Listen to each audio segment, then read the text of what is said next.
Right, so let me try this again. Good morning, everybody. Fantastic.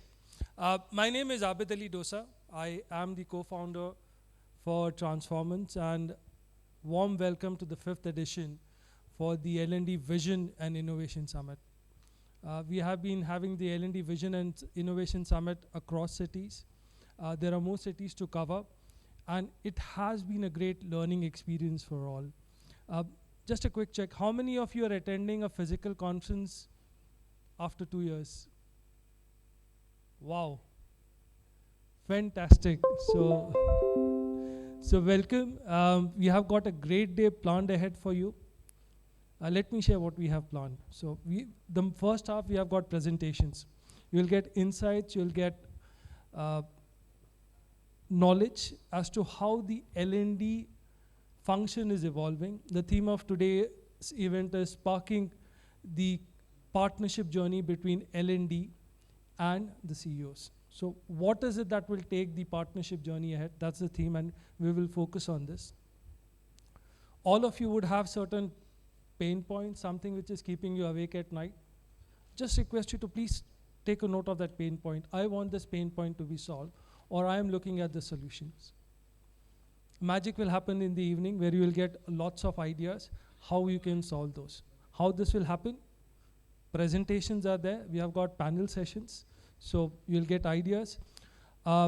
Post lunch, we will break it down into parallel sessions. So no presentations, no panels.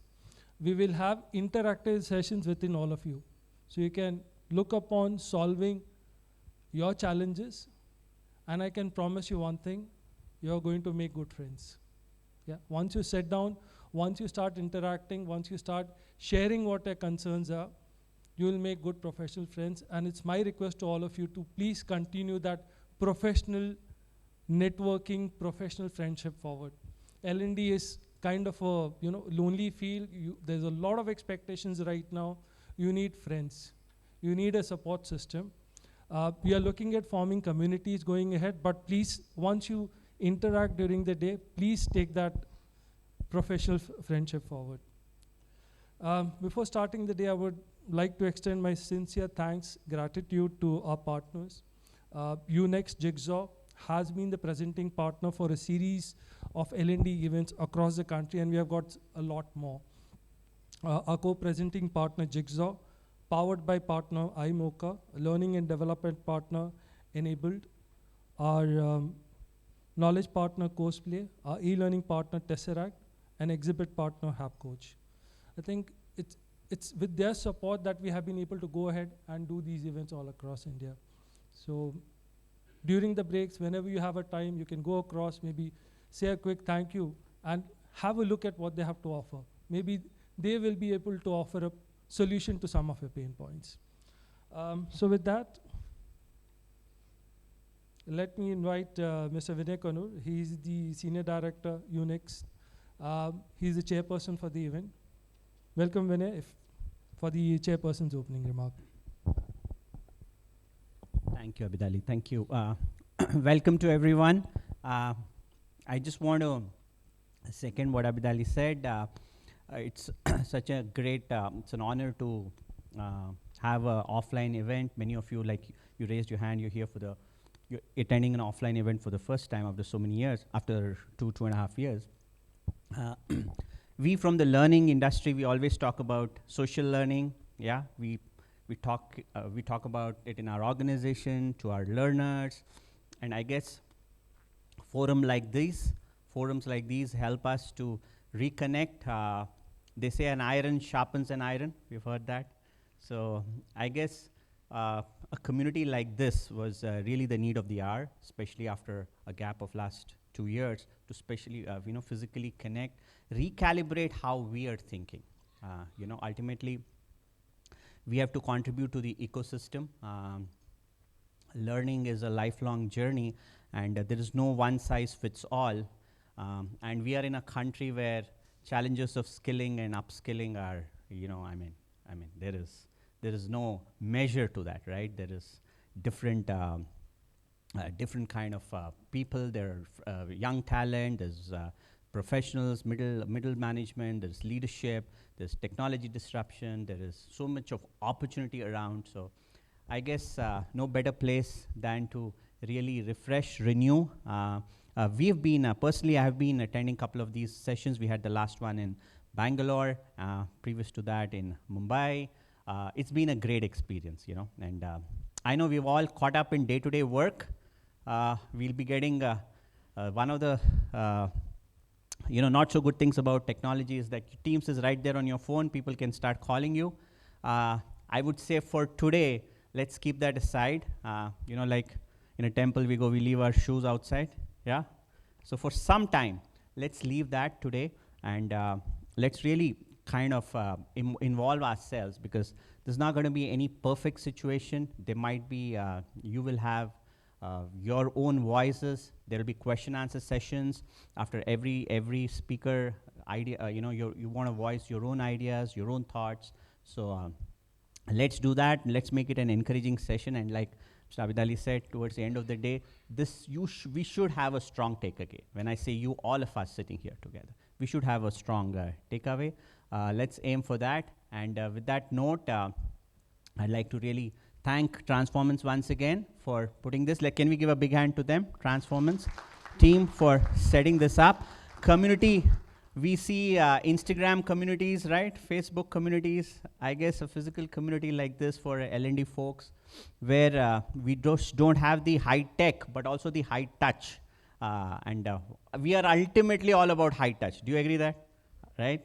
So with that, let's start. We say that it's your energy which is what grabs the attention, especially in a virtual scenario. I know how we give the energy. We keep screaming, shouting, somehow, chat window, put in the chat window. I know all of us have gone through that in the last 2 years. Somehow get people to engage, use tools. But when a face-to-face environment, it's that much more authentic, because you're right there and you're able to connect. And I'm so glad that we are here. So just for us to proclaim and for us to be in the right spirit, can we all give a big hand to ourselves for being here? Can we do better than that? Better than that? Yeah? With that high energy, with our minds open, thank you once again, and back to Abidali. Thank you so much, Vinay, for getting the energy levels very high.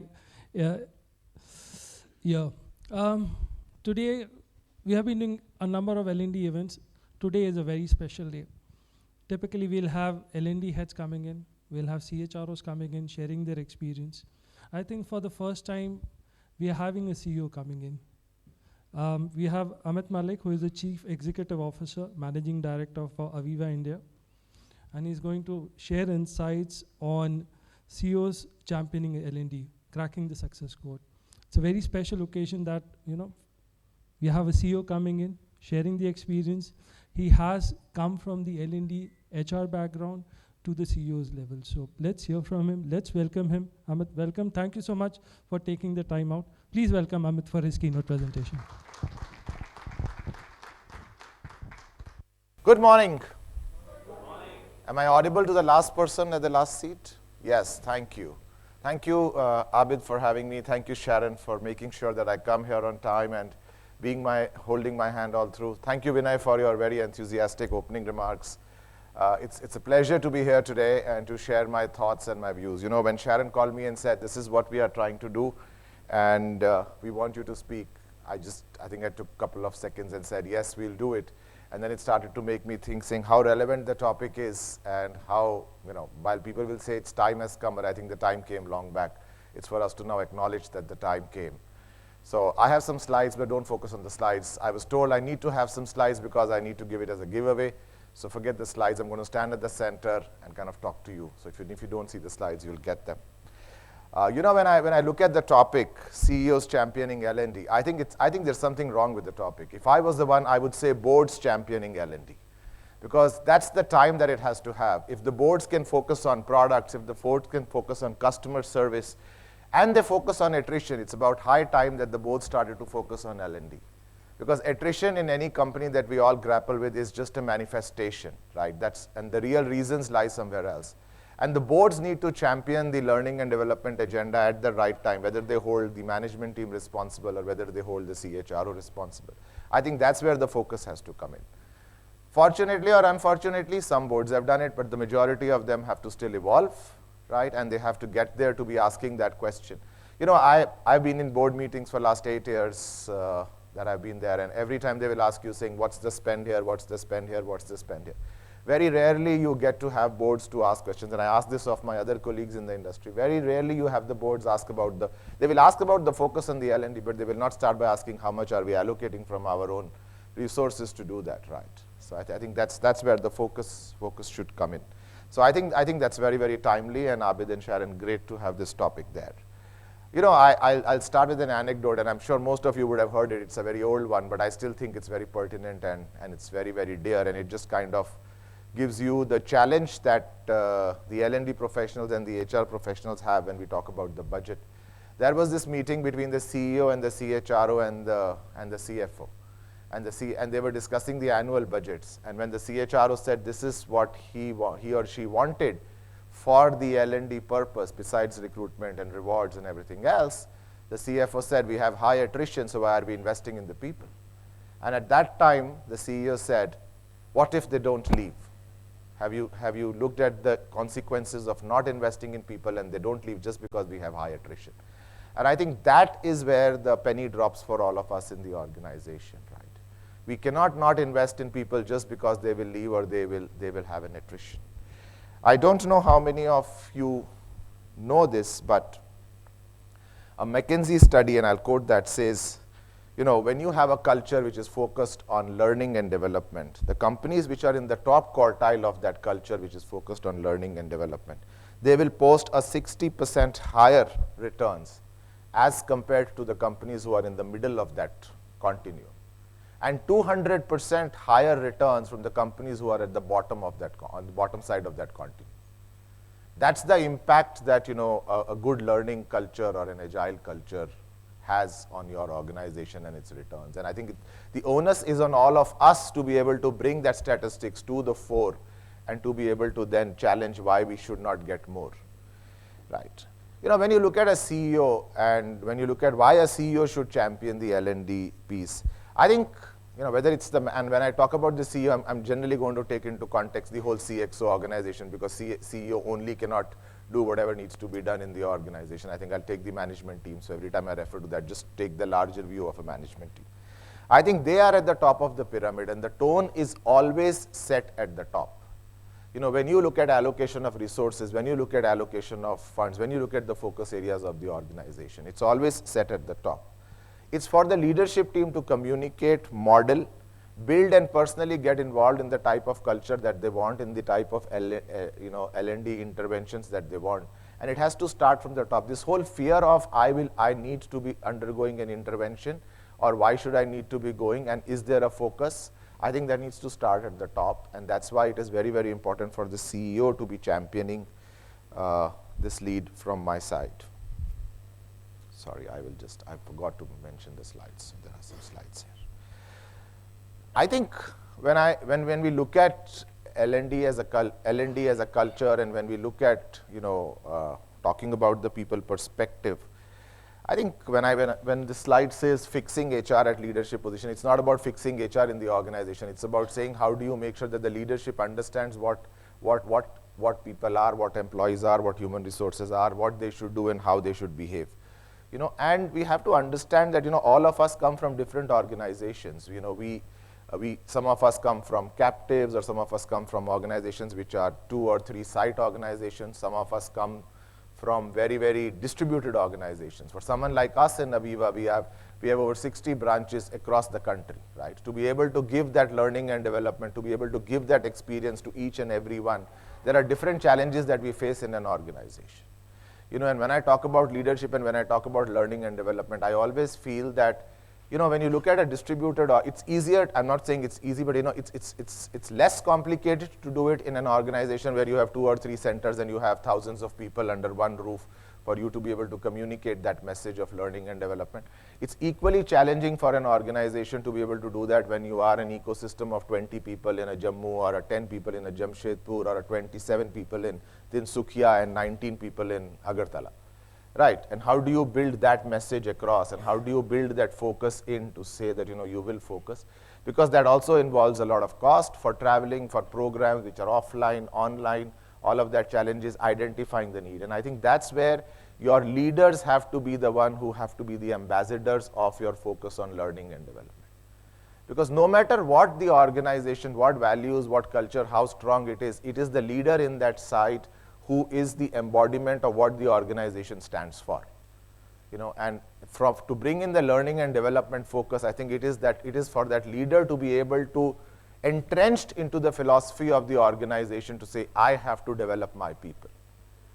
Because even if someone, you may have the best of the programs online and offline in an organization as the learning head, as the CHRO, whatever role you may want to play, but if the leader doesn't allow that individual to participate, encourage that individual to participate, and bring that program into the focus for that individual to participate, that learning will not get translated and happen for the right people who should be happening.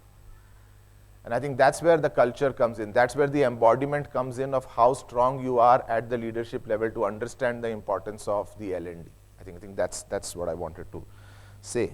Because we have to understand, and I think the message that needs to go is, as a leader or as a boss, you have to coach, respond to employees' questions, and as a partner, you have to work together as a team, and that's how the philosophy will come in from that standpoint. The other thing that I wanted to talk about is, people always ask this question about saying investment in people aspect, how important it is. It is my job to do appraisal, it is my job to set goals, and I'm done as a people manager. But I think there is a lot more that goes into it, right? Again, if you look at the studies, an IBM study tells you that people will leave your organizations 12 times more likely to leave your organizations if you don't focus in their growth and development. If you don't focus to what they need. I don't know how many of us go, but then I would say that the responsibility equally lies with the learning leader or the CHRO or the HR business partners to go out there and understand and hear what we want. And I'm being a little provocative here, and I'm deliberately being a little provocative here because this is, even when in my HR career, when I was the HR business partner or I was the HR head, and now CEO, I've always had this issue with my learning partners. So I'm openly saying, I'm very provocative to say, they wouldn't travel enough to understand what the people in the ground needed. Right? They would surely do a good job of talking to the leaders, but I would challenge them and say most of the time the leaders also don't know what their people need because leaders don't have that discussion with their people. You will never have your chief of marketing or chief of sales going down into a region and asking people what are your training needs. He will ask about point of sale, he will ask about products, he will ask about distributors, he will ask about SKUs, but he or she will never ask about saying what are your training needs, what are your, very, very seldom, when I say never, very seldom. And I think that's where, if you are in the learning team, if you have the ownership of L&D, you need to be out there to build your connects, to get feedback as to what people learn, what people are needed, what skills they need, how will it make them more productive, how will it give the organization an edge to do more, whether it is sales, whether it is customer service, whether it is product development. And then translate that information into the programs and the plans that you need to make it far more relevant. And also to then give the organization the bang for the buck of where we are investing. I think that's the first point. The second thing, when we talk about organizations building products, at the strategy level, you talk about saying, this is how my customer is going to look like in next 3 to 5 years. We talk about this is how our products will change in next 3 to 5 years. We talk about this is how our customer service will change in 3 to 5 years. Very seldom we translate that, and I've been guilty of that myself. So it's a learning that I've had in hindsight. Very seldom we translate that whole strategic piece into saying what are the capabilities and skills that we will need in the organization today, and how do we start to define that and put a roadmap to upskill our own people. Most of the times we realize it when it is a little too late, and then everybody scrambles through, and then we will have a 6 months or a 9 months transformation program to kind of put everyone through a rigorous training to kind of make that happen. I'm not saying it's not a good idea, but I think the bottom line is how soon can we identify that and be able to build that. And I'll give you an example. If not so long ago, 5 to 6 years back, if you were to hire for your marketing and a communications team, the brief that you would give to somebody is, I need someone who understands brand, I need someone who understands media, I need someone who understands print, I need someone who understands the consumer and should know a little bit of digital. If you were to hire for that team today, you would say, I need someone who understands digital, who understands social, who understands consumer, who understands media. Look at the priorities that they have changed. Now, if that is a group of 20, 30 people in your organization, how soon did you identify that change? And how have you been able to upskill your current employees to be able to bring that change? For them to understand an SEO or an SEO or an analytics or and how does marketing happen in this world today and how do you sell today? And I think that's the challenge for all of us as professionals to be able to identify that. And that's where we then start to add value and stand up to be counted, saying we are proactive in making this change.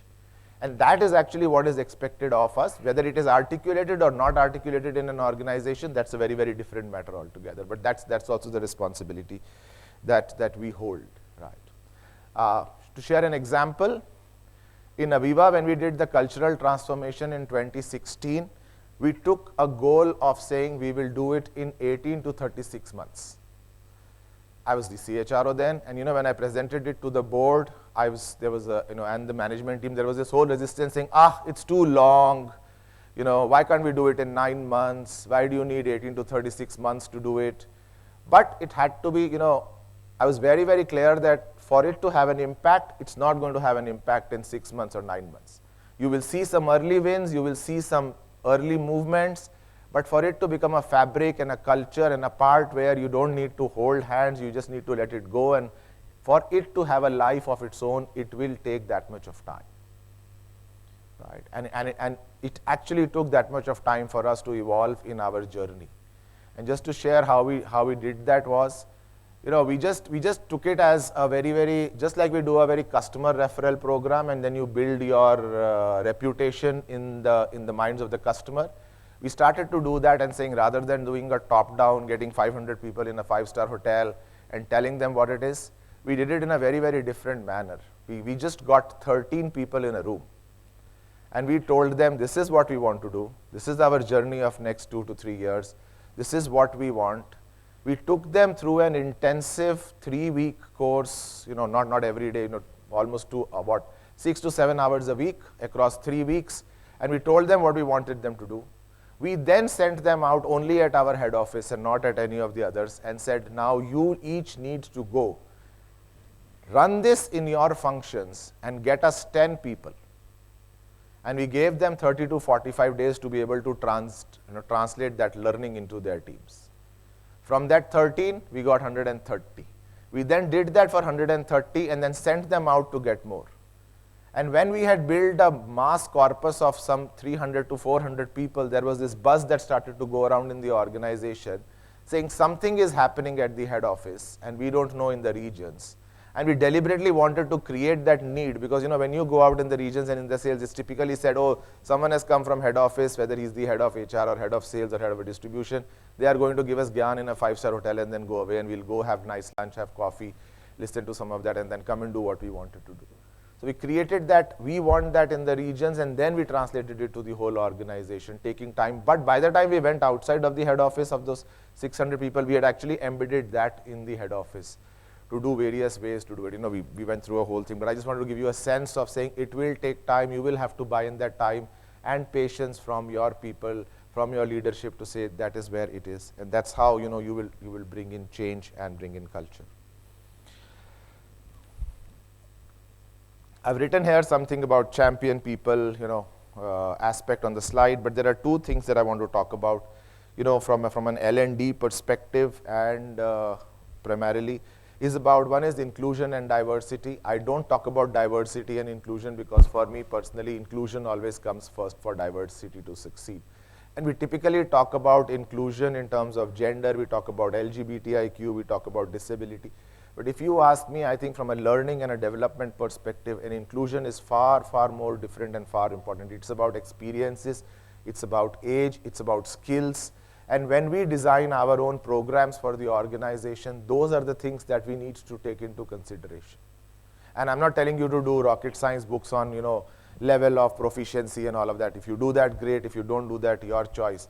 But at least take into account the differences of experiences that people have had, their age group, whether they are the generational workforce, and the needs that are very, very different, and be inclusive of all of that. How do you take into account an individual, a group, a team, and then a function, and build that into your plans? Because those are the mantras for success. That is where the success depends, and a lot of times we oversee that small bits in a larger glory, or in an aim for a larger glory and a larger aim. But I think those are the building blocks that help you embed that learning into the organization. The other thing is well-being. It's come in new, and while a lot of people talk about well-being and a lot of people talk about health and exercise, I think a lot of well-being in an organization is stemmed out of anxiety, and that anxiety is stemmed out of a fear of failure. And I think that's the reason, while the manifestation can be whatever, I don't get work-life balance or whatever the manifestation is. And I think that again is an onus that comes in from the whole management team to be able to, how do you build a culture of failure? But that is a very, very nebulous area. If you ask me, do I have a solution of how do we build a culture of failure? I may have some thoughts, some ideas, some are proven, some are not proven.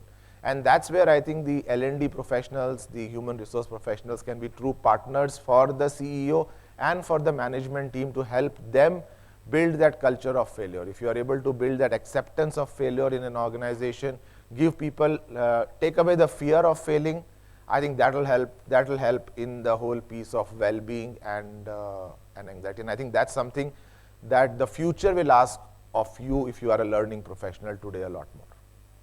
And how do you build that in? It's good to have a yoga and it's good to have Zumba, and I'm not against them, please, they are very, very important. But I don't think they lead to well-being and health in the true sense to have an impact, which a fear of failure might have. I think the other thing that I want to talk about is metrics. How do we track and measure success? And I'll again be a little bit provocative. We are shy as a function and as a community to talk about metrics. We hide between man days, and we hide between training hours, and we hide between, but for me, they are not the ones that make an impact.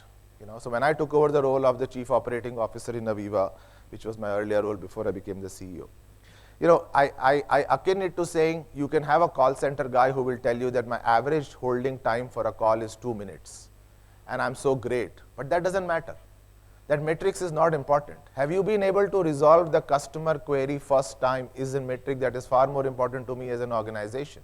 Now, whether you do it in 2 minutes or whether you do it in 20 minutes, the customer doesn't bother about it, right? The customer's focus is, have I been given a solution?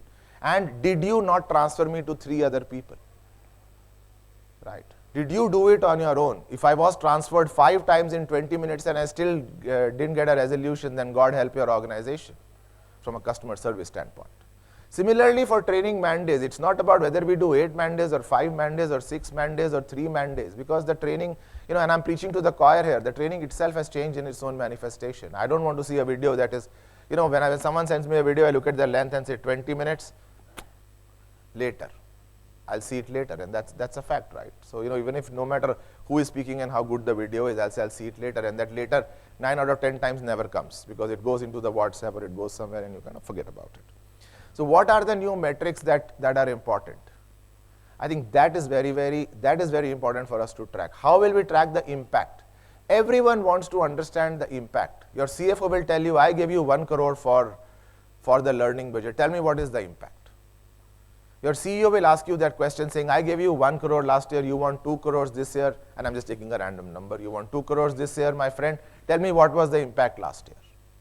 And I think if we are able to measure that impact, that will help the case for that whole culture to be built up. If Gallup can measure an impact, if a McKinsey can measure an impact, if a Gartner can measure an impact, I am sure we all can measure an impact.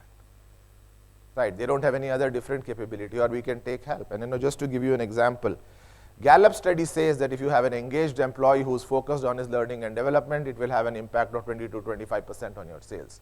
So if Gallup can give you that data, why can't our own HR, L&D teams give us that data to be able to make or bolster your case?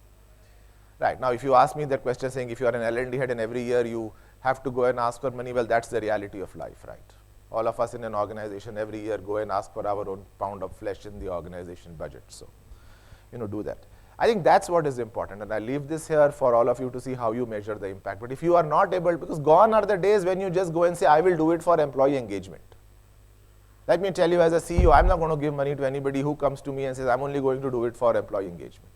You can say I'm on the other side of the table. Yes, but my perspective has changed because I'm on the other side of the table, and I'm just telling you that perspective. So I think we need to be very, very comfortable to be able to do that.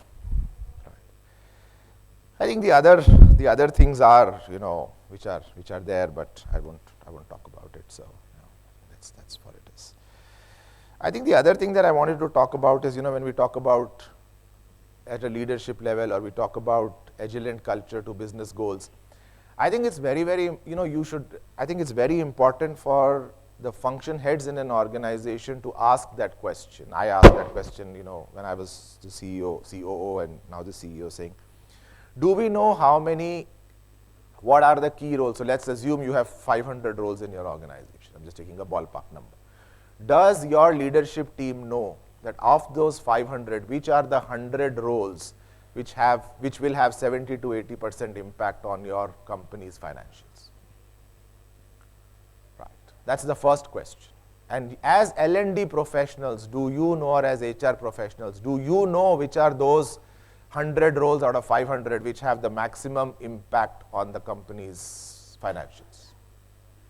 Then with your HR business partner, have you been able to identify for your leaders whether there are right people in these roles? First is to identify the roles. Second is to check whether there are right people doing that job, because let's assume that they have 70 to 80% impact on your financials. And let us say out of those 100, 50 are the right people, 50 are not the right people. Then what are you doing to then upskill those 50 people, 60 people who have that impact, and are they your priority? Yes, every employee has to be your priority, but not all fingers are equal in a hand. Similarly, are they your priority? Coming back to the impact, if you are able to upskill them, if you are able to upskill those 50, 60 who are in a critical role but need upskilling, then your ability to impact the financial metrics of the company just goes up. I think those are the questions that you need to ask your function heads. Most of the time, function heads don't have that, will not have the answers, but that's the challenge, and that's where you bring in value on that table and on that conversation to be able to ask these questions. And I would urge all of you to ask these questions to your function leaders.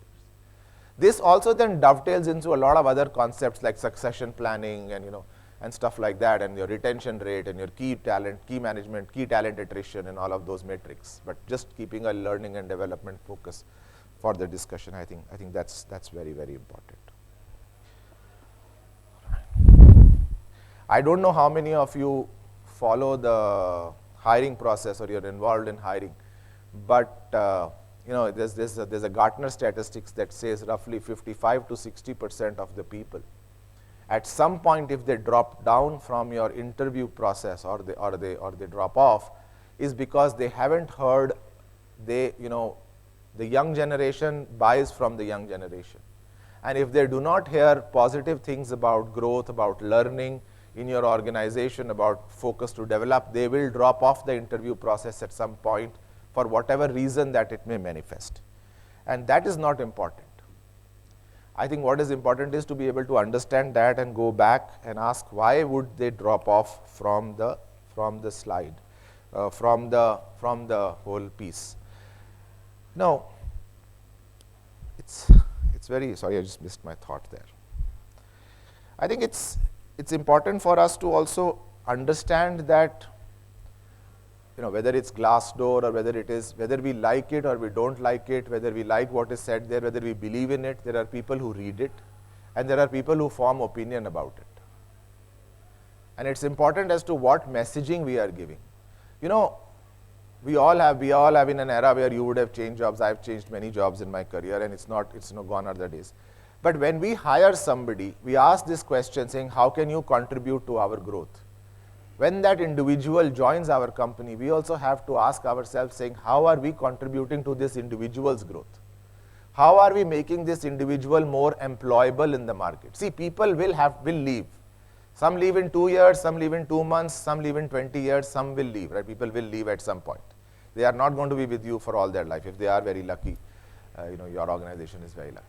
But if they are leaving, are you adding value to their skills? Have you made them more employable than when they joined you? Because then they are your true ambassadors of learning and growth as an organization. You know, and I think that's very, very important for us to focus on as an organization, which we typically do not do or do not focus on doing. So I think those are the, I don't know how I'm doing on time. I think right on time. There it is, 2 minutes. Great. So I think that's very important. I started with the boardroom, and I'll you know, now that I have my last 1 minute or 2 minutes, I'll come back to the boardroom. If you look at the skills that were, I started my career in 99.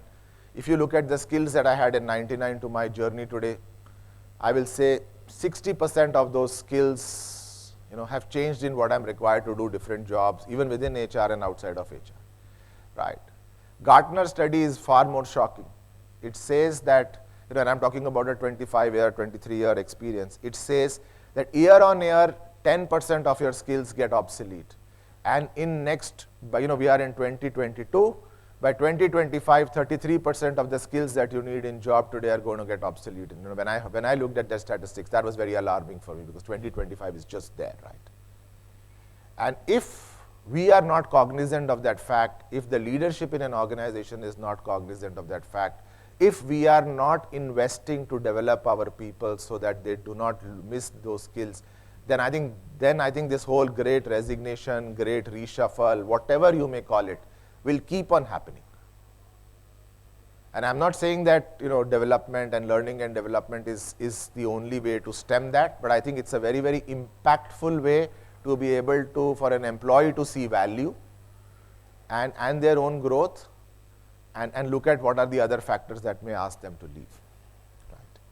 So I think in the end, I will only say 3 things. 1, encourage the right questions within the organizations. If you encourage the right questions, you will be able to come back to your leadership with the answers. But ask the right questions. You know, focus on the right questions, some of the examples that I gave you.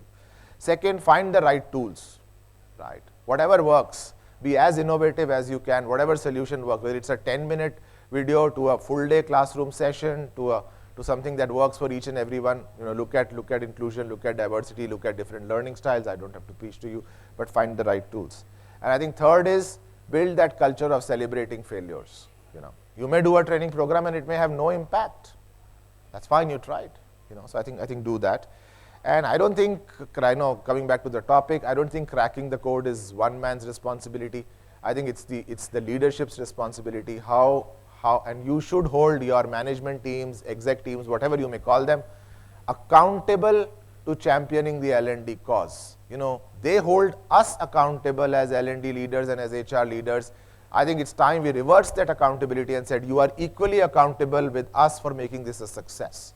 Whether it is by putting the resources, whether it is by putting your time, whether it is by putting your focus, whether it is by encouraging your people to do it, but you are equally accountable, and put those metrics to them. And I think that's when we'll crack the code. Thank you very much. That's all I have to say. Thank you so much, Amit, for those insights. I saw a lot of you taking notes. Absolutely great. Could I request Vinay to hand over a moment of the occasion to Amit, please?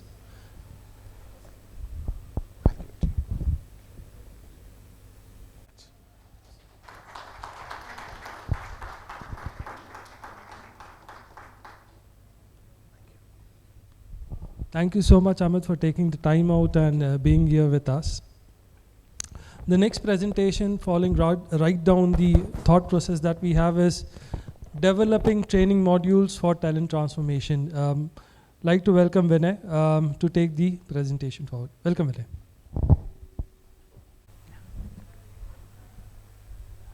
Good morning once again. The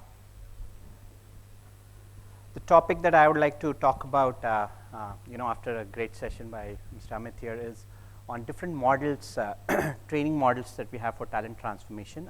We at UNext,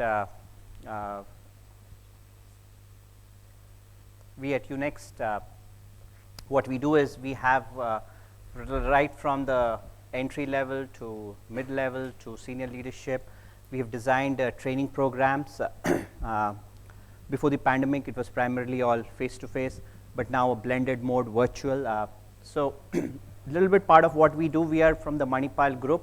Manipal group is primarily, you know a lot about from the healthcare side, assessments, from the insurance side, but you know, we are part of the education vertical, and this is what we do across the entry level, mid-level, leadership. I'm going to put some more time today because a lot of volume of what we do is at the entry level.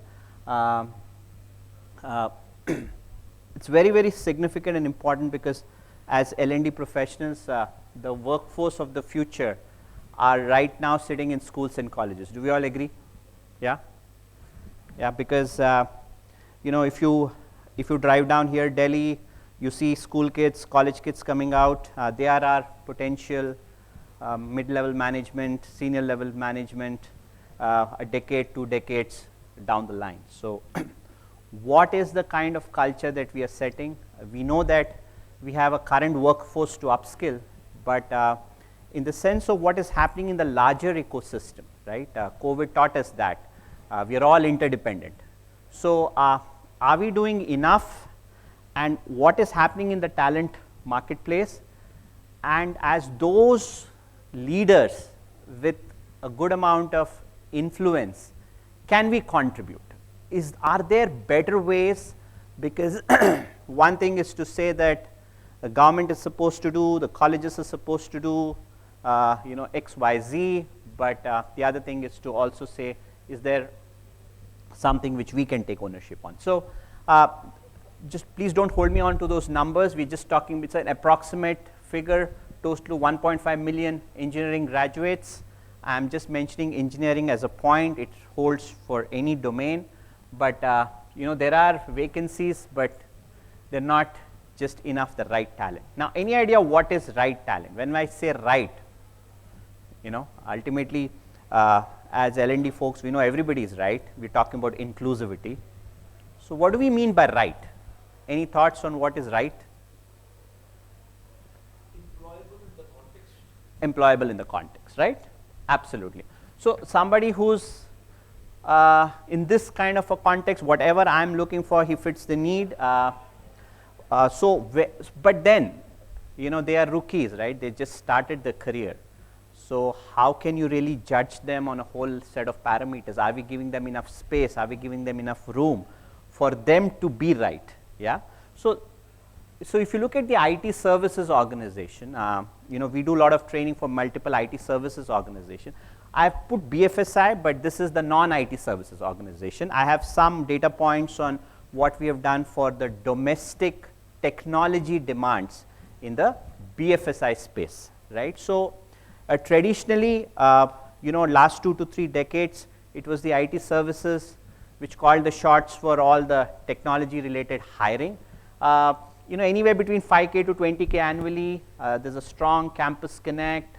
There is a good fresh hire recruitment models with the TPOs. There are recruitment cycles, day 1, day 2, especially starting from July as the, you know, as the 3rd year kids come to the final year of the 4th year, right? So and then they also have a strong pipeline visibility of close to 12 plus months. So they exactly know how much they need to hire in the next 1 year. They brand themselves well, like Mr. Amit was mentioning, you know, your kids always listen to their seniors, right, or people of their own community. So there's good effective branding, and they also have good off-campus drives. Now, slowly and steadily, what is happening is there is a huge demand coming from our own Make in India, right? Make in India is shining. There is no doubt about it. We see a lot in the BFSI. We've also seen in the retail sector, in the telecom sector. And believe me, that's what at Unix keeps us moving, because you know, when a Axis Bank comes in, or when a Bajaj FinServ comes in, or when ICICI Prudential comes in, and then, you know, the technology is of course technology, but the way the demands are coming up, the kind of work that is available is amazing, right? And that's where we say, now the problem statement here is there's limited campus connect for these guys, right? Because traditionally all their technology needs are outsourced. There is maybe a 4 or 5, 6 army of tech folks taking care of MIS. That was what was there 10, 15 years back.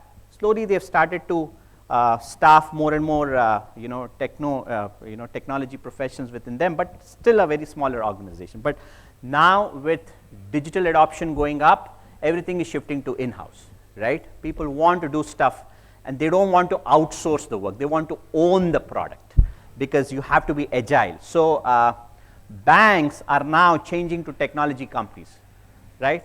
Everybody's changing to technology companies right now. You have to walk and talk and breathe technology. So which means I need technology, but where do I get the talent? Now there are companies who have perfected that model. Now my demand is not like, it does not run in 5K, 10K, or in that order, but I have limited connect. Even I have a limited campus connect. My visibility is, I need a staggered hiring. I need in May, June, then I need probably 3 months down the line, October, November. How do I fill in that demand? On one place we say that employability is a problem. On the other place there is so much of demand and we are not able to fulfill. In fact, we had a demand for from NPCI for close to around 300 fresh grads to be placed by March 31st. And guess what? Were we able to do it? Not to a large extent. We're not able to fulfill a whole lot to the large extent. Why? Because the ecosystem is not conducive enough, right? So now one of the models is, typically what happens in the services organization is this: you get computer science, non-computer science, you get from tier 1, tier 2, tier 3 colleges, you do an online self-paced program while they are in the 4th year, just to kind of get them to speed on technology, learn the aspects of technology, and then you do a boot camp, which is online, live, virtual, or face-to-face, and then they become ready, right? So which means you have an online mode, you have a boot camp mode, and they become project ready. So this kind of a model has been perfected by IT service companies, and it's ready to go, yeah? But now what happens is, when I go offline, when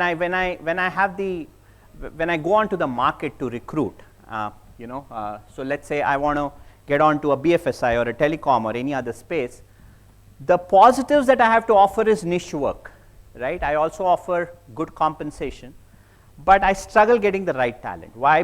Because out of, we did this for Axis Bank 2 years back, out of 1,000 applications, we were able to hire 10 out of 1,000, from the marketplace, yeah? Now, what were they looking at? They're not looking at, the criteria was very simple. The criteria was to look for folks who have some interest in coding, because, they should exhibit some kind of work which they've done on their own, not on a specific XYZ, any technology is okay, but some interest, some amount of motivation, that is what you're looking at. But very few people could actually, successfully complete that filtering mechanism that was put, and that was very crucial for us to take them to the next level. Now, how do we tackle this? What are the models? Do we just say this is how it is? You just have to go and get a slot in first day or the second day of good, tier 1, tier 2 colleges? Is that the only model? So traditionally, you do a verbal ability, thinking ability, behavioral assessment.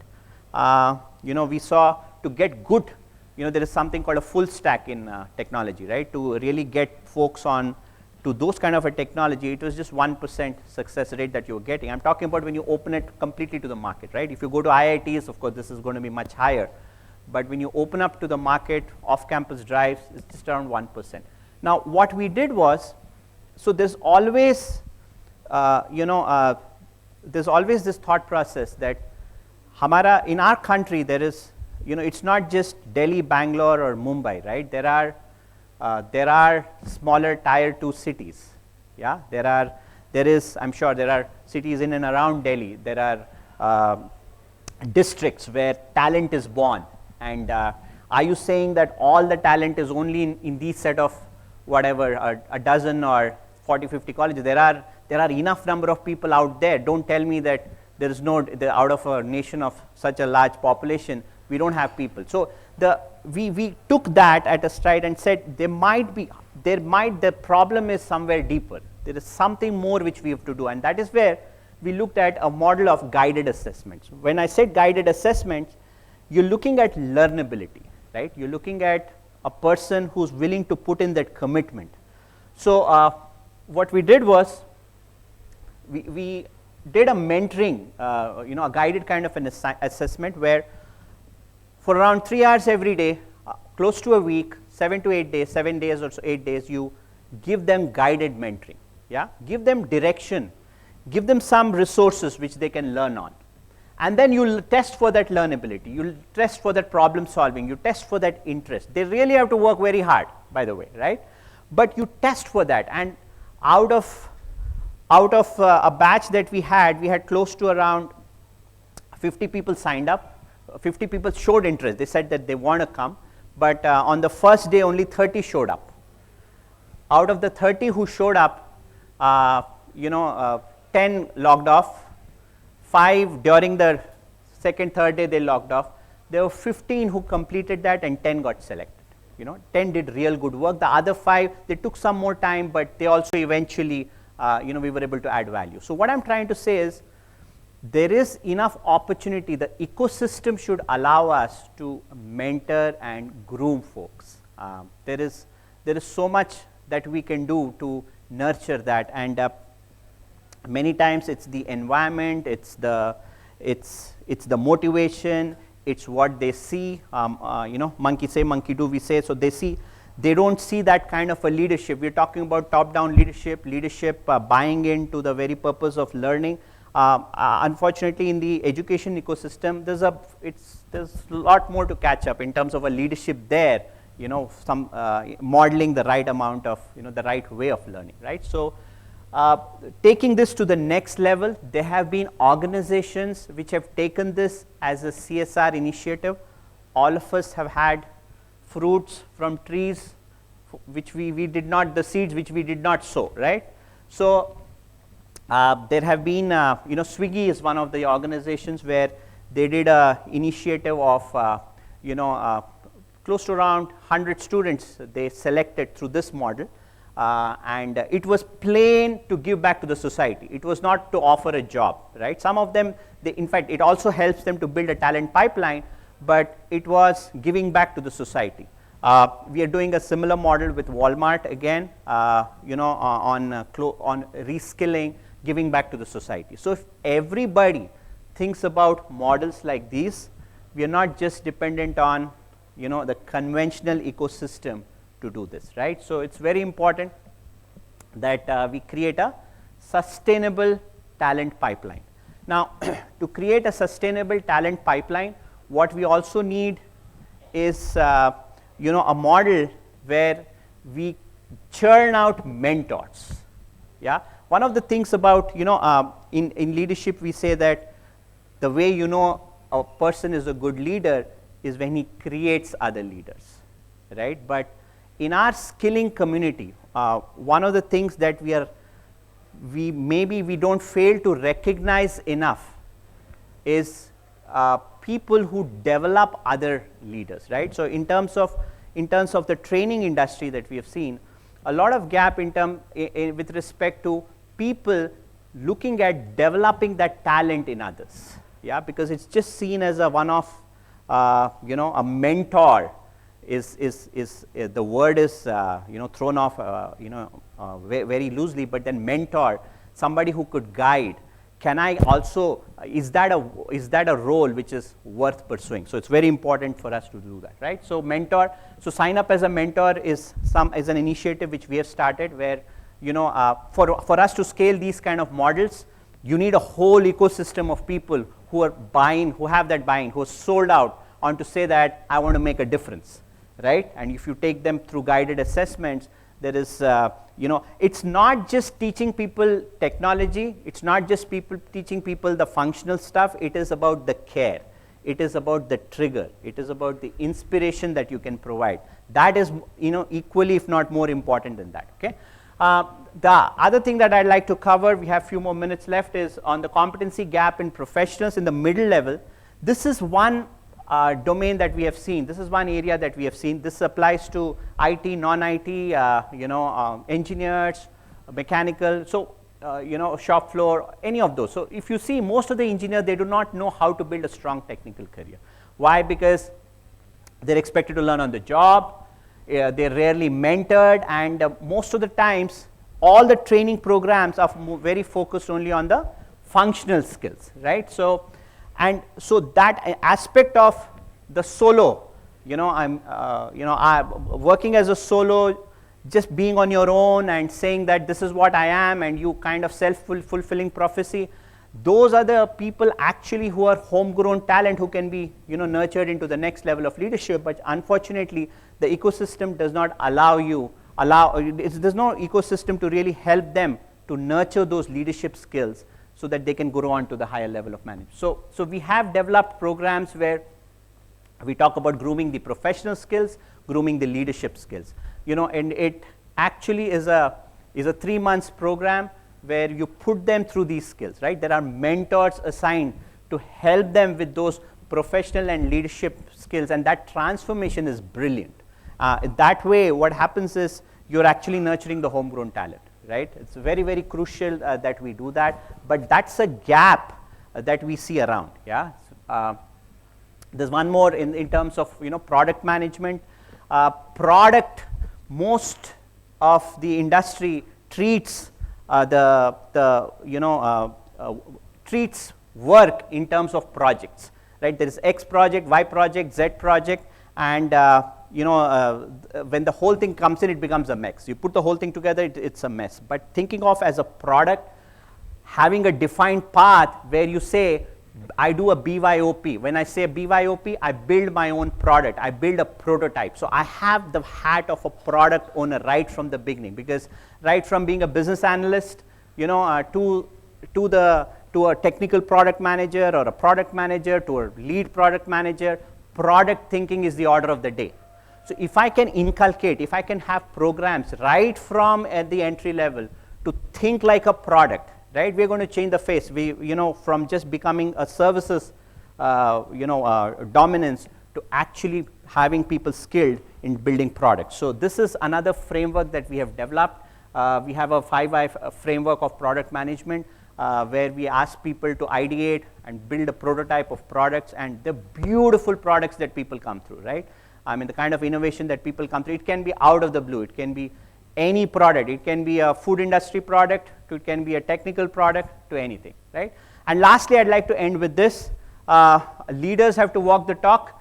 With digital transformation going on, leaders have to acquaint themselves with concepts that, that may be difficult to grab. When I say leaders, I'm talking about people at the CXO, CEO, that level, right? What kind of technology? Most of the technology programs are focused on developers or hands-on, but for people to learn that how technology marries to business, do we have program designs? And that is where we say a sample program for a BFSI where you talk about the nuts of the system and you also talk about the bolts of the system in terms of understanding how a low-code, no-code approach, or understanding how a process automation, how does it marries to business. So, you develop a pre-read, you have SMEs coming in, you take a span of 2 to 3 months where you do interventions, bring in the rich case studies to really help align, give perspective of how technology can,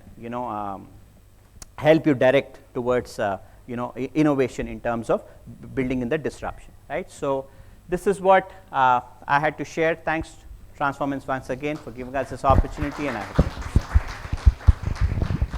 Thank you, Vinay. So be there throughout the day. So if you've got questions for him, if you want to interact with him, he'll be there.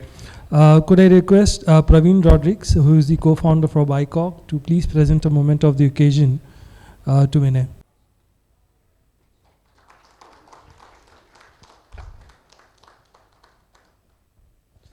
So Praveen shares us the next presentation. Topic is 83% of CEOs want their organizations to be more data-driven. How can L&D help? Please welcome Praveen for his presentation. Welcome, Praveen. My name is Praveen Rodrigues. I'm an HR tech entrepreneur. So I'll be talking more from my experiences today, how it basically impacts organizations. So let me start with some statistics coming from a very good report. Okay, when you're talking about a data-driven organization, what does it mean? okay, as a data-driven organization. So organizations with clear data-leading cultures, okay, most of their decisions, like 4x kind of time, okay, major decisions are taken through data-driven. Daily meetings, approach to work, support proposals. You can see this kind of, how does it help basically in terms of a business impact, okay? Improve time to market, increase in employee retention, rise in new customers acquisition, improved capex. Obviously, this kind of data points CEOs would just love, businesses would love, okay, but how easy and complex is it, and what exactly is this entire piece? What is data, sorry? Okay, what does data-driven actually mean? Okay, so what we're talking about when an organization is data-driven, what we try to basically see, any kind of decision, whether tactical or strategic in nature, okay, these decisions are taken through data than of basically feelings and emotions and whatever kind of thing, and later on there is a complete digression in terms of what started and where we end. So data compared to the yesteryears where you required very cumbersome systems, where you required databases, okay, to hold the entire thing, thanks to technology, that entire thing has changed today. And data flowing in the organizations, okay, is very comfortable because you're having cloud, you're having communication channels where you're basically holding this entire piece. So how can you basically maximize, okay, this, you can say actual oil, what I would call it, is as good as oil. How can you maximize that, and how you can basically take advantage of this entire piece out here? So 5 common trends, okay, from data-driven organizations. What it typically means, what kind of, this is, you're talking about talent, you're having these 5 little points. I will just briefly touch upon these kind of pieces, and I will come more into the solutioning of how we can actually get, with very simple steps, how we can actually move to a data-driven kind of organization. Now, when I say data-driven, it's a very complex thing because L&D said this is not my role, or obviously this business role. We're talking about a lot of analytics because finally, to extract intelligence out of data, it is algorithms, it is data science. Okay, how do I extract data patterns? That's not my job as L&D. So why are we even talking about it? Okay, so data-driven organization, we're talking about these 5 particular points is talent. Can your employees across the board, okay, what we call as data literacy, if data is basically given to them, can they even make sense of it? Can they basically question that data? With that data, can they basically have information, or can they have better decision making at their end? Trust. If this data is there within my ecosystem, can I trust that data? Like I'll take a parallel example. You have data all over the World Wide Web. It's an ocean of information out there.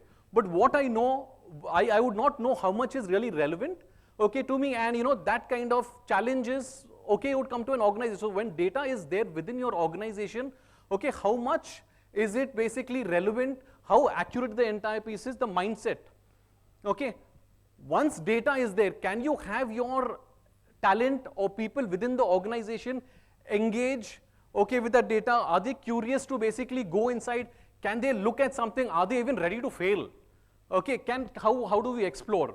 Sharing within the organization.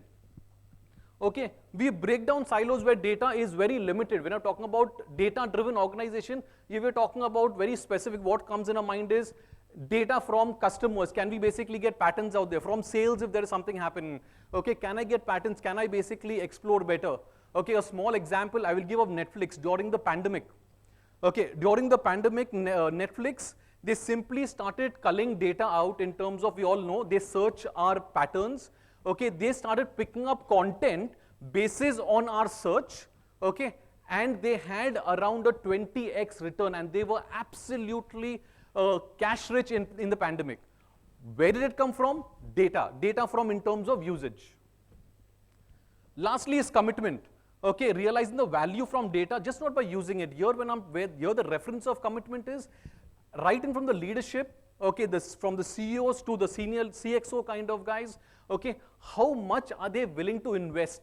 Because right today what I'm going to talk to you about is something very simple, but if you're talking about data-driven kind of thing, you require data scientists, you require data engineers, there is a sizable investment required for it to basically churn. So coming to the moot point, okay, I just rushed in the first few slides, okay, because I'm not, because data-driven kind of thing, there is much more data to that. Okay, how is the role of L&D as an influencer, as a catalyst, and then as a partner to the CEO and business terms? Amit Malik very clearly, and I loved this takeaway, what he spoke about. If you want to come to me just for employee engagement, money, I may give you, yours categorically nahi duga, I'll not give it, right? L&D and business basically need to partner where business needs to see very clearly how L&D is basically influencing certain things. And then I personally don't see a challenge where money would come from business if L&D is basically making that impact. So in that entire data-driven kind of piece, okay, what would be L&D's role? Because finally, we require data to flow in the organization, okay, from everywhere. At this point, okay, the data that y'all would have purely as L&D would be learning content that we develop from partners, okay, some kind of little material here and there, a lot of soft skills, okay, because in soft skills we have tons of service providers where you take in content and you basically can license it, and we restrict it to that kind of piece. But can you generate and keep generating consumable content across all your critical functions without burning the massive dollars? Because we all know it's pretty simple. You have to pay X amount, you have to get that data, but you'll simply not get that budgets because even if I have that, how usable? Because we all know once you create content, the consumability of that is a big problem. Uptake is very difficult. It's just if it is compliance content, danda maro, okay, people will do it. But that's too much of effort. How can you have your starting point, your organization flooded with data, at the same time consumable? So once I have data all over my organization, coming in from different streams very naturally, then how can I show insights from data usage? Because what we're talking about, data-driven organization. So if there is data, I want my folks to basically keep utilizing this entire data and then from there generate patterns. What I call it, it's a marathon, not a sprint. Again, re-quoting what Amit spoke about. Okay, everything does take time, and can you start off with something simple and become a catalyst to your this? Using low budgets, can we democratize content generation? I personally believe within an organization, we have got a lot of tacit knowledge. Getting that information, okay, within your organization, how, and even if I get it, how is it going to be consumed?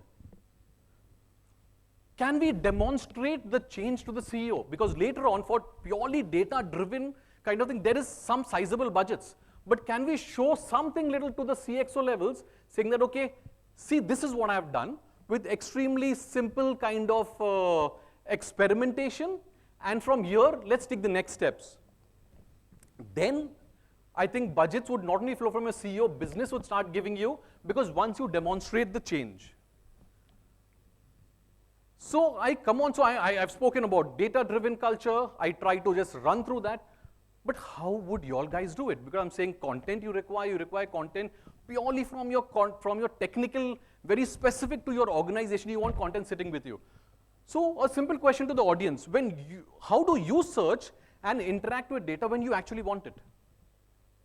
Anybody? If you want data, maybe even off profession, maybe at your home, okay, or at your workplace, I probably will give you a simple example of, from the professional side, okay, I am basically creating an Excel report, okay, and I'm stuck, okay, at pivot tables. Something has gone wrong. What would I do then? Somebody spoke about Google, right? Did I hear that right? Yeah. So it's a very common kind of thing off our workplace at home, right from a recipe to if I'm ill, I will go to Google. Okay, I will extract that, I will just consume that, I'll exit. Okay, so your answer is absolutely I Googled it. Can I have this established behavior back into your enterprise, okay, at a very, very comfortable and easy kind of, can I do that? Because from the last 15 years, thanks to YouTube, Google, our behavioral patterns is very much, I just want this much, I just want these 3 steps. When I spoke about pivot, I will not go to an e-learning course somewhere, or if I have my colleague just beside, hey, can you help me? I would do that. But this is Excel, it is simple. Okay, it's available out there. But what about if I'm a manufacturing setup? If I am very specific to my organization, where do I get that information from? So can I replicate that behavior within the enterprise? Absolutely yes. So we as an organization, and again, I would say I'm trying this entire kind of place, something very simple. Okay, step one, can I flood my enterprise with a lot of data within my organization? Today, we are all very comfortable with webinars. Absolutely comfortable with webinars. And most of the virtual learning platforms, they allow you to, not most, I think all allow you to record, and you have that as a dump, right? But if you tell me that video dump, if I put that onto your learning platform or any kind of thing, how would I interact with it? I fail out there because it's clunky. If I take a 20 minutes, forget 20 minutes, if I take a 5 minutes video, I will, as a learner, would not go out there. But I'll step back to the Google example that I gave you. What if I allow my learner, okay, to go to that place and have it searched? So anything that is spoken out there within that content piece, I search and I get this entire piece. So what we have tried to do, and if not us, you can take it from your own folks, using AI, we auto-transcribe, we index the entire content and basically make it into a SCORM. So what happens is, you will have the ability, okay, to generate any kind of content at your end whenever you want. In this kind of approach, if you, again, democratize all your team members, and this is with simple 3 or 4 clicks, because content can be generated by your own SMEs. Okay, you're talking about product knowledge. Okay, I can go anywhere, any kind of content, okay, you can create by your own people. Okay, the Excel example that I gave you, okay, how to do it. I don't have to go and, take a complete course. When I search something on Google, I don't have an absolute fancy, wow looking kind of course, which is, this, you have a character or mascot standing and dancing and doing stuff. That's good, that's important, but that's for very specific kind of pieces, and that can never scale.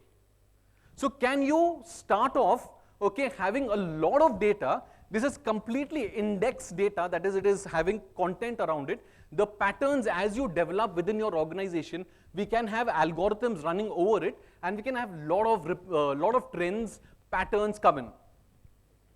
So consumable content should be generated in the flow of work by your own teams, than of basically getting your vendors, okay, develop the entire piece. Your vendors will do it, but that is for specialized content. Like for example, technical skills, okay, very specific, I will have, basic webinars generated by my SMEs put out there. I will get a soft skill little simulation, stitch the two, using platforms, it comes at the right time. Your SMEs, managers, we spoke about that. Your mobile phones, I can just shoot, I have a customer success story. Your sales team, what is my customer talking? Boom, I shoot it, throw it. Now, one thing we'll have to be very careful, and as a platform, you have toll gates of what content comes to your data, because otherwise you'll get junk out there.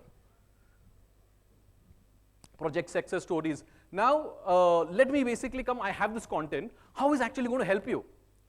Okay, a little science. So this is an absolutely wonderful book. Okay, I don't know how many of you have read it. Okay, by Neer Ayal. This talks about, okay, it has a lovely 4-page framework. I will just talk about one of them, how from the invention of the television to mobiles to social sites, how they actually trick us and they manipulate us in terms of basically getting stuck somewhere. So, yeah. So what happens out there is, as we contribute, or Facebook or LinkedIn or whatever, as we start contributing, why we keep going back out there? I basically put one small little story, I'll put a kind of reel. I am investing my emotional space somewhere online. Okay, and that keeps me continuously going out there. So if your employees, if you're generating content by your own people, if you are generating content by your own guys, okay, it is going online, it is being used, you'll have a bigger problem that you're also solving, the pull versus push. You'll not to have multiple programs, okay, to just simply have sorted, okay, come and take this content that I'm basically generating. So I would say 80 or 90 kind of % content by your people, okay, for your organization, obviously through toll gates using technology, and you can flood your system.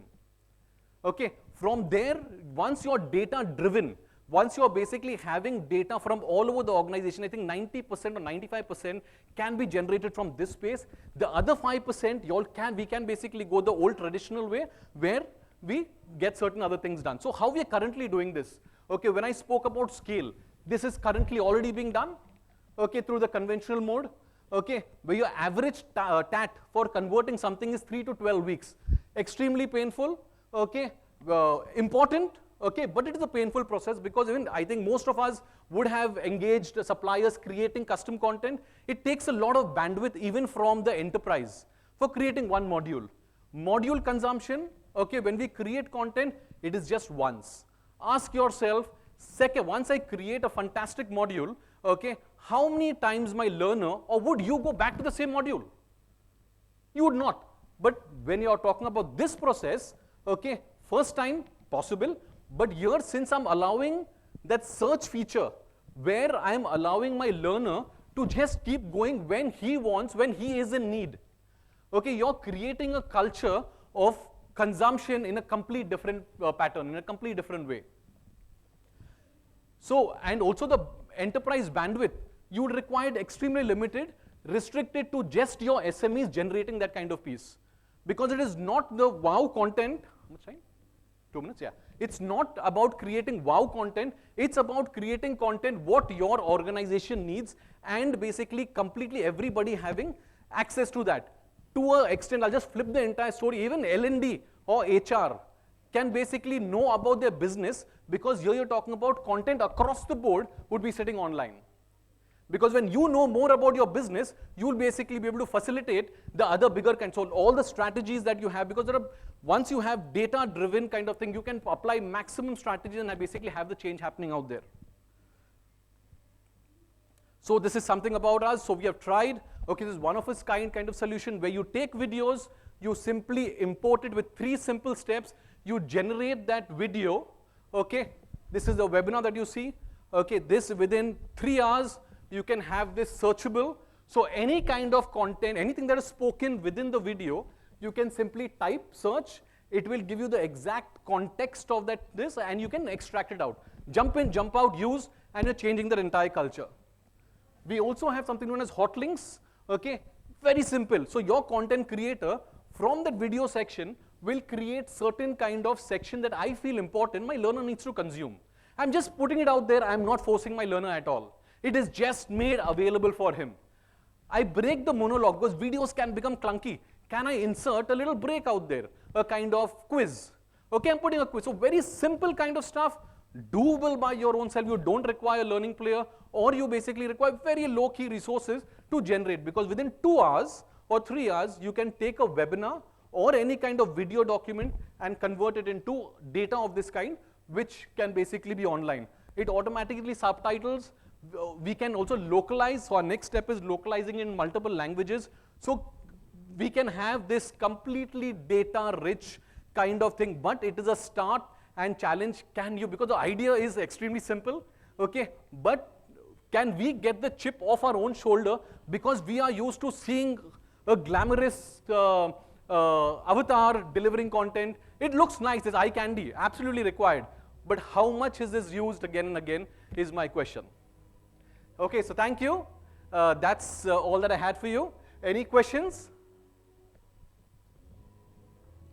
Okay, so we'll take that in case there's anything that you all still want, we can take that offline. Thanks a lot for being patiently listening to me. Thank you. Some sort of trial products for... Yes, when you say trial, this is a beta product. Again, I would challenge CHROs, leaders, okay, let's work along with, there's nothing of this kind available.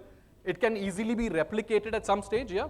So happy to work along and create it together, yeah. But how is it different from Microsoft SharePoint? Microsoft SharePoint, we use the same technology, but that is not a mod that will sit only on your SharePoint out there. Okay, this can basically get extracted and it can be usable across any kind of platform. It commodifies the entire piece. You're having automatic localization, putting it to different languages, and a lot of more AI elements. You'll be having intelligence layers because my topic today was on data. How can we extract intelligence? How can we have all of that? So this moves out from your SharePoint, okay, or Zoom or anywhere, because that content is very limited and specific out there. It is extracted, it is put on any kind of platform where you want in your, this of how we can utilize it. So when you say any kind of platform and you can extract it, so what exactly? Currently, your learning content would sit on your LMS? I prefer knowledge bank. So I have Correct. used Microsoft SharePoint in the past, and I am currently using Google Sites as well. Correct. Because you can create sites there, you can have presentations, embed videos, Correct. right? Correct. And whatever you have mentioned, even if you're searching for a keyword, Microsoft can do that. Correct. Even Correct. Microsoft Stream has a feature where in the video you can embed the form. Like you said, if it's a 2 hour of session, you can embed the form in between.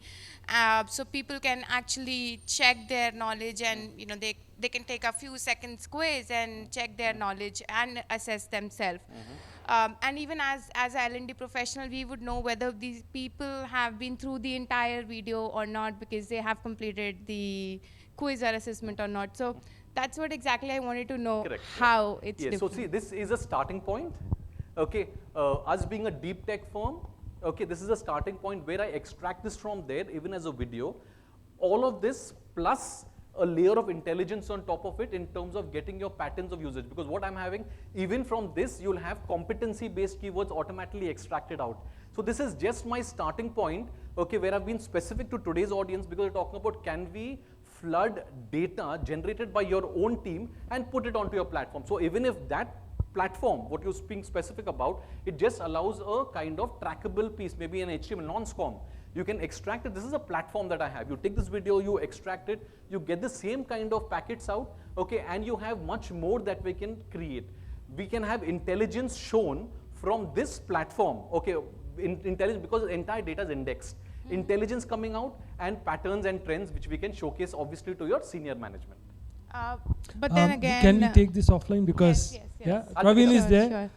You can probably I'll catch pick up with him during the break session. Could I request Vinay to hand over a moment of the occasion to Praveen, please?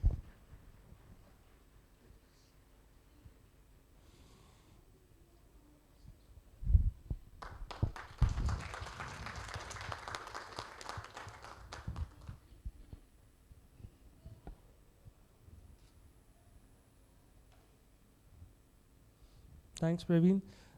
In the morning, Amit, this mention about analytics, ROI. The next presentation is going to focus on measuring ROI of your learning programs with iMocha Talent Analytics. Please welcome Dr. Kshitij Deshmukh. He's a product consultant with iMocha. Welcome, Dr. Kshitij. In between. Yeah. Good morning, Delhi. I'm Kshitij. I come from land of Maharashtra, Pune, educational hub, now known as land of Eknath Shinde, who actually ensured even people in Pakistan as well as Bangladesh were trying to search who is Eknath Shinde, what is happening wrong with Uddhav Thackeray. Technically, guys, just to set the tone, things are much better in Maharashtra. Yes, we feel 2.5 years we will be in safe hands. Similarly, let me introduce myself. I am Kshitij.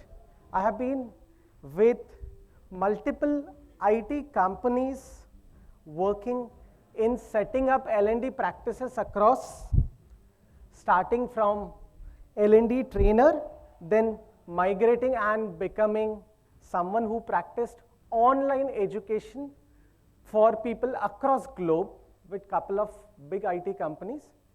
Discovered my love towards a product development, came down to a company called iMocha. We are based out in Pune, yes, Eknath Shinde, same.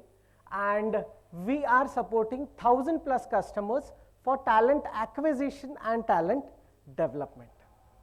That's where we said, let's create something which will be of helpful or beneficial to everyone.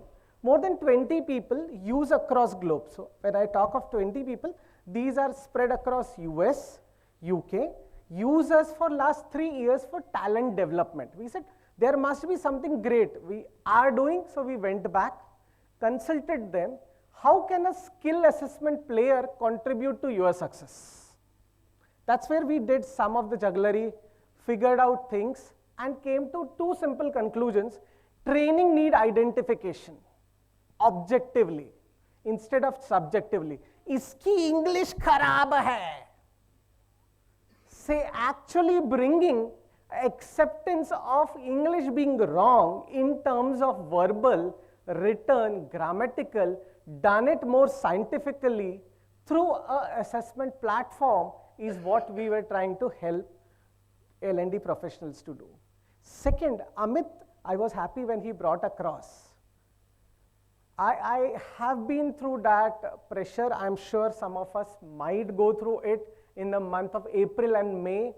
July are the prime times. Budget, what we did, what is a ROI? Again, depends on company, but there is a pressure. So I will try to define how to run certain ROI.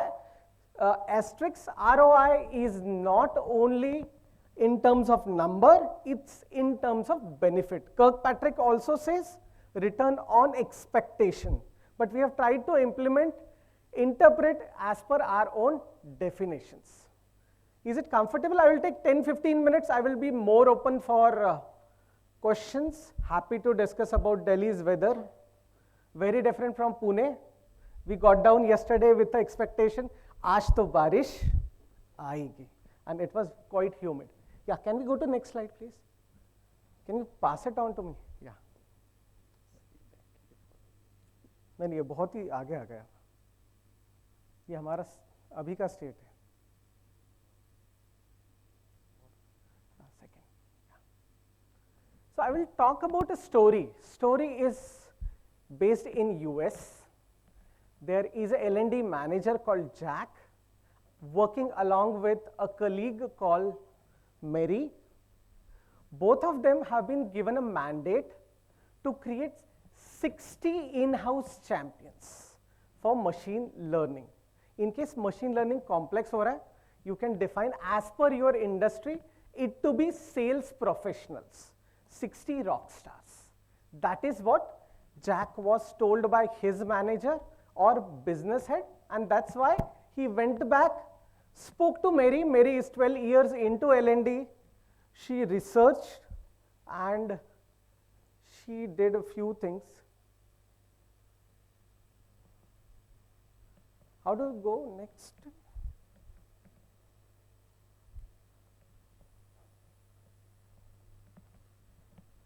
How to proceed next? Yeah. Okay. She actually went across. McKinsey has come out with a 9-block model. She was a learned person. She picked up, realized one block was not for her. So she implemented 8-pillar process, starting with identified competency matrix. What is the required competency of ML learner? She went to BU head. आप क्या ढूंढना चाहते हैं? What is that capability you are looking out for? She documented it. She consulted with subject matter experts, tried identifying. There was a workforce planning group. RMG बोल सकते हैं आप, HR बोल सकते हैं. There was a department. Who needs to be trained? She consulted them. She then reconfirmed. आपको sure है इन्हीं को पढ़ाना है? She actually missed one of the steps which we spoke, in fact, in one of the previous presentations by Praveen, is learner were never consulted and asked whether they wanted to be a champion or not, but they were put across. But yes, she validated with business. The developmental plans were defined. It is post-COVID, so it needed to be online, full of videos, self, outside, define the model. Things free में नहीं बैठना चाहिए, so it needs to have an evaluation process, online training certifications issue किए जाएं to keep employees motivated. LinkedIn में I completed this course. She did her level best is what I was trying to tell you across. इसके बाद knowledge sharing forum भी बनाया. There were smaller groups which used to discuss. After 30-60 days, good amount of energy was invested. And she came down and said, अब ये सब कर लेते हैं, अपन ROI of learning के लिए will get down. It's perfectly fine. Implementation had started, 2 months had completed. She was called by the wicked lady. Next slide कर दीजिए please. She was called by a wicked lady who is from business side. She said, it's already 2 months. What is benefit of this entire exercise? 60 people every week are bunking the office. Sorry for those wrong or exclamated words, but they are not around. They are saying we are attending a training. Customer ka pressure hai. When will we deploy those 60? How many are ready? So, मेरी हमारी तरह थोड़ा सी smart थी. She picked up 10 random names. उसको वहीं चिपकाना आता था. She said, these are the 10 random names. Everything was working fine. Indianism, jugaad. Problem happened when the next question came. Why these 10? Can you show me what is the reason these 10 are selected? Why other 50 are not good? That's where the problem actually happened. She said, I really don't know, or I need to go back and check with my trainer. So she went back to trainer. Trainer recommended, I feel these 10 are improving better.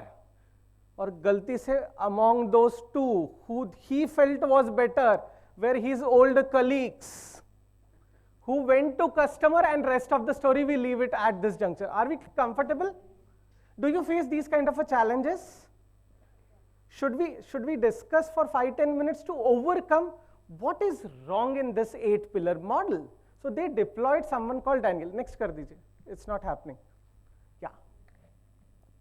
Daniel पढ़ा लिखा McKinsey XYZ company से आया हुआ, tie भी देख लीजिए आप. He was a very good smart fellow. He started asking lot of data, which never could have given to Jack or any internal stakeholder, was now running around to pull all those data pointers across. What data he did few analysis and came out with something. First observation was skill gap analysis was missing.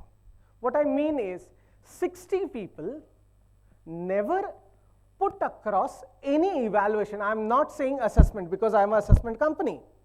They could have been interviewed. They could have been surveyed. They could have been scientifically assessed. Why? To classify and convert this one big group of 60 into small 3 groups. Some at a beginner level, maybe few of them at an intermediate, and some of them at an advanced level. All 60 felt this program is one of the random programs for which I am nominated, so they never participated. They never felt this program was for them. Again, in terms of L&D, pardon my language, but many times you need to show mirror to the person. Many times during leadership development program or management development program, I still remember we did MBTI, big implementation. People were told there are strengths and 3 improvement areas. Sir, 13 strengths hai aapke. They were never acceptable to 3 improvement areas. So you have to show mirror to people that you need a training. Are we clear? Many times it is essential, and assessment helps you bring that acceptance. Second, missing quantification of ROI. When we started a program, it was on the gut feeling, yeah, nominations from people, why they were, what level they were, it was never told across. Yeah, so now, considering an online model, so that's why I put across an image of Teams, and the entire learning intervention assumingly is going through an online and offline mode, we need to do few corrections. So Daniel, along with a big bill of XYZ dollars, provided only 3 specific recommendations. Start with a pre-assessment or pre-evaluation. Create heterogeneous groups and a personalized learnings based on findings of those pre-assessments. Third is, at the onset, define when will those 60 people be eligible for deployment. Will it be a test on which they need to score 80% marks? Will there be a customer facing interview, a representative from customer coming and doing? Will there be an internal subject matter expert who will ask or review their presentations and they will go? Document this criteria and ensure there is an interim report on this documented criteria. You need to actually have it. Can we go to the next slide, please? Now, post Daniel's recommendation, what has happened is we have classified the score matrices into expert, intermediate, or beginner levels. Someone with 62% is called expert. Anything above 60 is supposed to be expert. He is given a different course, online program, as compared to someone who is in the intermediate stage. If I want to look at the end of the day, why those 10 have been identified? Because anyone above 75 will be shortlisted. How many actually have learned or not? I know what was their pre-assessment score at the start of the intervention, what they have gained during the 6 weeks course, whether it is good enough or not, delta positive and negative hai intervention ka, you are able to tell across. Again, going one layer below, if you know what kind of monetary investment was done, if you divide it by successful participants, आप in terms of dollar value भी इसको निकाल सकते हैं. You can extrapolate the thing, but that is on to organization. Initially, expert level ML में 32% participation था. Later on, it became 75 because people felt, I am an expert, I have been given right justice, and I am nominated for right kind of a course. I will learn for the class where I belong. I will not learn where my company feels I should be learning. Next, please. Ultimate benefit. 60 में से 30 requirements 2 महीने में fulfill हुई. Much better adoption, pickup, participation अच्छा रहा. We'll take 5 minutes, run you through one of the case studies, and then I'm open for the questions. Yeah. Next. One of the customer, I don't know, anyone from Ericsson out here? No. तो फिर मैं कुछ भी झूठ बोल सकता हूँ. Let me take a liberty as a consultant. No, I will stick to what is being on the board. We were working with Ericsson 3.5 years back. Data science was very, very initial stages. They partnered with iMocha only for very complex technologies. In terms data science, machine learning algorithm, Blue Prism, no code, low code, yeah, few of those. Rest, .NET, customer experience, cognitive ability, they were doing it on their own. They were trying to build a center of excellence. People who will qualify these assessments were supposed to be deployed on project, and people were supposed to undergo learning path. I start as a ML beginner, I mature to ML advanced, experience, and then get a final certificate. 2% passing. They today also don't allow anyone to pass very easily. Assessments are very, very rigorous. 169-minute assessment in India, in US, in Sweden, people give. कैसे देते हैं? हमारे लोग तो 10 minute का test नहीं देते. It happens. Yeah, it took 3 years. So they call their people crew. Crew does not sit. They don't want to give assessments. So we said, We understand it's too big. Why don't you make it 30 minutes? Being an assessment consultant, we are in practice of building engaging assessments. 30 से 45 minute का mobile पे भी चलना चाहिए. Everyone talks about lot of platform compatibility, blah, blah, blah, blah. What Ericsson did, they created reason. Anyone who qualifies will be given opportunity for internal job mobility. Degreed is one of the LLMs. Some of others are also practicing. They opened up these job positions. This exercise, we did it in iMocha. People were told if they qualify these assessments, they will be elevated a couple of levels or they will be open for IJVs. Create a reason why people should attend that complex L&D program. If there is a compelling reason, they will start attending, and we have seen the case study. Let's look at a couple of slides. Then we simplified. There was a lot of flux around. MIS, data, board, what is to be sent. अगर आप देखो बहुत simple है.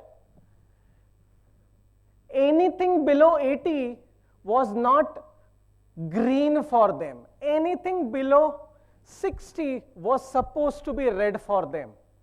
Every week, only one dashboard from iMocha used to go, which HR head used to push to their own stakeholders. Of the 10 skills, where do we stand across? Simplified. एक last slide दिखा देता हूँ. And we started with, this is a slide you will see at our booth also, more than happy to discuss it. Entire program, if had 6,000 people, beginner में, there were 25% people below 35% marks. There were 47%, 47 plus 25, close to 62% people in first two brackets. If you look, that number actually shrunk after post-assessment significantly, and there was nothing in the proficient range, which has increased by 10%, and there is a new big spike in the 60 to 84%. Clear quantification of ROI for this learning program. One of the method, not by Jack Phillips, but adapted by lot of our customers, easy to be implemented across. Not too much of Power BI needed. More than happy for questions. Yeah. So this, in 2022, we got featured in one of the fireside chat by Satya Nadella, where he said, iMocha is building biggest skill API and changing the way skill assessment has been done. Would like to close with the last slide. Thanks to all of our well-wishers, we were able to raise a Series A round with 14 million, hoping to work with all of you and take the L&D fraternity ahead. Thanks to Transformance Forum, previous speakers, for giving me this opportunity. Thank you, everyone. Thank you so much. I will have the pleasure of presenting to you moment of the occasion.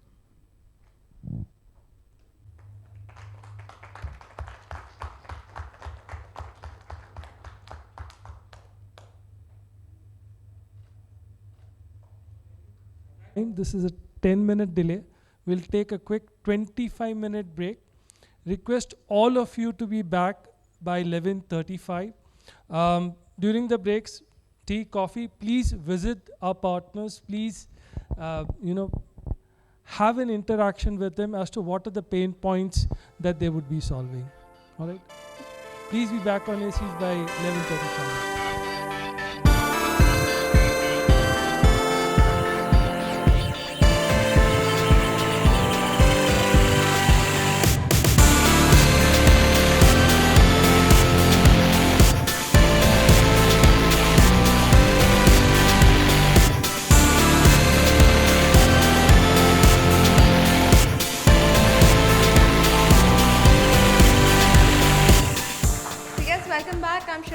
The Associate Director from Transformance. Happy to introduce you to the panel discussion that we have on a very interesting topic that talks about the high performance and career mapping, building a future fit workforce. Of course, a warm welcome to Amulya Asra, who's the CHRO Team Computers Private Limited. Accompanying him on the panel is Gautam Agrawal, CHRO BLS International Services Limited, Biswaroop Goswami, CHRO GHCL Limited, Sukhdeep Arora, Chief People Officer Anurag, Kamaljeet Kaur, CHRO Sterlite Power, Ruby Khan, Assistant Vice President, Max Life Insurance, and Gaurika Tandon, Head Learning and Engagement, Benton Coleman & Co. Limited, and Mr. Amrish Singh, who's the CHRO GE. A very warm welcome to all of you. I request all of you to take a seat at the stage. Okay. Our first panelist, we have Gaurika Tandon. एक छोड़ के बैठिएगा, बीच में mail बैठाएंगे. Then we have Kamaljeet Kaur, CHRO Sterlite Power. Then we'll move to Biswa Swaroop, and people call him BG. Bank guarantee है अपने office के. So a big round of applause for him. Then we have Sukhdeep. And then we have Amresh Singh, CHRO GE. And then last but not the least, Gautam Agrawal. Yeah. So I'll take up the dais a bit later. So it's just wonderful to see everybody. How many of you, this is the first offline event? Okay. First time. 2 साल में Covid हुआ था? Okay, नहीं हुआ था. But it's just wonderful to see everybody around and the energy. So thank you, Transformance, for calling us. My name is Amulya. I just completed 24 years in the industry. 6th of July 1998 is when I started my journey. And I am 25 years old with 24 years experience. So next year I'll be 50. I started my career with HCL, where I spent 10 years, 5 years abroad. And then I got married, and collateral damage, I came back to India. घर जमाई नहीं बना था, but आ गया वापस. And then it was a wonderful journey in HCL. Then I went to Buildersoft for 4 years, 8 years with Samsung. So mostly work with Indian and Oriental companies. I'm comfortable with it. Tried my hand with MNCs, US, IBM, once GE. It did not work out. So the divorce was instant and very fast. And I came back. And last 2.5 years, I am with a company called Team Computers, which is an Indian IT company. And very, very relevant topic. Very, very relevant topic. And how many of you have read Mark Zuckerberg's latest, tweet, or he's written something on economic meltdown, 4th of July? Anybody? Oh, so he's talking about the meltdown happening next year. We are having a recession, 2024. And the tailwind is fierce. Headwind is fierce. So I read this book called, a book from Ram Charan. And I actually spent time with him in masterclass, which is Talent, the Market Cap Multiplier, which is co-authored by Anish Batlaw. And he speaks about next 2 years what is going to happen. Very, very bad for us, and you can see what is happening. Recession all around. Inflation is high. Money has been sucked out of the economy. The war is going on. So Putin is not Putin. He's just continuing. Okay. So only thing that we are going to survive with is, उसमें मेरे को याद आ गया कि एक था ना कि भाई सिनेमा क्यों चलता है? Entertainment, right? So HR and organization are going to survive only with 2 things. Talent, and digital transformation, right? So I have a very, very esteemed panelist. We have 45 minutes. We'll try and do justice, okay? Because we have to rush back to our offices. No, we can stay back if you love the session, okay? So the topic for us today is very, very relevant, because we are talking about high performance and career mapping for all the people. And you know how fierce the battle is for talent. अगर आपको आज talent कोई join कर लेता है तो नवीन निश्चल का गाना याद आ जाता है, तुम जो मिल गए हो तो ये लगता है कि जहां मिल गया. Correct?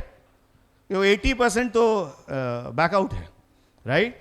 So let me start with the first area. We are talking about building high performing teams. ले तो आते हैं मगर करते क्या है उस टैलेंट का? what do we do? Most of the organization we have in the journey, there are some people who are laggards, there are some people who are leading. There are some organizations who do wonderful work, whether it is in Indian or MNC or Oriental. They do wonderful work when it comes to talent development. But एक बार आ जाने के बाद we really don't take care of them, okay? So my first question is around building high performance teams. So I'll start with female first. So Gaurika, I would like to understand from you, what are the 3 conditions for top performance? Competence, clarity, climate, what organization does, and how do you instill data-driven culture or mindset for teams? Thank you and good morning everyone. It's really nice to be here. So after so much of energy, I hope I'll be able to do justice to the crescendo. So what you really asked me is about high-performing teams, and the 3 words that I caught in the question that you had was competence, climate, and clarity. Actually, let's just spend a little time about this. And you know, competence for me is something that the knowledge that you have. So let's kind of spend 2-3 minutes on each of these words of what we said. Competence to me is the knowledge. So if I'm a chef, I know how to make pasta. So that's knowledge. Then comes your aspiration or your want to build something, or the passion that you bring in, which will make me make the pasta. And that is what probably a combination of clarity and climate will give. So if we look at clarity basically means that you define for me what is it that matters, what is high performance. So it's important that an organization actually sets out and says, okay, this is what we want to do. Teams want to do it. Everybody knows that if I do this, this is going to contribute to what the organization has set out for. So therefore clarity, which means we're all running to the same goalpost.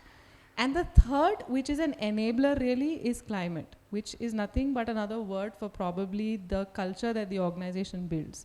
You know, this is, for example, cricket. You know, look at a player. Whether he's playing a T20 or he's playing a 1-day or he's playing a 5-day, it's the same player, same competence, same skill.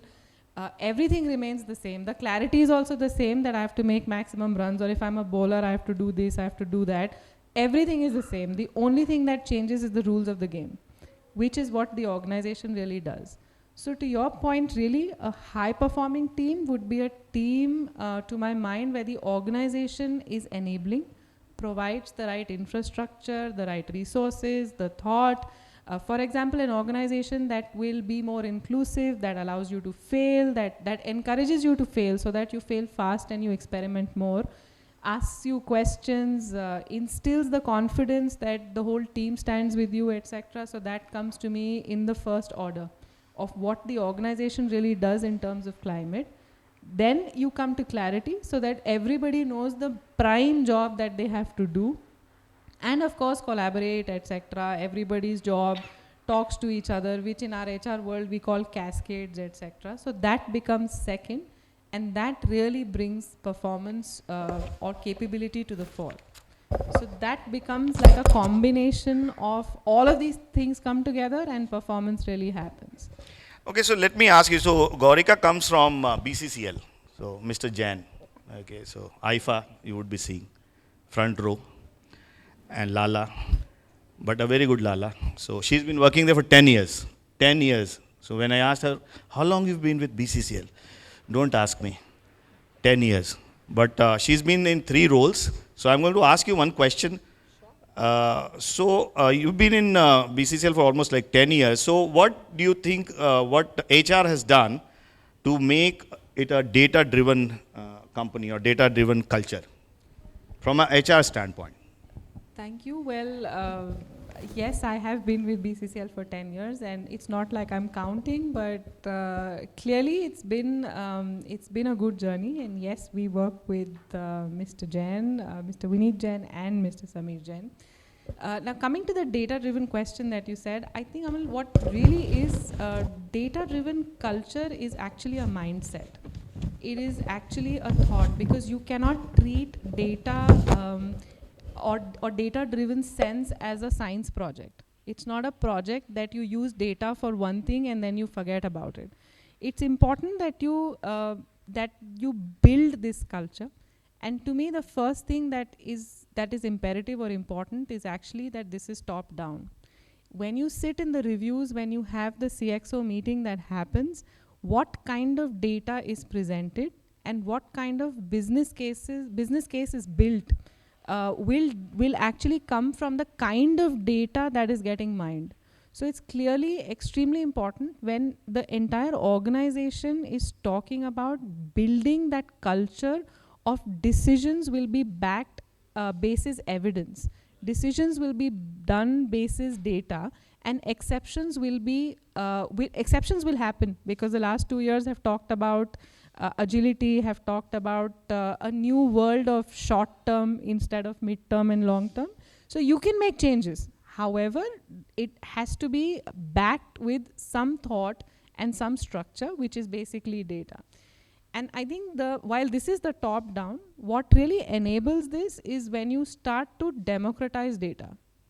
You cannot do data-backed decisions unless data democratization happens, which means that employees or people who are going to make decisions have easy access to data.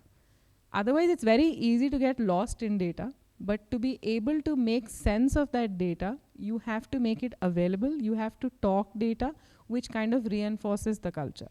So that is pretty much what we do at Bennett as well. We have loads and loads of data. We're a 180-year-old company, so we've seen world wars, we've seen economic depressions, and we've seen all of this, and the pandemic hopefully is behind us. So we've got huge data. In fact, that's a business opportunity for us. We're looking at NFTs, which are non-fungible tokens, where we are able to bring out data from archives. So unless you structure that data and you find the right stuff, so we're actually talking about monetizing our databases. So it's pretty much the next thing of really getting that culture of decision making based on data and evidence. Yeah, monetizing database is something new for me. So I think in pandemic, TOI or BCCL was badly hit in terms of the subscription, and you came down to 20%. True. And then again, you're catching up.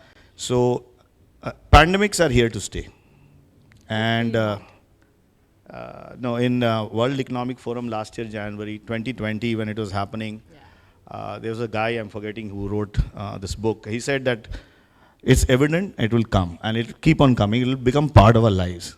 So now that we have spent 2 years locked, the black swan was there, which was not the pandemic actually, but the lockdown, right? So what do you think BCCL is doing to make their members future fit? 3 things that the audience can carry from you. So for us, employees are pretty much like our consumers. And our consumers are pretty much, I hope everybody in the room here at least reads the Times of India or Economic Times. If you don't, please subscribe. I think, so yeah, we pretty much are the same diverse consumer base that we have as our consumers. It's the same diverse set of people that we have who actually build this news. So we're in the business of news in a way, where we are aggregating news, printing it, and kind of bringing the paper to you, which means we are distributing it. So for us, future fit basically means that we need to have business contingency planning. Our newspaper, and as an organization, we are about speed. Till about the first half of the day, the sales guys are going out in the market. Second half, the journalists start coming in when the news starts to come in and everybody starts to curate it. After that, the printing staff goes on at around 7 p.m. They are the most active. And then at 3 a.m., it's our distribution team that comes so that the paper comes to you at 7 o'clock. So we're pretty much a round-the-clock team. So for us, BCP is extremely important.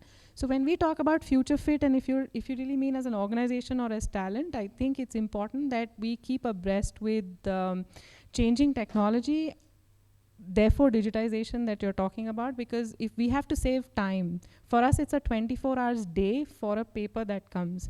So everybody has only limited time, and therefore utilization of time for the best thing that you can do in the time. Therefore digitization, automation of whatever else that we can do, bring in efficiencies is clearly one. Then we're also talking about we're also talking about dealing with ambiguity and quick decision making, which is pretty much what we have been doing, but I think we've just got more tailwinds and more reason to do it. So for us, that becomes extremely important. And the third is that we are a limited market. We are a limited market, and we are talking about building habits and building credibility and trust amongst users so that they actually trust the product. And they will trust the product, therefore we have to trust the organization, and therefore a culture that we are trying to build. So a combination of all of this is probably what's going to future-proof us. Wow, thank you. So 3 things: changing technology, bringing efficiency, and the most important, I think, what you have to train your people is to decide. Decision making is something that all leaders can't do. So Jeff Bezos also says, and you see what he's made, Amazon, what it was and what it is right now, and it's the biggest threat.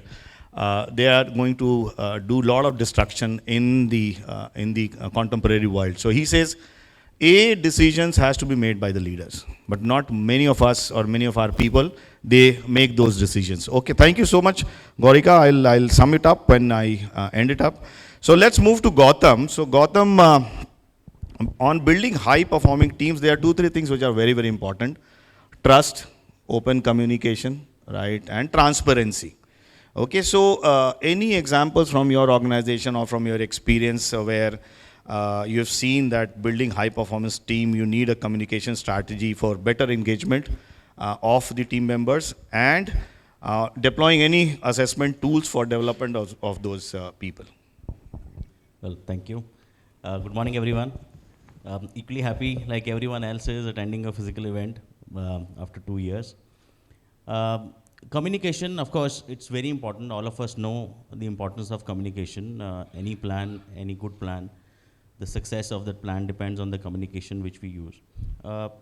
We as an organization, like many other organizations, have we have established channels of communication within the organization. We have established channels of engagement within the organization, but I'll share a different example with you, how communication plays a role in terms of engaging the organization, especially in tough times.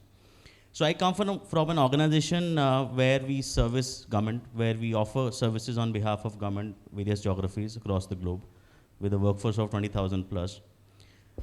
When the pandemic first hit 2020, in 2020 April, while everyone else was struggling with finding a balance or finding a ways to remote working, we were struggling with continuity of operations.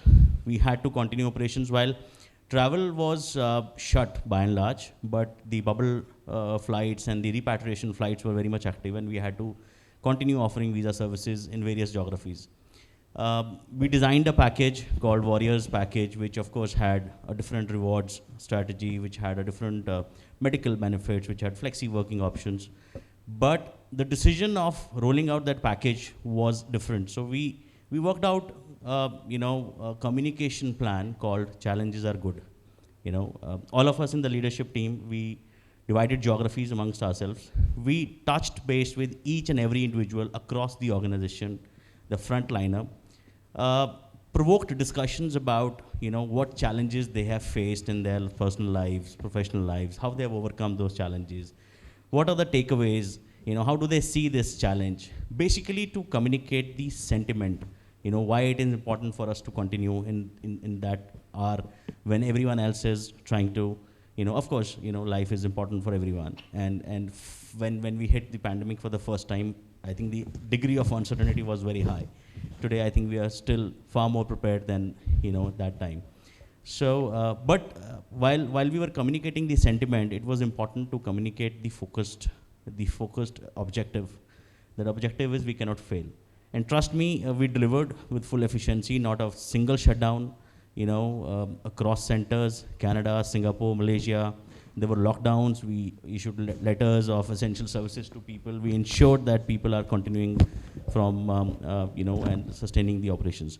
So what my takeaway from this is that, communication strategy, what this pandemic has now, given us is that agility is very important, we cannot just go with the generic forms or formats of communication.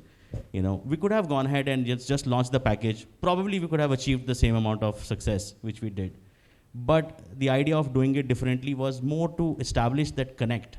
And we in the leadership team continued operating from office. We did not take a single off, because when you are expecting people to deliver something or, demonstrate something, you'll have to really lead by example.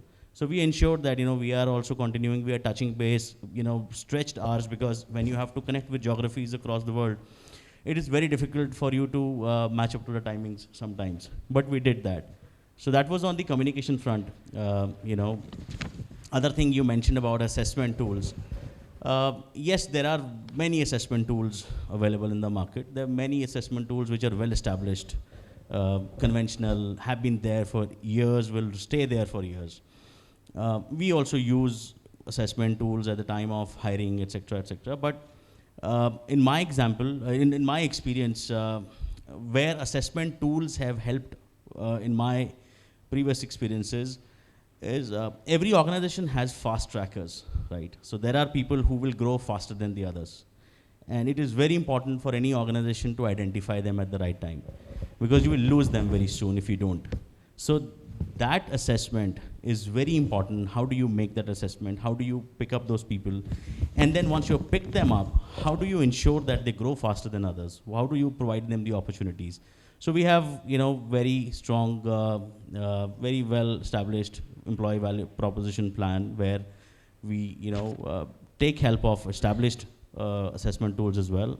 Plus we have inbuilt PMS integrated. These days AI is something, which you really can't do without. So you have to really, data like you were talking about, so data is power. You really have to have in-depth understanding of individual development needs. So these tools provide us with those development needs, because every individual has a different need from the other. So Gautam, so most of the time, many of the times, see the organization, there are a lot of people who sell assessment tools and all, and they'll come and sell to you. And because the HR folks, they want to impress the CEO or the managing directors, they'll say कि boss इसको करना है, and now उसको कुछ समझ में आया है, because tailor making it for suiting your organization is very, very important, right? Otherwise you mess it up. So you try thinking something and then the end product is something else, right? So did you tailor made it for your organization at any times, the assessment tools? Because all the organization does not fit in one thing, right? So your culture is different, the set of people, the members and the employees come from very different backgrounds. So do you have any suggestions for people out there that when they are deploying an assessment tool, they have to take care of looking at tailor making it for their organization? Yes and no, both. There are well-established tools, right? It depends on the need. It has to. It depends on the organizational need. For us, yes, we have tailor-made. Why we have tailor-made? Because we have very diverse manpower. We have very diverse workforce. We have very diverse business lines. There's one which is in the financial sector. There's one which is on the technology side, which is the IT side. There's one which is on the citizen services side. And then we want the cross mobility should be there. We want that the common thread has to be there within the organization, where I do not restrict, if I'm not able to leverage the whole of the organization for talent to move, I am restricting it to a great extent. So therefore it makes very important for us to tailor make it. But at the same time, I think you really need to assess your need. You really need to see that if a tool which is available in market, first of all, understanding why an assessment tool is required. First of all, do you really need one? Is the organization mature enough to deal with an assessment tool? Because many of us would have been through the assessment centers, which was the jargon used many years ago. And I don't know how many of them actually did anything after that. Just assessing doesn't help. What do we need the assessment for? And what are we going to, the step 2 is more important. So once you know the step 2, step 1, of course, you will be able to determine that, with ease. Thank you, Gautam. So one thing was very important that you talked about communication, that you went out and spoke to all the employees and the leaders themselves, so that the communication that you're trying to get to the people, and you worked throughout the pandemic, right? And there was no shutdown, and it was very, very important. Because sometimes you feel the leaders will just do one town hall and then they leave it to the juniors, and then, it becomes a Chinese whisper and a grapevine. So there was this CEO who was telling a story on Napoleon, and the last sentence was, in short, Napoleon was invincible. And then it went down as in shorts. Napoleon was invincible. Understood? Half pant mein jarur jeet jata tha. Shorts. Okay. So now let's move to our next panelist. And he represents a company which I think most of us admire. The leader, Jack Welch, was, of course, the best CEO. His books are just great, The Welch Way, straight from the gut, if you've read it. So I'm going to Amresh, and he's been with GE for long, a veteran. And I'm going to ask you, GE has led in many ways in all the HR things that we do now in India. So whether it was 9 grade, whether it was leadership development called HRLP, Human Resource Leadership Program, or Business Leadership Program, taking people to Crotonville in the US, and then many of us organizations, we started emulating it. So I'm going to ask how GE has always been a pioneer in leading people practices and talent development and talent engagement. So any examples which you think is very, very contemporary, which is very valid for our people out there who can take it to their organization? Amresh. Hey, hi everyone, good afternoon. So, yes, I'm proud to work with GE, and this has been like a dream company for me for many years, and I landed up there. It was not, it was more through an acquisition, and I feel that's been one of the big things that happened to my life. Now coming to the question, how GE does it? My learning in GE is a bit ahead of the curve always. When you talk about 9 blocker, GE left it, I think, 15 years back or 20 years back. They kept moving into how to manage the workforce better and better. Today, so there are few things very, in the system, it's like very core to the system is people and development. And this is one thing that GE thinks about very constantly, keeps moving every pieces of it. And that's why it has moved in last 7 years so much that I'm also like trying to keep pace with what's going on in GE. Now we have moved from performance assessment, we moved to performance development as a concept. We moved away from ratings. We don't do ratings. There's no rating done of individuals on performance. It's always the career conversation. It's always the coaching piece of it. And then from performance development, we have now moved to, we call it people performance and growth. Now what is people performance and growth? People are, so we have built up in our performance management system the nudge factor. Now people, it's led by the people, it's not manager led. Now employees lead the conversation. They nudge, there are certain, at certain point of time they can nudge their managers and their people leaders to lead into a conversation. It's about development, it's about priorities. It's about leadership behaviors. Every person in the organization is required to do a self-assessment through their own choice of people. I was required to do my self-assessment to my choice of employees in the organization, and I lead it. So I have to get that assessment on myself. What is my leadership behavior and how do people see me on the leadership behavior skills? And that is a core part of your performance management. Like if, I mean, how do people rate it? And it's my choice who to choose. But those assessment done on the leadership behaviors will lead to my overall assessment, overall annual assessment. So it's not only about priorities and the performance, it's about how I behave, how I work in the system that will define my overall annual performance. So these are few things in the system, and that's kept moving in last 7 years I've been in GE. Now, on the talent piece, we still today I'll say we still are integrators of talent acquisition, talent management, talent development, reward recognition, comp and ben. We still are integrators of that, but where we need to move is, and where we have started to move is, the workforce transformation piece. Now we have started to look at the future as like workforce transformation, and these elements will remain, but what is the larger workforce you have?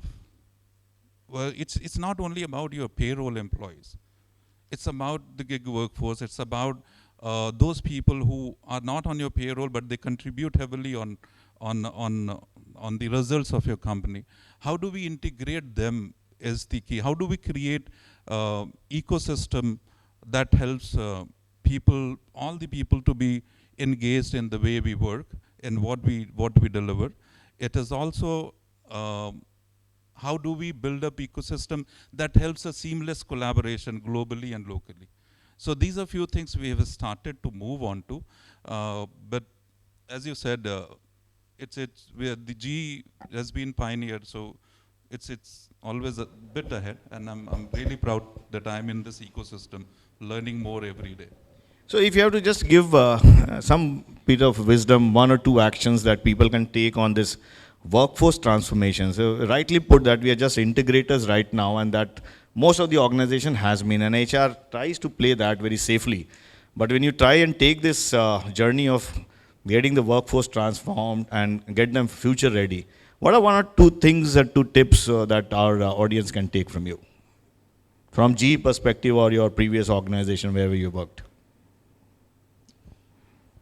Yeah, so we should look at what are the disruptors today in the system. Now, from the technology side, from the workforce side, like automation is one, data is one, we have robotics, RPAs, and the artificial, the AIs, and these are few disruptors. Also, the kind of workforce you have, the diverse workforce is the disruptor now. You have workforce globally, and you have to address so many things. How do you build those collaborations in the system that helps a seamless performance? Now, if these are the disruptors that you have around your business, in your organization, how do we take advantage of that? How do we take advantage of the disruptors? How do we disrupt the disruptors is the element. And we have not moved too much there. I was reading a report, a Deloitte report. It says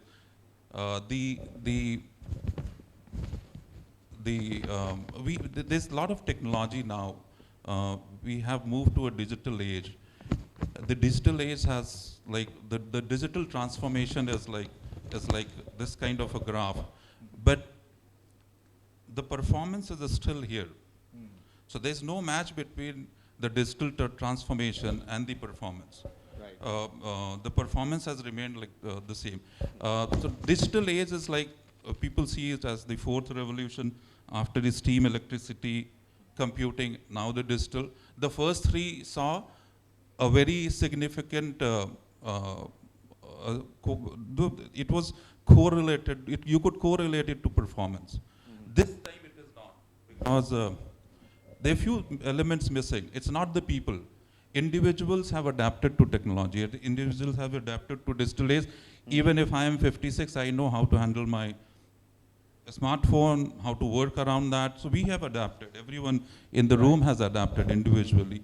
But our policies have not changed. That will help us adapt to the digital transformation. So the basic thing we need to change is how do we change this policy, which is maybe many decades back. So we still struggle to allow people, allow the individuals to make the best use of the digital transformation. Right.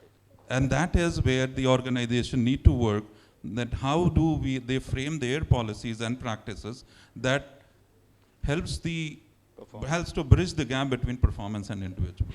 I think very, very rightly put. I think during the pandemic, if you've seen, the HR function was blessed.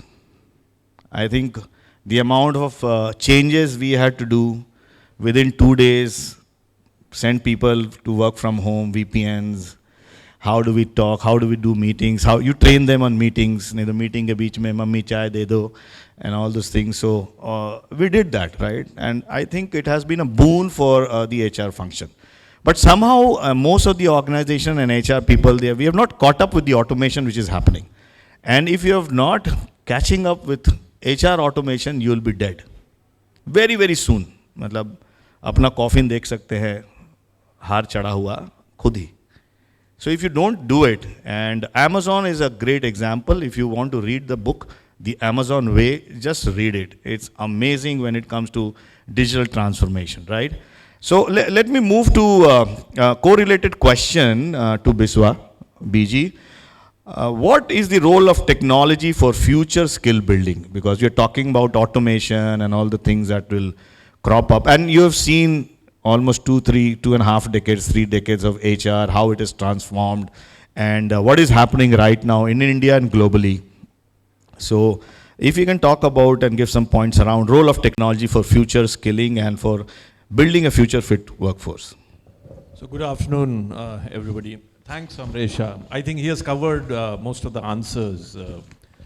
So what I look at technology perspective more so, I'd like to take you back to the 5 mega trends that we are talking about, and Amresh touched about it, on the artificial intelligence and the machine learning, all of us are aware.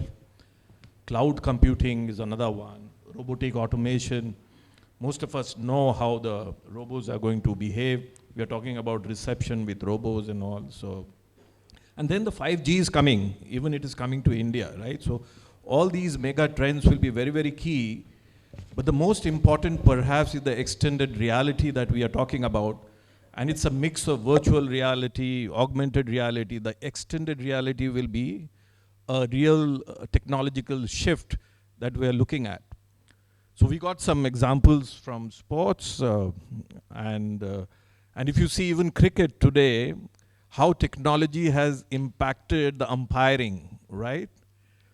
And some of the jobs that are going to get obsolete, and I was reading an article, and it was saying the umpiring and the referees are going to get obsolete. And why? And you see this, how the third umpire is coming into the picture, how we are using technology, who's getting out, who's not getting out. So why should you have a person in the field? So these are some of the disruptions that are already there. There's huge turbulence, and if I may use a word, I think you were using agility.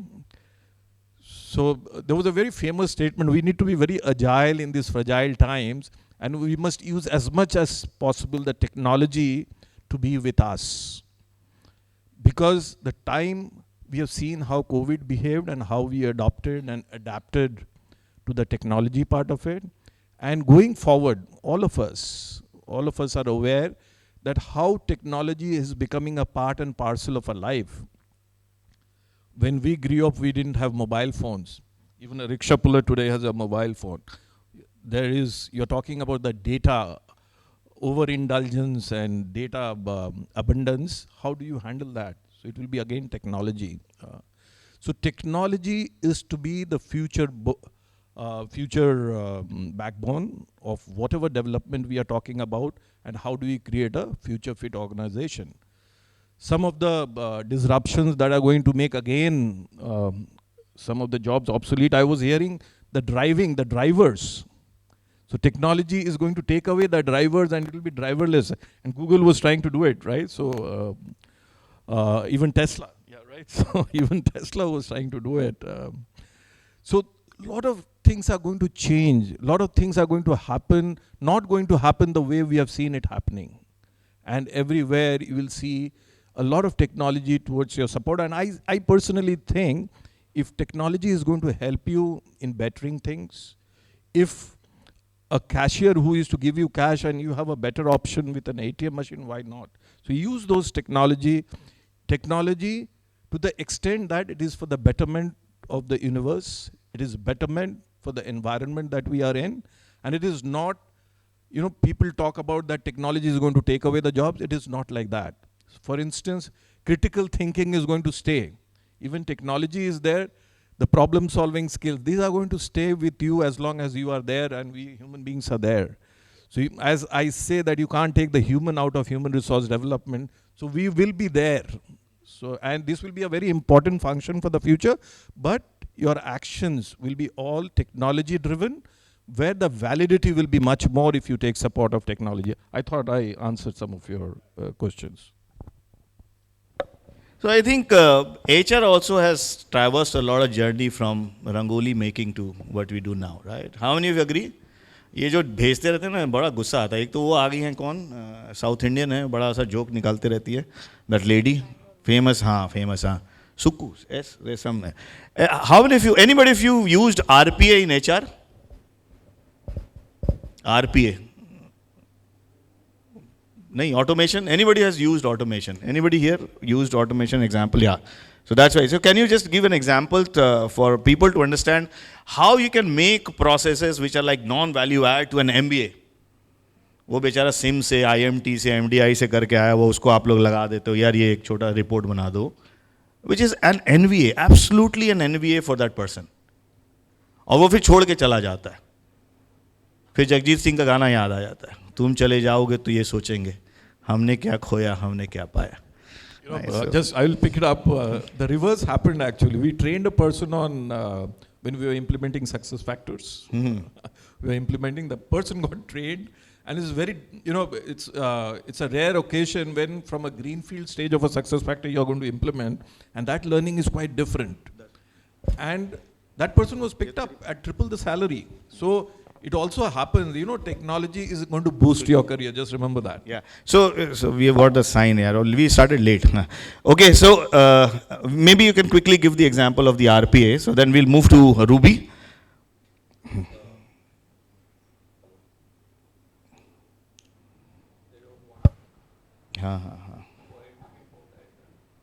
Sorry.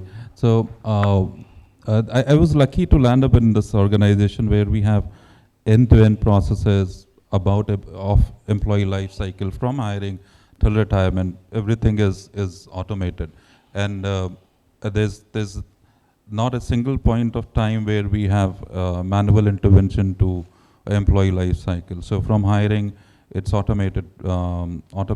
So what happens? Like there are few repetitive and mundane jobs which takes away a lot of our time. So what we have done is we've seen those jobs which are repetitive in nature and which takes away a lot of our time, mundane, but they get automated. But the automation has not meant that we have the people are not there. We still need people to do jobs which automation cannot do, which is about future thinking, which is about team building, which is about communication, which is about culture adaptation.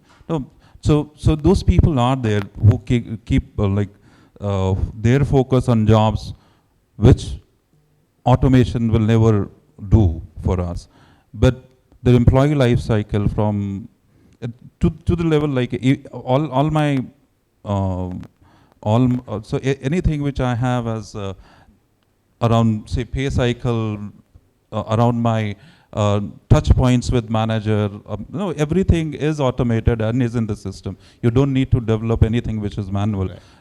It saves, and it is helping us to generate data from the system now, right, so that we can manage the workforce better. We have all the data in the system, we can generate it, and we can see where to spend our time and energy. Thank you. Thank you. I think we'll move to Ruby now. So, maybe if you can just talk about agile learning culture. So just BG has just rightly put, you have to be agile in the fragile environment right now. So any quick inputs for our audience on agile learning culture in the organization to have a future fit workforce? Good afternoon, everyone. It's a pleasure to be here. So, I work with Max Life and been here for almost 7 years. For us, being a conventional insurance organization, COVID hit, it was a difficult time for transformation because quickly we had to turn around to be digital, right? And being digital for an insurance organization was not easy with a population of almost 15,000 people. what we did as an organization and as an HR was one, we moved our processes very quickly with respect to sensitizing people of how it is important, going back to purpose. That's one. Second, also, I believe our connect as leaders, when I say connect with leaders, our leadership connect on various reasons of why we are doing certain elements and what is it was very, very high. So that was one reason why the agility of doing certain things during ambiguity was very high. That's one part. I would also like to add that learning in this ambiguity was a big hit in our organization because one, we allowed our talent to own careers. So as rightly mentioned by one of our panelists, mature organizations are moving from an annual appraisal cycle to a biannual cycle, or even moving out from a performance annual review, because it is believed that talent has to be measured in a continuum and cannot be boxed in rating, right? So we encourage our supervisors to have a continuous conversation, continuous feedback mechanism where they don't tell the talent that there's a blind spot, but they co-partner with talent and work around their developmental areas.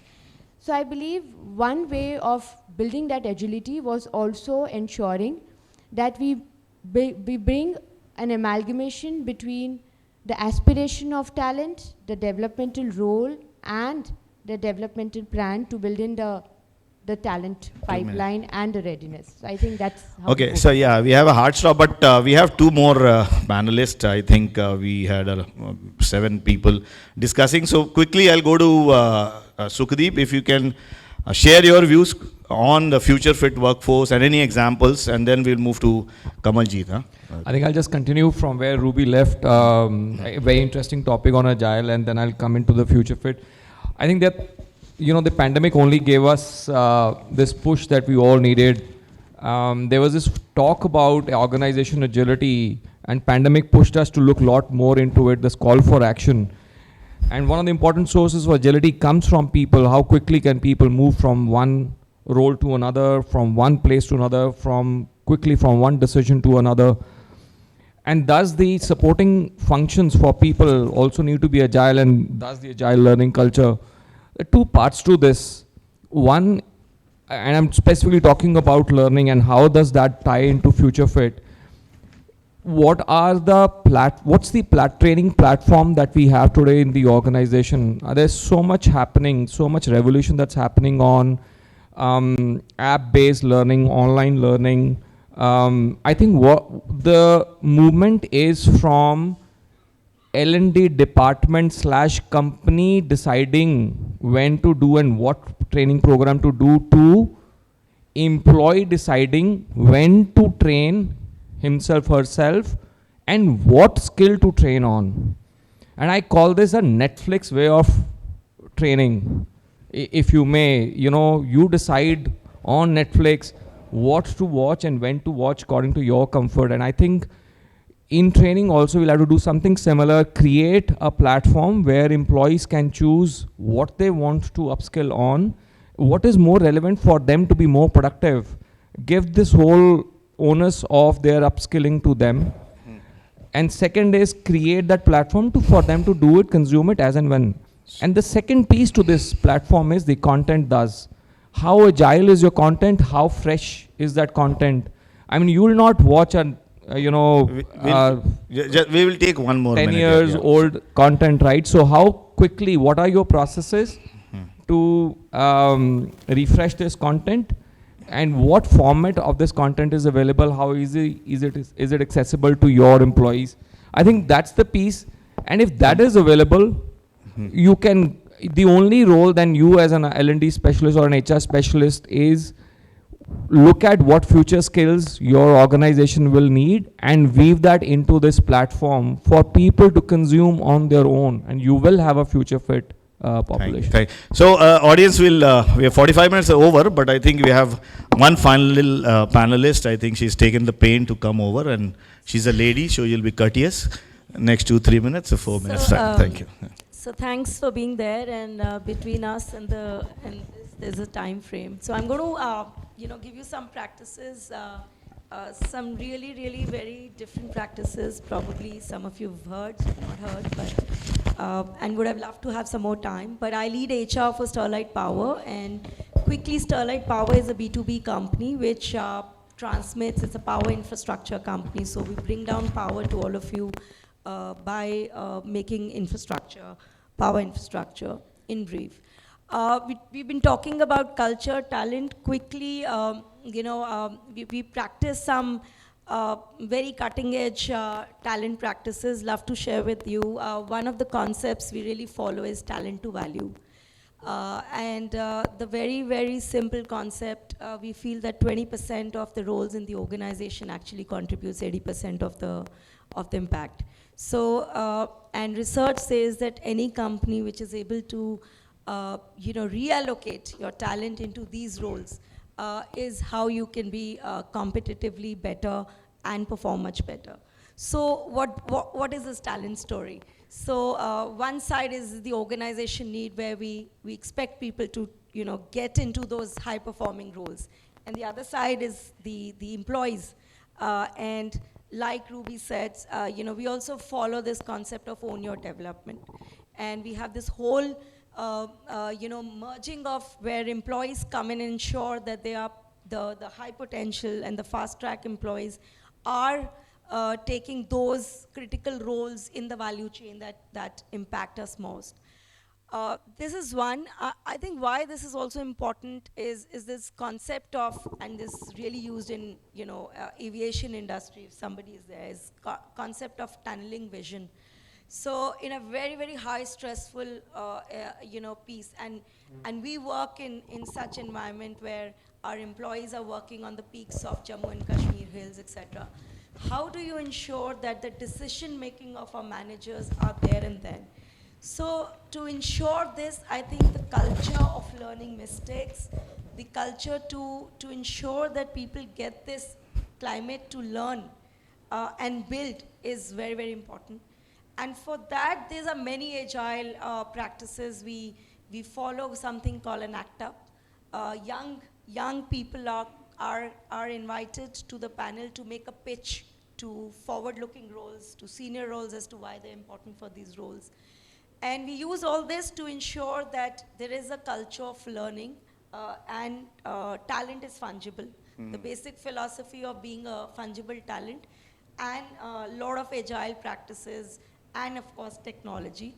So I just wanted to summarize, and will be happy to share my learnings. I am available on LinkedIn, and I think this is what I can do justice in time, but short and sweet. So quite an insightful discussion. So I would request if you can read this book from Ram Charan. It's called Talent, the Market Cap Multiplier.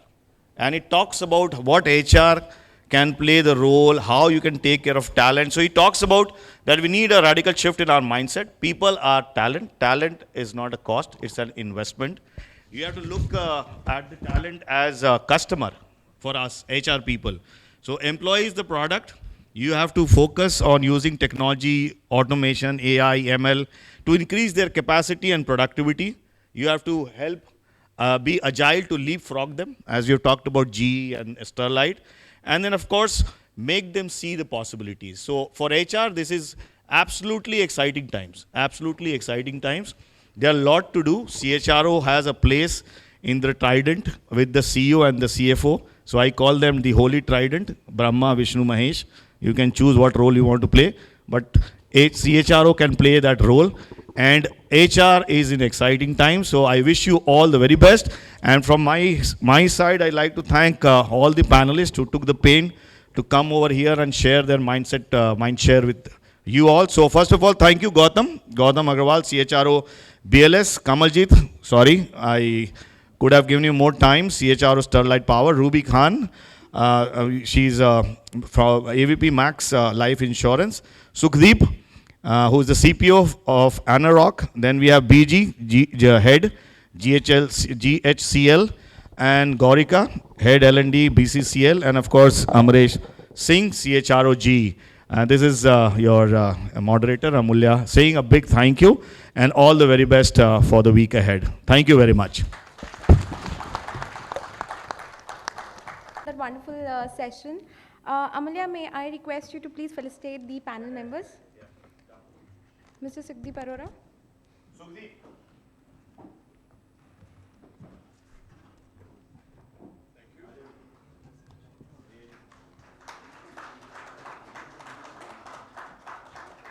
Mr. Gautam Agrawal. Mr. Gautam.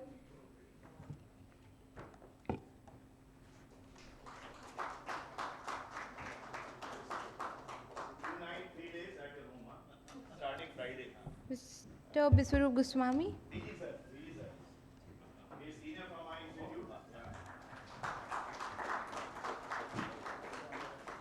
Mr. Ruby Khan.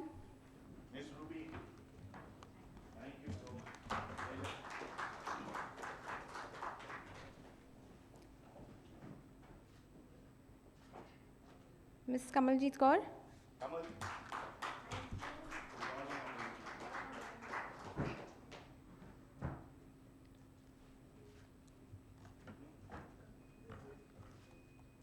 May I request Mr. Suresh to please felicitate Mr. Amulya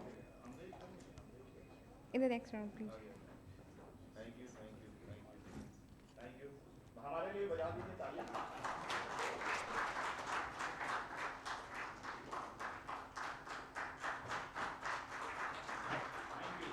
We now move on to the next session, which is a presentation on microlearning in the midst of hybrid era, effective and overrated. Please welcome Mr. Suresh Kumar DN, CEO Tesseract Learning. A very warm welcome to you, Mr. Suresh. Thank you, Shar. Too much of cognitive load for me, right? I suppose it's all great to hear all the panelists. I think the great presentation in the morning. Amit started with a great opening thing, and then we had multiple sessions. And when you come after all this, what happens is you don't know where is your presentation, how much is hijacked, right? So because, actually I want to talk about cricket, and then already multiple people spoke, right? So this is what happens, but it's also a good advantage that people know, because that makes my life easier, which to some extent will happen in my presentation. So when I'm talking about microlearning, whether it's overrated or really it is creating that right impact, and if we talk about cricket, right? And then particularly the IPL. When IPL got introduced in almost 12 years ago, we all said, okay, no, it will never work, right? So because it will not last long, it will literally destroy the cricket. But however, if you see 12 years down the line, it is entirely completely different, right? Because today cricket is known through IPL, right? It's become a brand in itself. Right, nurturing ground. It all depends. Just because I like small microlearning, that doesn't mean that we have stopped giving long-term, large programs, right? It all depends. What is that our passion? I still like test cricket, so I try to spend time. It all depends. But yes, it has created opportunities for people. Otherwise, it is only that 14 people in the squad. Nobody else get to make it to the national team, unfortunately. But today, that's an opportunity with literally to all of us. And that's an opportunity with a lot of, within the organization, that it does help people to go to the next level, right? So, and definitely it has created its own segment, right? And the kind of money that it gets sponsored, I think it's really exorbitant. And now if you compare this to microlearning, right? So a decade ago, literally when we started talking about microlearning, this is what we said, okay, what exactly it is. Not many of us knew what it is. Will it really work? Because we are very happy with our classroom programs. I create large programs and very happy with that, right? We make and we get beautiful reports in the completion status in our LMS. I think it's all fine. And then it was also overrated. And when the microlearning came in, I think we all had faced, okay, we said we'll take a big program, cut it to 10 pieces, and then that is microlearning. Okay, this is what for our understanding then. But today, we all understand. I think microlearning is here to stay. I think we all, one way or the other, we have implemented using various ways. Definitely trying to teach one object at a time so that we build competent people, because that's what is important. And when you're teaching microlearning, I think we'll not teach theory or history, because we get into the point, okay, this is what you need to learn and start applying on the job, right?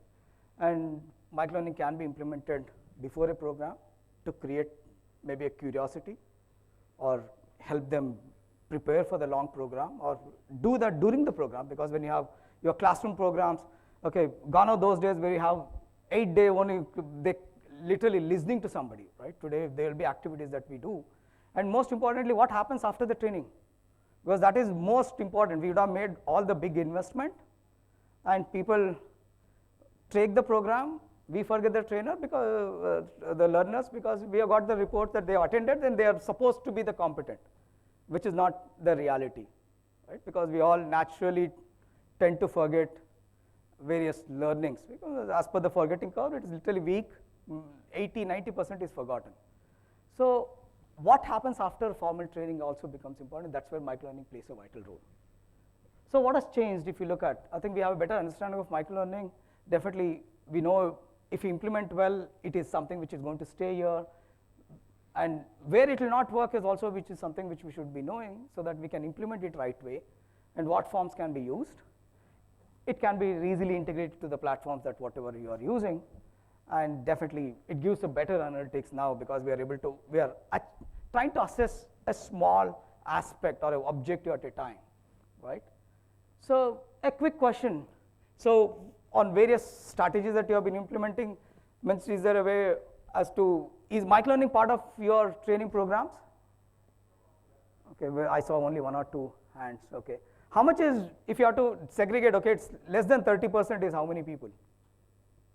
Or if it is more than 30% in your training programs. So as part of our programs, what is important is we should know what to drive. I think today microlearning is going to create that right impact, because we need to make those provisions. Yes, we'll have large programs, okay, so that's something which will not go.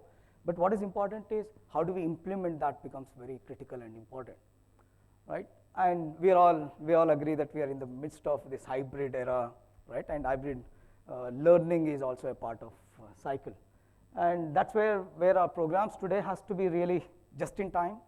It has to be appropriate, no more theories or more long list sessions unless it's really required, okay, cater to everyone, right? Where learners can be anywhere, we provide the training, and that's what helps us to reskill, upskill, and help people to learn. And importantly, it will help us to create that periodic reinforcement to help learners to remember the training programs. That's what is important. And now, if you look at the solution, because what is important is, I think as pandemic, before pandemic, post-pandemic, I think we all have revived most of our training programs, or working to revive, because that's where it is important that we just need to ensure that it is a mix of everything, right? Today it's mostly offline, online, and this is my first physical event in Delhi, but my 11th in the year, cutting across US, Europe, and Bangalore, Mumbai, and then first one so we need to literally be catering to all sorts of learners who will learn by using various modes, and it should definitely be the hybrid learning. So if you look at what exactly is hybrid learning, right? It's a combination of classroom, online, all the required digital interventions which will help us to drive the training, and it's a combination of various aspects. Today, no training can be successful with one delivery. That I say, okay, it's classroom, okay, that's a successful, or it's only online. It has to be a mix of everything, including virtual training, including digital interventions, assessments, assignments. It has to be a combination of various things, and that's where microlearning does play a vital role in doing all those aspects to make it a success. And if you see what exactly is, why it is important, one is it's bite size. It's easy to start, easy to finish. Learners then get onto their job very easily. And also it's very important, it's easy to create and roll out, so that people come in, complete, and then they move on, and then also easy to track the progress. And the analytics, which is also, I think there have been a lot of discussions about analytics, which is also important and critical. And definitely it has to be budget friendly, because considering all the challenges that we have, I think we have to create programs which will be able to sustain or build and grow Okay, that's what is important. And if you look at microlearning, how it has evolved, right? Initially, as I spoke, initially we all thought it's just let us slice the programs and it is right there, right? That's how it is. And then we started saying that, okay, we'll teach an objective so that the learner continues to learn and move on. And then now today it is mostly evolving, okay, it has become a reinforcement of the modules. I think that's very important. And we use gamification videos and various aspects to make it interesting. And that's where other aspect is we can use microlearning to before the training, during, or post the training programs to ensure that there is impact for the training. Okay, that becomes very critical. And that's where today microlearning can be used for this continuous learning journeys, because it's very important. We should never stop at one program delivery, but how do we help learners remember for a longer duration? So, and if you look at some of our research studies, I think as per RPS research, it is microlearning has been literally helping people to ensure that they remember or retain the knowledge for almost, it has increased by 80%. And then as for software advice, microlearning does create more than 50% of engagement for learners, okay? So I think numbers don't, the research data don't lie, because that's where we need to see as to how we are going to use it in our context, and it becomes that much easier to make any changes, because no program will be, just as the first rollout, it will never be success, but how do we now create that engagement, what matters? And as things changed, right, yes, definitely, I think that's where microlearning does make a very impact, where we know that it helps us to improve retention, access just-in-time learning, provides positive reinforcement, and works as an additional information as and when required. And when it can be used, as I mentioned, definitely it can be as a standalone nuggets, which becomes important. It could be in various formats. It could be videos. It could be a small module and others. And definitely it is, when you roll out large programs, it can be before any learning program to create that curiosity, which becomes important for learners to come to the program and create that engagement. And after the program, to create the reinforcement, which is important for us, because that's where various platforms can help, okay? And then also a classroom training program, because that is also very important. There are significant amount of classroom programs that we create, but how much people remember is also very important, how much they are able to apply on the job. And that's where we have to bring in our digital interventions so that it becomes that much easier, okay? And what kind of microlearning interventions we can create? It can be a nugget, it can be an activity, video, right? It can be questions, games, okay, podcasts, as well as learning resources, okay? And this is important. As I mentioned earlier, any program, okay, what we create has to be to help learners remember on a continuous basis, because if they are able to do that, what happens? The reinforcement, which will, as I was talking, will help learners remember what they have learned, so they can apply. And the reinforcement need not be just, okay, I rolled out a microlearning nugget talking about, say, a fire safety program, right? Fire safety is something that people have to remember every day. Assume there's an incident, we should know what to do or what action to take. So we should not assume that learners remember that, okay, everyone has completed the fire safety program, I have the completion reports on the LMS. 2-minute nugget, which will help them remember that there are certain aspects they cannot forget. So that's where microlearning comes into play to drive that continuous learning journeys. Okay, we can use them. And this is something which has proved as a success for several organizations globally. There are innumerable studies, okay, which has helped various organizations by implementing continuous learning journey or learning in the flow of work becomes that much easier. And this is just to, because learning the flow of work is what the acronym mentioned, which was the phrase created by Josh Bersin, and then today that became as a norm we are all using, as to how do we create that learning where learner need not have to just walk away from their whatever they are doing, but still they get the learning. That becomes very important, so that it automatically increases the engagement, it increases the productivity, and so is the business impact. So definitely today, microlearning serves really well as it is common today. It's on demand, learners can get what they want, and definitely cost effective. And also very important, we should also know where microlearning will not work. because this is very important. Because any strategy for that, not only microlearning, even gamification or virtual reality, or we are talking, a lot of people talking about metaverse, we should know where it should not be used, because it will not work, okay? So if you look at some of the scenarios where definitely it's not a replacement for formal programs, right? Formal trainings or otherwise. Complex topics we should not be touching, like once I don't want to visit a doctor who has been trained virtually everything, okay, and get diagnosed, right? So there are certain things that has to be hands-on. It has to be hands-on training, okay?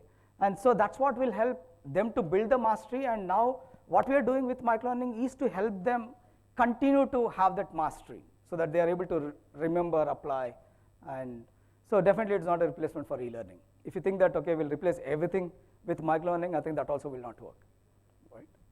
And why is this required? I think cuts across all the skills that you may have, starting from digital skills to compliance or sales or anywhere, it can be easily applied. We have to just think through, strategize, and then make that happen.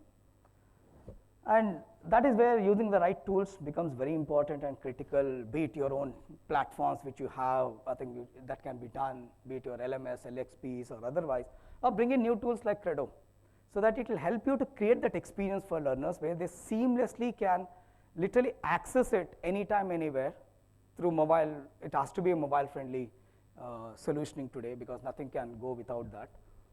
And definitely generate the required reports, because that becomes very important. And the experience, and we will be able to create that when the experience is seamless.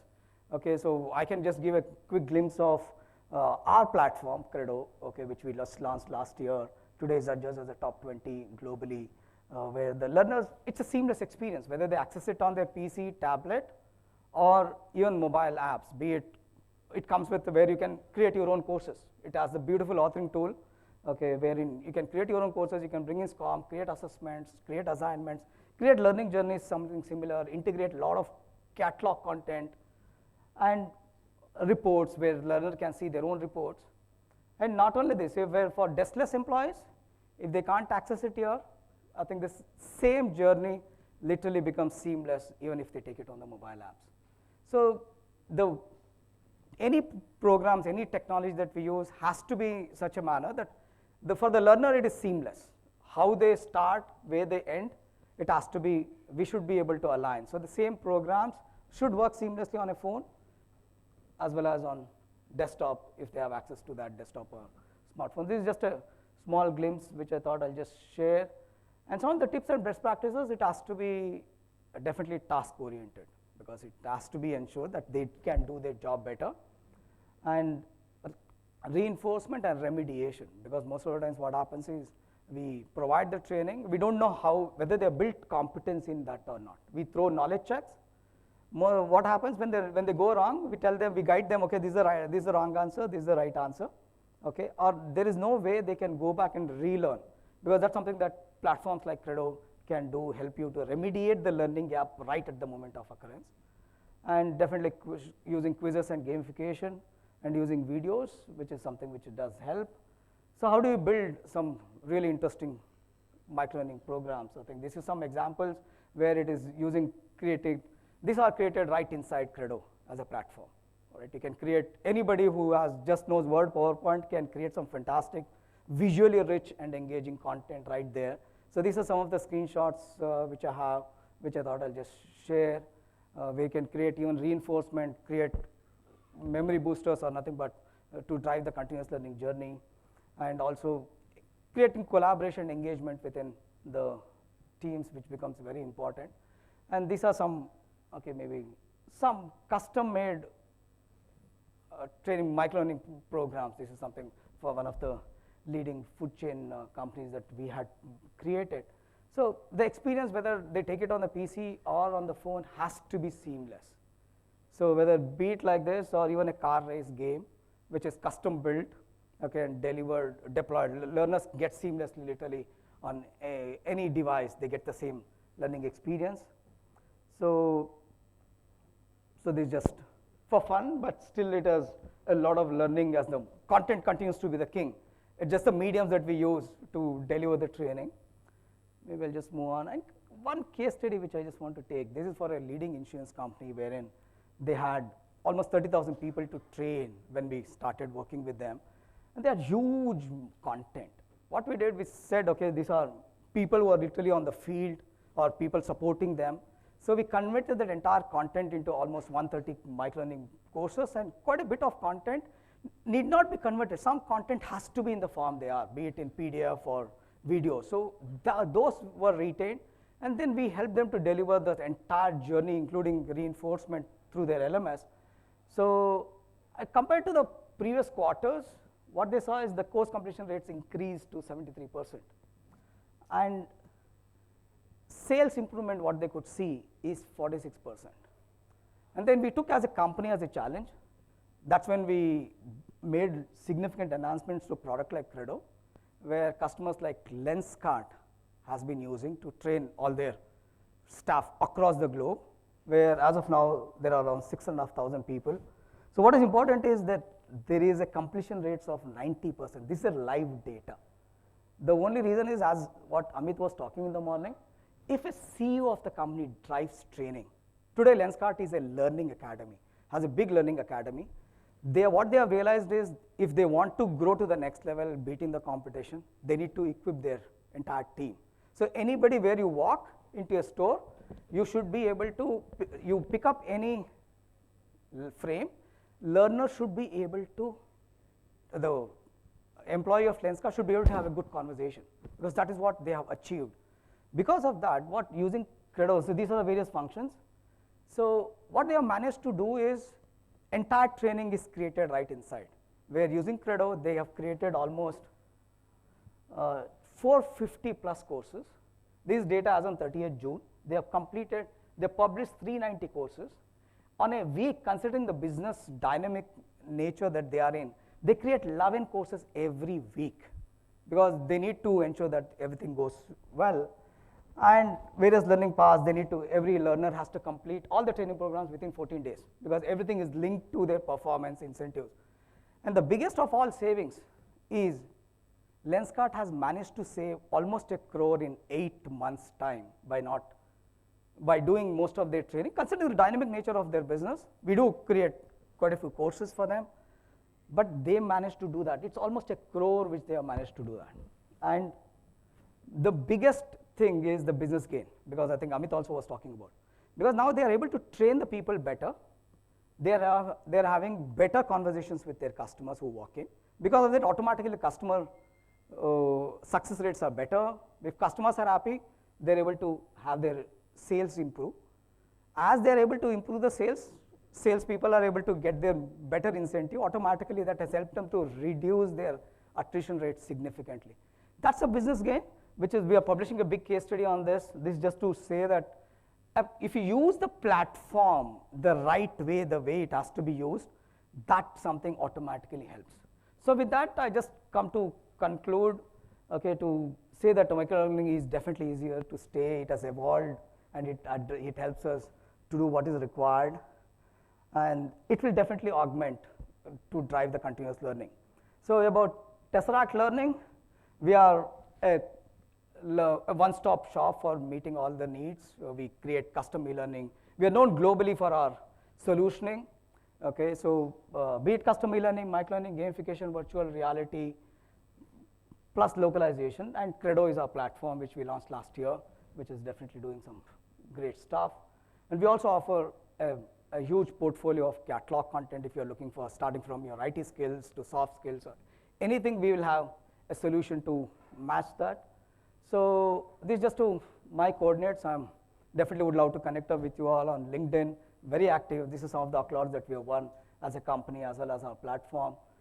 So if there is time, I would love to talk, take any questions. Otherwise, we are right outside. If you want to talk, either me or my colleagues are around. So we can definitely have a conversation. So any time for questions, or we are good? Okay, thank you very much. So as the day progresses, I think keep yourself engaged. I think let's have more conversations. Let's understand what is that need to be done, and more than happy to take any questions offline. Thank you very much. Thank you so much, Suresh. May I request you, Mr. Abid, to please felicitate Mr. Suresh.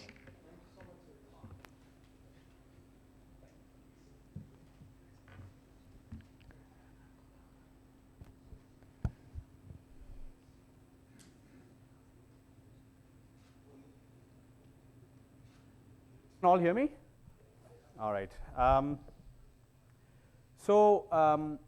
In 2020, 2 years back, before COVID, I met a tech startup in the real estate space, and they came to me with a problem. They had 1,500 sales guys across the country. They had 40 trainers that went from branch to branch, speaking with and training their sales team. And yet, attrition was at an all-time high. Training adoption and training completions were at an all-time low. Employee morale was low. And they asked, how can we fix this? What are we doing wrong? In December last year, 2021, despite the Great Resignation, their attrition was at an all-time low. Training completions were more than 85%, and employee morale was really high. Ladies and gentlemen, my name is Arjun Gupta. I'm the CEO of Courseplay, and today we'll be talking about the 70-20-10 model. It's a 40-year-old idea, but it's going to define the next decade in L&D. So what is 70-20-10? Let's start with 10.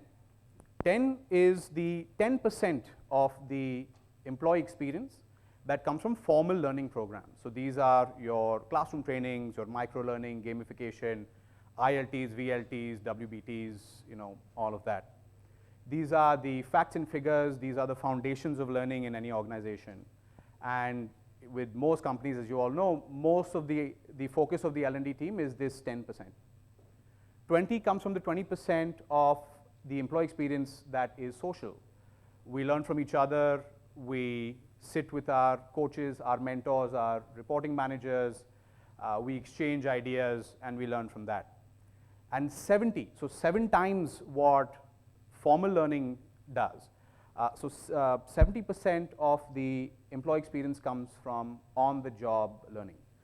This includes learning in the flow of work, but it also includes the real-world experience that employees take away, the mistakes they make and the lessons they learn from that. All of that goes into the 70%. The key idea here with 70-20-10 is that learning becomes more and more effective the closer it is to the point of use. So, the closer the work you're doing, the more you're learning, the more you're taking away. So, our tech startup friends were looking a lot at that 10%, but they were not able to look at that remaining 90% of the employee experience in the company. And the truth is that it could be any company. It's not necessary that it's just this tech startup, but with every company, our focus is on the formal learning programs, the 10%, but why not the 90% of employee experience that employee sees in their company. Recently, there's been a big shift in the way we look at employee experience in a post-COVID world with the Great Resignation. Employees are engaged more. They need to be motivated more so that they stay in the company for longer. Managers are also slowly changing their role. Instead of providing software tools and resources to their employees, they are now behaving like cheerleaders and coaches for their employees, giving them things like professional guidance, coaching, and motivation. And the tools that we use in an organization, whether it's the HRMS, whether it's the LMS, whether it's any other learning platform or any other employee experience platform, they are expected to capture much more data, and they're expected to talk to each other so that employees get a unified experience in the organization. Today, we're going to look at some of those ideas, some of the things that can be implemented easily in an organization that correspond to the 70-20-10 principle. And to start with 10%, so looking at formal programs, something that has been a buzzword in today's sessions that were before me, and I'm guessing will continue, is things like the off-the-shelf learning library that involve employees being able to log in and search for whatever content they need and develop whatever the skills they need at the push of a button, and they're in control and they get to choose what kind of learning they do. Companies like Go1 offer these massive libraries of 100,000 plus titles that can be set up in the organization with a push of a button, and they're really easy to implement, and they provide this massive resource of learning for the company. Something that goes really well with that and pairs really well with that is, the pull aspect. How do we encourage and motivate employees to complete those training programs? So providing them with rewards and recognitions. One of our partners, Zozo Day, does a great job there where you can earn points with the trainings that you complete, and then you can trade those points in for gift cards, or maybe it's 5 minutes with your CEO, or maybe it's a coffee with your department head. But so it doesn't have to be monetary, but some kind of reward and some kind of a incentivization program can be set up to incentivize people to engage in the organizations. Looking at the social aspect, IDPs are a great way to encourage social learning and encourage employees to be able to take something away from their coaches, managers, and their reporting managers and mentors. This does require some time to set up, though. These are, an IDP would be quite a detailed implementation where, employees would be expected to sit down with their coach or with their reporting manager and define what are they looking to develop over the next maybe 3 months, maybe the next year, and actually list down those activities that are going to contribute to those development goals. And then they have regular check-ins, maybe they're weekly, bi-weekly, or monthly, but they have regular check-ins and make sure that they are making that progress. The important thing with ITPs is that it has to come from the employee. It has to come bottom up, otherwise they sort of start, they don't work too well. CFRs are another great and very easy thing to implement. Conversations, feedback, and recognition are a great way to create that culture of learning in the organization. Managers should be encouraged to have conversations regularly with their teams, provide them with feedback, and also collect feedback on how they're doing and how the company could possibly improve, and also provide recognition for the hard work that they're putting in on a regular basis. Creating professional communities. These could be discussion forums. These could be, these could be little clubs in the organization where employees can talk and exchange ideas. Is also a great way to create a culture for social learning in the company. And also creating a knowledge base. So where a professional community would be maybe at a grassroots level, going from the bottom up, knowledge base would be coming from the top down, and this would be a centralized repository of content, with learning in the flow of work, being able to quickly search for content, quickly search for information, and get it so that your work is not disrupted, and you can continue performing those activities. Even though that SOP was not, may had been difficult to find, now you can find it more easily. A behavioral scorecard is proving to be a very popular project that many L&D teams are actually taking up. This takes almost a year to sort of fully set up, but we've actually seen with a lot of our clients that this has become extremely popular and a very worthwhile use of effort.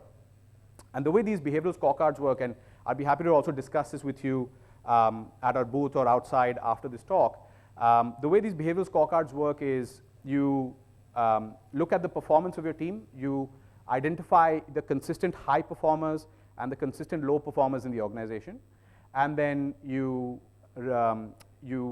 shadow them to understand what are they doing. So what are the real world behaviors that they are actually doing that makes them that top performer or the bottom performer. You create a questionnaire or you create some kind of a rubric so that you can quantify these activities, and then you have every employee fill out those behavioral scorecards. Each activity might have a different weightage, but it also helps understand what are those tasks that the high performers are doing that's making them the high performers, and then we motivate and incentivize employees to do those activities, and then looking at the low performers and what are those activities that is preventing them from performing well, and then disincentivizing employees from doing that. And we create that scorecard and we roll it out throughout the organization. So that's a great way to create a culture for employee growth in the organization and encourage employees to behave and perform in a better way by learning from each other. Lastly, of course, we've got on-the-job learning, and there are a number of different ways this can be also promoted to create that culture of 360-degree employee growth in the organization. One is to create a culture for increasing the scope of the role. So something that we've always encouraged with our clients is management should be reminded and incentivized to allow their teams to take on more responsibilities, to go a little bit outside their comfort zone and take on activities that would allow them to learn more. Also, one of my personal favorite activities is creating job agent posters. So something that we found is that the walls of a typical corporate organization are quite bare, and something that we advocate is that those should be performing the role of another trainer. So filling the walls with the work of other employees, with lessons that they've learned, with recognition for the hard work that they have done, but in essence making the walls work as if they were another trainer, constantly reinforcing lessons and providing key ideas to employees while they're passing those halls on a daily basis. Lastly, the mentality of embracing failure, it's all too common where making a mistake is sort of shunned and feared, and employees don't sort of own up transparently in case there is something that's sort of gone wrong. And then getting management to create that culture of embracing failure and understanding what's gone wrong, so that these lessons can then be recorded maybe in the knowledge base and then shared and promoted across the organization. So developing that culture is quite important. At the same time, I also want to quickly talk about a few things that the 70-20-10 rule is not. And it's not a learning model or a theory of learning, so it's not like Phillips or Kirkpatrick's. You don't have to sort of squeeze in learning programs into one of these buckets. It's not a fixed ratio either, so it doesn't always have to be 70-20-10. It might end up having a different ratio in different organizations. It's a guideline, and it's a reminder that learning happens the most effectively the closer it is to the point of use, and that it's not all about formal learning programs. And there's a lot that we can do in the organization that goes beyond classroom training, beyond microlearning and ILTs, but actually goes into the real world, goes into the job, and goes into the social interactions that employees have with each other in the company.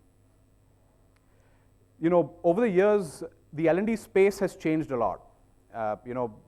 20 years back, it was all about the LMS. It was all about systems of record, where just storing data about course completions was the be-all and end-all, and that was enough. This was back when L&D teams were a subset of HR. And how things have now evolved. In the middle, we had systems of engagement where it was all about mobile apps and learners having a place where they can engage and interact with their companies.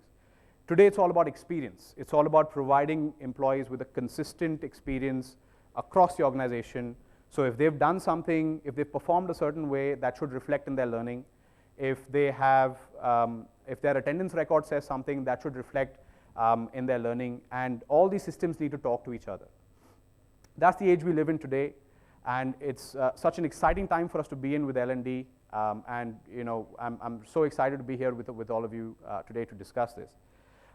So with that, I'd like to thank you all for your time. We do have a booth outside, so come and say hi. After lunch, we are recording audio bites, so if you'd like to share a quick note about your experience with L&D and how you are creating a culture for growth in your organization, come and speak with us. We'd be delighted to record you, put it up on our social media platforms, and we're doing that right outside right outside in the hallway. And with that, do we have some time? So I'd be happy to take some questions if you guys have any questions for me.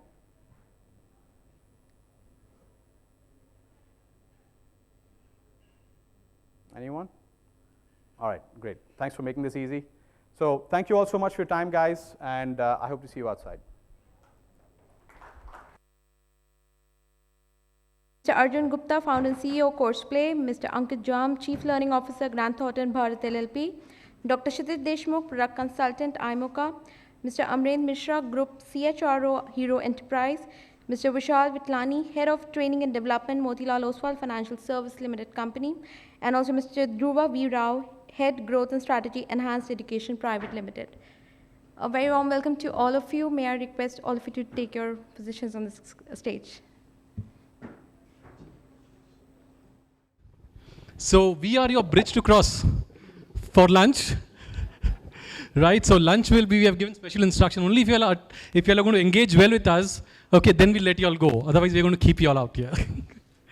Okay, so without ado, let me get started. I'm Praveen Rodericks, an HR tech entrepreneur. And I have this lovely panelist with me who I'll be trying to moderate. I will basically be pretty quick. I'll just get them introduced and we can directly get started. So I'll start with Sushmita Kare, okay, Chief People Officer, Light Foods Private Limited, out here. Okay, then we have Amrindra Mishra, okay, CHRO, Group CHRO Hero Enterprise. We have Vishal Vitlani, Head of Training, Motilal Oswal Financials. Arjun Gupta, Founder CEO, you just heard him. Ankit Jam, Chief Learning Officer at Grant Thornton Bharat LLP. And we are having Dhruv Rao, Head and Growth Strategy, Enhanced Education Private Limited, again a learning platform. So let me set some context to our discussion today. Okay, let me start with some little research reports that I came across. About 70% of employees feel that the skills that they have, and it's all known to you all, it's nothing new, the skills that they have and the task, oh yeah, I'm sorry.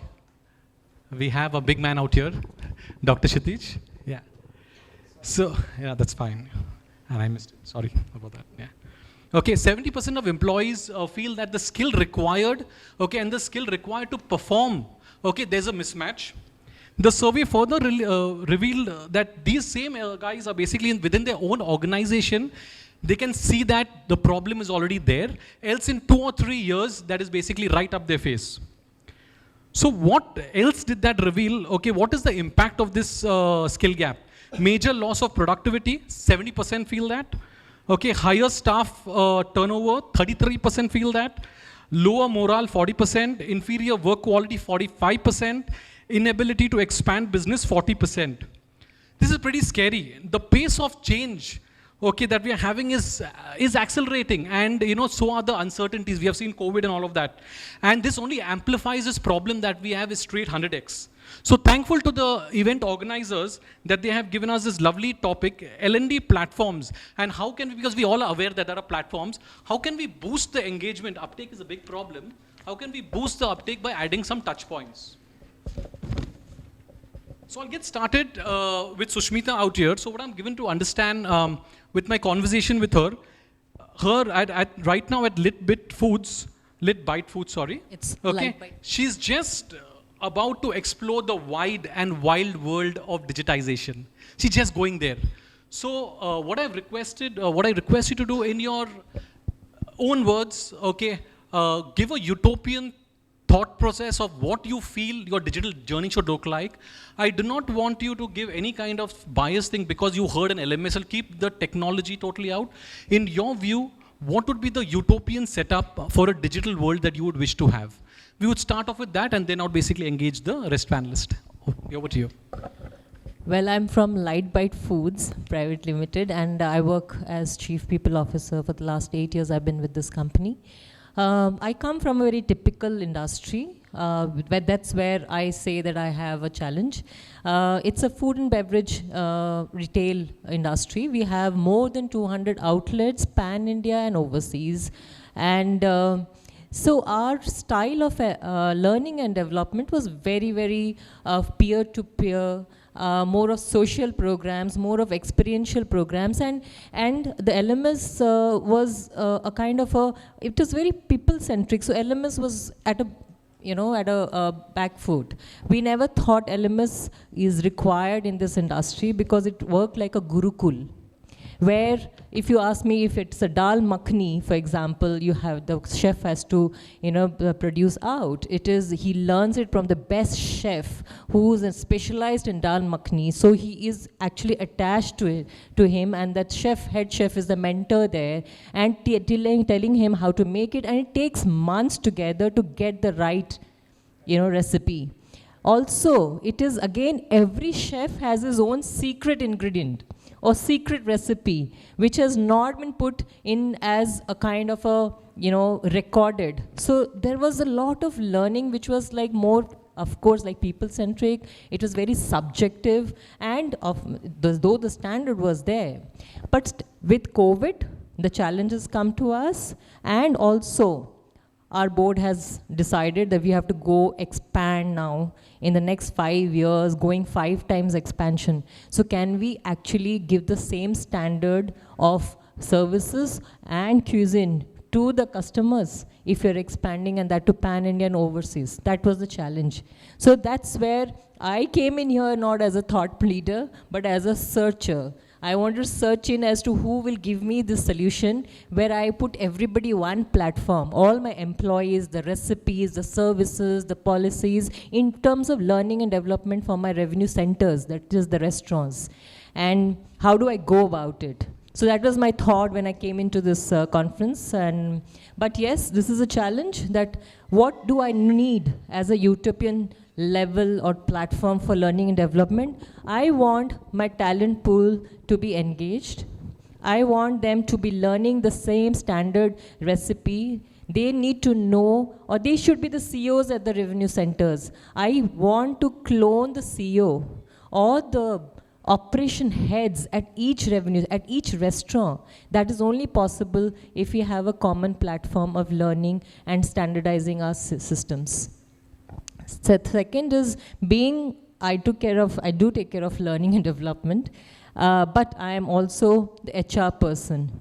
So for me, the biggest, when we are doing this change, we are actually changing a lot of tradition. The Gurukul system, the one-on-one system, the buddy system, and making it more mechanized by getting artificial intelligence. So is it going to affect the human values here? Is it the human involvement going to reduce and minimize?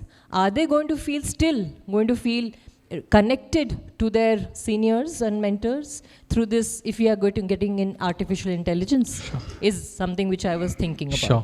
Thanks, Sushmita. So I think the context is set up very well out here. What I understand is offline, something is working fantastic, for everything is looking good. Now they're wanting to scale, and for scale there is technology. I'll bring in Arjun next, okay, who has a platform. He will obviously have a good handle out there. So in alignment to Sushmita's ask, if she's basically just getting started, I just want 3 specific ingredients, okay, what you feel, okay, would be key to even getting her started and seeing the outcome that she requires. Yeah, I think that's a fantastic question, thank you. And before we get started, I can literally hear every service provider in the room sort of get excited, and they're going to all line up and start talking to you after this. But yeah, to answer your question, Praveen, 3 things, and I'll try to stay focused here. In sort of setting something up like this, and in helping an organization digitize, I think the first thing is definitely there has to be a fit. Like you said, you're concerned the culture of the company is all about the human experience, and that should not get eroded. Finding a partner, finding a vendor who fits that mentality and has a product that will only promote and encourage that idea and that culture of human experience. Different companies have got different cultures, different values. So finding the right partner with the right fit, I think, is the number one, key idea here. And you've got service providers of all different flavors focusing on different things and bringing in different USPs. So I think that's the number one thing. Number 2, I think it has to do with the implementation. The entire relationship of a service provider and a client is defined, and the pace is set and the expectations are set during that critical period of the implementation. Anything that has to go wrong will go wrong during the implementation, and that's when teams have to keep their cool. There has to be a certain degree of trust with the service provider and their implementation team. But at the same time, I think those expectations have to also be very clearly set between both parties. The implementation team has to send out a clear project plan. Here is the Gantt chart, here are the timelines, here are the data points that we need from your side. And the client has to be very clear with how the experience has to be, what kind of features they need. All too frequently we see that the client was expecting a certain feature to be there, but it works a little differently, and that creates a lot of friction between a service provider and a client. So that implementation period, I think, is extremely important. And third, I'll talk about actually a feature that every service provider, every platform has to have. And I would highly recommend that if you're considering a new tech platform, look at the reporting. Capturing the ROIs, looking at crystal clear reports in the templates that you want, getting them in a custom format that you want, and not being pigeonholed into what the tech platform has. Getting the graphs and charts that you need, because ultimately you're accountable in the organization.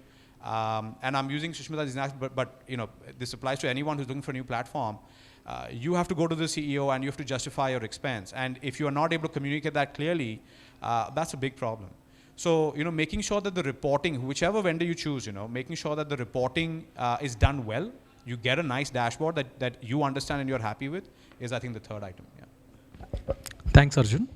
So, what my takeaway from you is setting the alignment, the expectation from Sushmita, being specific to the example of what she wants, and platform is just one piece for me, and there are many more things. So, but I would not go out there. I'll go to Ankit out here. Okay, so now Ankit strongly feels, when I was having an informal conversation with him, he feels we are reaching technology fatigue. And because there is so much of technology that is being spoken everywhere, and we need to cut through the noise, we need to cut through the clutter, to get something out. At the same time, for any kind of scale that Sushmita spoke about, technology is a must. So I want Ankit's views, from what Arjun spoke about. Does he agree in all what he spoke about? Or if no, why? And what kind of advice or suggestions he has when I'm basically taking the same path out there, over to you. Thank you, guys. Partly I agree with Arjun, but let me first qualify what fatigue is. Most people confuse there. When we say fatigue, we don't say that we drop it. When we say fatigue, we say we rest, we come back, we realign, we revise, and then we start again. That's what fatigue management is. I'll share 6 points here. First, before you go out there and shop, it's very important to understand where you are in the business life cycle. Not every organization is, at least in India, there are many species, many breeds of organizations. There are organizations haven't done justice to LMS. There are also organizations, they have no idea what LMS is. Everything is still manually tracked in Excel sheets. I know, I've done consulting, and you tell them that you buy LMS, it's wo kya hota hai? There are also organizations talking LXPs of the world, and there are also organizations doing badging and certification. So you look at spectrum. That kind of a spectrum is not available anywhere globally. I don't know about Pakistan. But in India, you're offered challenges. It's like roti kapda makan, and then somebody is all right with roti kapda makan, hame moksha chahiye. That's the spectrum which you are looking at. So when you look at maturity models, you look at organizations, we are not ready. We're not ready for a Coursera, Udemy, LXP, sorry, not sponsoring anyone, but we're not ready. So you will have to figure out, and that's the difficult job, what is the fit? That's what he's saying, number one. Number two, there is a lot of FOMO around. Lot of FOMO. Well, as if you don't buy licenses, your company is going to fall. People are not leaving because you don't have Coursera. People are leaving because of you. Maybe. Not you, like the others outside the room. You guys are nice. So you have to be very sure of the pulse. You have to be very sure of what's your diagnostics. No one's, even if it comes up in people's surveys, they say we need more learning. They're not leaving because they have Netflix, they're taken care of, so don't worry. They have Spotify for their social validation needs. So don't do FOMO shopping, and don't go to your business owners and CEOs. I report to the CEO and I've never gone to him. He said that we must do this because this is fashionable. No, he said then you buy clothes.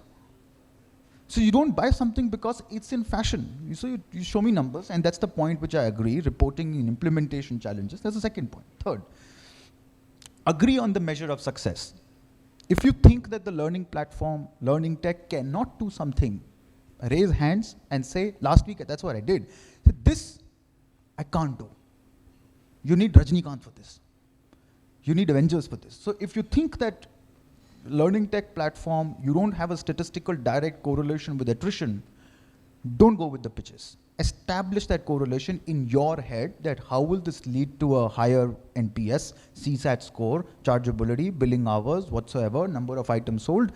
Measure of success needs to be spoken out with clarity. And you know what's more important? What it cannot do. It will not transform your culture. That's still the job of performance managers, bosses, people, mortals, okay? It will aid culture enablement. That MOS for me is the benchmark of a pitch. Fourth, this is mostly L&D professional space.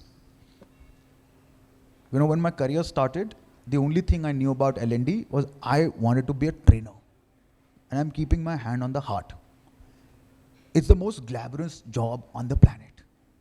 I'm going to stand there, talk to people, people will love me, meri zindagi sorted hai. But during the course of life, somebody out there snatched that pleasure from all of us. So none of you are supposed to train. You're supposed to do solution architecture. Acha shabd hai, yaad kar lo. You're supposed to build ecosystems. And now the L&D professionals are thinking, what the hell is that?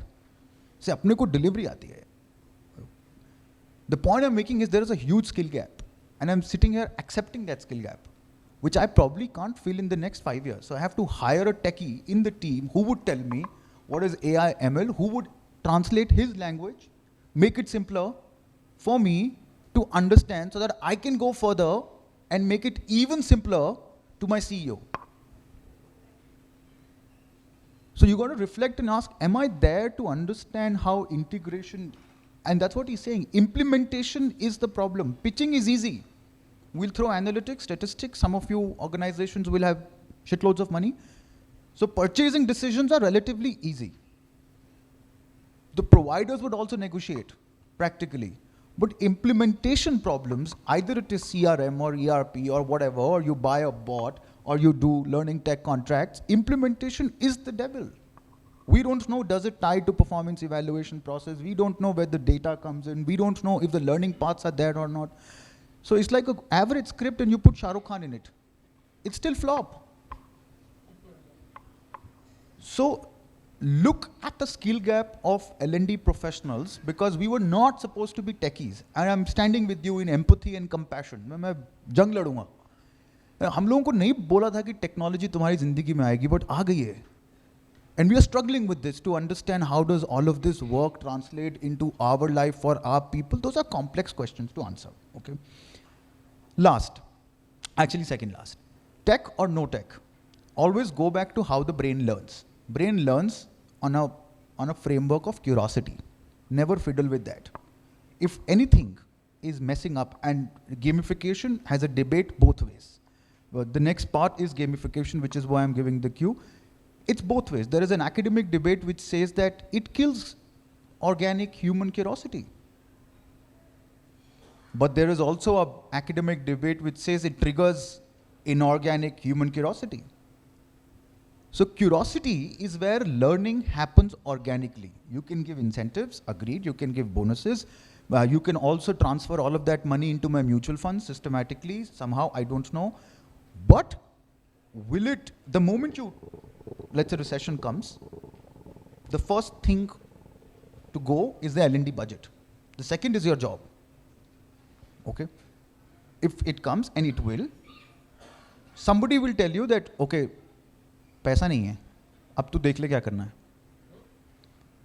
And what we've done, we've made brains stimulated and dopamine addicted that हम तो सिर्फ gamification पे चलते हैं. And then you have a vortex, you have a void looking at you that people have forgotten how to organically learn. किताबें नहीं पढ़ी जाती, podcasts नहीं पढ़े जाते. Why? Because gamification नहीं, Amazon vouchers are not there. You know, I can't go on date in a Taj because I clocked 100 hours. That curiosity is part of culture. So you got to be careful of that. Last one, and most important, for all vendors, training consultants out there, this wall of client and vendor needs to go away. I genuinely don't appreciate that. It's a co-creation job. He needs to tell me that, Ankit, my product right now for your organization is not good. Don't buy it. And I need to appreciate that. He needs to tell me that I will help you with the ROI. You tell me the measure of success. So when two people, they come together, the sale-purchase relationship, those times are gone. So for me, if you can live in that space of co-creation with communities and ecosystems around, which is not internal all the time, which is people like him and the others, then you have a better chance of cracking synergy. Because the answers which the CEO might be looking at are not with you, but they might be able to facilitate those answers through you. I'm going to take a pause there.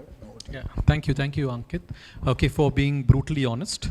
Okay, so what again is very clearly emerging, again going back to the thread that we started, okay, acceptance, understanding a level of maturity where we are. Shushmita's case, she's at ground zero, she's looking at a platform. Many guys would already have a platform. Now you have tons of service providers, including me, tons of service providers trying to get your, eyeball out there. And we as buyers, we try to buy the best. I want everything. I think what we need to basically, what my takeaway is, what is my state of readiness? What is it that I'm going to expect in the next 6-8 months? Good due diligence, and we basically pick up from there. Now another very important element, okay, so where, I'm not going deep into that entire LMS, how, why and all, because that's not our core today. Okay, but a very important touch point, okay, for getting this successful is the learning culture of the organization itself. I will take the platform. Ankit spoke about getting Shah Rukh Khan. Okay, what I mean by Shah Rukh Khan, he has got the best of best out there, no? But are my guys going to use it? And now what is this learning culture? Okay, and how important is that to parallelly work whilst you're having your LMS implementation and basically having a boost? So I would bring in Vishal out here and your views on learning culture and the impact that it has. Okay, and the importance even for having any kind of success metrics. Thanks, Praveen. I think, good afternoon, everyone. As he rightly said, I think we are the bridge between the session and the lunch. I work with Motilal Oswal and manage the training out there. For a lot of people, we didn't have a single day break for the capital markets. So the markets were never shut. Okay, let it be a hail come storm or the COVID scenario. A lot of people had work from home. But our sales guys, advisors were working because, right from 8:45 to 3:30, the market hours were there. And people had to be there taking orders from the clients, and we had an upsurge. Let me be very honest that our business witnessed almost a 67% jump over the last 2.5 years in the last 38 years span. So we did phenomenally well in this so-called COVID scenario. From the culture perspective, it's been 6 years that we have been talking about the culture in Motilal Oswal, and it has taken a lot of our time, energy in terms of talking to our head of departments and CEOs that how do we imbibe the culture. So I think taking a cue from what you mentioned, in fact, Praveen, and what she mentioned about what the culture is over there, for us it's very, very different. We start our day at 8:45 every day, and every person in the organization needs to kind of go through an assessment every morning. Mind you, at 8:43 every day, every sales guy and advisor, okay, the hunters and the farmers have to go through an assessment, and we need that culture to be going on. So I think it took us almost 2 years of time, and by around 18-19, we started this culture where everyone has to go through an assessment every day in the morning before they hit the field. Okay, so are you a sales guy who's going to be an acquisition guy on the field, or an advisor who's going to be taking orders for the client? Because standardization of pitch was very important, and I think that gave us a impetus there. The second thing on the culture side, I think we all know that waterfall strategy, it flows from the top. So what we did is that we made our CEO and our head of departments of different businesses to come forward and take sessions, and we demarcated something called as TGIT, which is your thank God it's Tuesday. Okay, and we made Tuesday as a learning day, and we made all our head of departments and CEO take a session on every alternate Tuesdays for people, and fund managers coming and talking about how we can definitely sell their funds. So I think these are the two things which we did very, very rightly, in fact, in the last year and a half too. That is bringing the culture right from the top and making sure that imbibing the same thing with our people. The other thing which we did is that I think what I take a cue from you is that about measuring the effectiveness of our training. Okay, and we got a matrix in place. I think it's a very unique one, which we have got it, that we measure every training. So we are in the ROI stage where we are measuring the effectiveness of training, where we are obviously doing the pre and the post analysis, but obviously in terms of making sure that how people are more effective after the trainings. So let it be in terms of the attrition, let it be in terms of the productivity of new joinees. We induct around 350 roughly people every month, okay? And we need tons of people. I was talking to somebody who doesn't have any trainer on the ground, but we have around 55 people who are doing trainings back and forth on a daily basis. And their measures are very, very critical for us and the goals for the organization. So I think for us, the ROI treatment, which we have been talking about along with business, has taken a huge shape, and it becomes a KRA for us as well as the business, that they need to do trainings and we need to imbibe trainings which gives a business impact. So I think that culture has really set in our organization, and a very difficult one, a very, very difficult way to approach, but I think that's what we've been able to crack it in the last 2.5, 3 years with our CEO. Thanks, Vishal. So, just converging on this entire discussion platform, we basically do the right level of expectation, acceptance, deployment. As that is happening, what I'm understanding from Vishal, every organization would have their own learning culture, but from top to bottom, okay, and it is a journey that you would have. You would require that entire piece imbibed in everybody, so you can start seeing usage of some kind somewhere, and that again, will progressively move. So this is from the platform portions, okay, we have the learning platform, but now a platform without content is a gun, it's like a gun without bullets. So if you don't have a good enough of content or good amount of content that is there, the LMS platform would just be, it would not give you the ammunition to basically, fire the way you would wish. Now, we all again, this is a 22-year-old industry, the learning in L&D space, and there are so many jargons thrown to us. So gamification, augmented reality, virtual reality, customized videos, micro modules, absolutely all very important. But all in isolation, they all cost some decent amount of dollars. Okay, it costs good amount of time invested, and they are very restricted to modules like compliance and certain kind of things. What exactly is gamification, and how can we basically use gamification as an experience? I think Ankit picked up a particular piece. I will get Amrendra in this discussion now, okay, where I would want him to explain or give some views. Can we take gamification as a process, an offline process, and integrate that into your platform, okay? And can we basically attach business use cases to it? If business comes and throws a problem, okay, this sales team of mine is not performing the way it is, so that is a diagnostic that is coming. I take that as a business case. I stitch a complete journey, okay, of maybe 3 months, 6 months, depending to how it is this, and I integrate that online and offline, where I try to get the worlds of, the both of the worlds. Amrendra, if you can come in and throw in some light out there. Hello everyone, this is Amrendra Mishra. I head the HR for Hero Enterprise as Group CHRO. Very pertinent topic, gamification, LMS, and I totally agree with Ankit that anything that you want to do in the business, we need to know what stage my business is into. Bouquet is available, right? When you go to a restaurant, everything is available. What do you want to eat is your choice.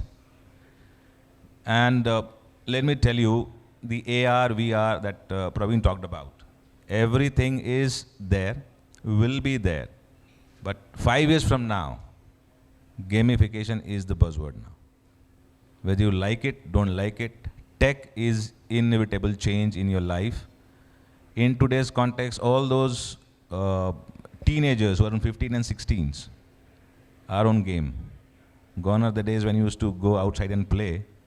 Now everything is game. So your taste is game. So the business also will move to gamification. Now gamification is nothing but integrating the game elements into a non-game activities. I'll share one example from my erstwhile company. It was a sales-driven organization, intense, has a huge presence in the retail market, retail space, touching everybody's life. It's a telecom company, by the way, where I joined as a head of HR, and being the leader, I had the privilege to look at their sales figures it was being presented by the sales head and the marketing head. I just had one question in my mind. As an HR guy, has always, habit of tinkering. I said, what is the total market share of ours versus the competition? So our market share was 12%. And I said, that means 82% belongs to somebody else if the universe is 100%. They said yes. Then I said, what is the bifurcation of the competition? And then let's go to the drill down further and see zone-wise, area-wise, where do we stand? So they said, what are you trying to say? I said, let's look at the defense style of man-to-man marking. There are foot soldiers in the market. Now, how telecom company works, you have towers, right? So in any typical geography, you have 3,000, 4,000, 5,000 towers, and each tower is a factory for you that generates revenue. And as a thumb rule, 120,000 is the revenue expected from each tower. Yeah. We realized that there are towers which are non-profit making, they are not able to meet revenues and are lying idle for years. Still my company is making profit, sales guys are making incentives, and they're happy chaps. But the intent with which those towers was erected and commissioned, my incremental share is not coming. Had they been treated as business towers, my incremental business would have gone multiple levels, right? So that was not happening. And gamification is not a new word, by the way. It has been there for ages now. It's a 10, 15 years old story. It is being talked now because, as he said, curiosity. FOMO. And FOMO. FOMO happens everywhere. My colleague is earning more than me. What should I do? Let me talk to an ABC consultant and I'll get a good job. I have to be higher than him. That's a FOMO. This is also a FOMO for a company. Yeah. So we had a lot of gamified HSW, COC, business ethics, treatment of each other at workplace. All that were gamified. This was the first time we gamified this business into action. And I said, let's gamify this. We had a tech team. We asked the tech team to create this. What we did simply, every morning, all the sales guys in the field have to go to that app and identify which are the low utilization towers, LUT it is called in the telecom parlance. LUT sites are there. If you are able to identify, you get some points, brownie points, right? Your points are getting accumulated. Why? Because what's in it for me? That also works. I am doing my business, my numbers are met, because salespeople understand only numbers, nothing else. My numbers are met, I am getting my incentive, I am happy, go lucky chap. What is that extra I need to do? So for that we kept some brownie points there. If you are able to identify your LUT sites, you get some points, and at the end of the quarter, when you do it regularly, you can redeem those points with some artifacts of the company which are not available in the market. So it had to be unique. And all the sales force were pitted against each other. We wanted to see the competition. And at the end of the quarter, what we saw was the LUT sites were identified and were not being served for years. They started showing upward trend in terms of RMS, revenue market share. And in the first quarter itself, the revenue market share went up by 0.5%. Now 0.5% on a base of 10 crores of population is a huge number, huge jump, without doing anything. You didn't invest anything. Now how it works well, you are not asking, you can have all the sales workforce coming into the room, and the sales guy will give you a monologue about the data. You are not doing good, you are not doing, and showing that this stack order. Mr. X, you are not doing good, Mr. Y, you are not doing so good. You need to call them. You are not calling them. It is as per their discussion at their place, right? You are not using your time, you are not wasting their time. It is just helping them identify how to understand your market better than anybody else. So in 3 months, if you can change the market share by 0.5%, I think with the regular interventions, we can do much better. That's my point. Thanks, Amrendra. Thank you. So what I'm understanding, technology was used, okay, from an offline business process, and that was basically, you created some tech. Absolutely. So you got into your LMS or your learning platform, or you created something totally different? No, it was in the LMS platform only. Lovely. Yeah. Okay, absolutely. so we see pretty good success. What I'm understanding, if you're getting offline processes, basically embedding it, taking it as a learning journey, there can be some good kind of transformation. I move to Dr. Kshitij out here now. So definitely gamification as a process than of just content. Okay, we just have 2 minutes, so we'll have to be very, very brief. Content, I think it's a common problem in all platforms. Okay, the uptake of content is a sizable problem. Okay, one is gamifying this entire piece. In your view, should we gamify all kind of experiences or any kind of specific inputs just in a minute, if possible? What would be your 2 pieces in terms of how we can change this big dilemma where content update is very poor? Sure. Am I audible? So food outside is really interesting. I just had a peeped in around that. So sorry for taking the 20 seconds out. So technically, yes, Vishal added, Amrendra said, we already have a very interesting case in front of us, Gurukul story. I may see if I can answer a solution out there. That's brilliant, yeah. Yeah. So we'll pick up the same story.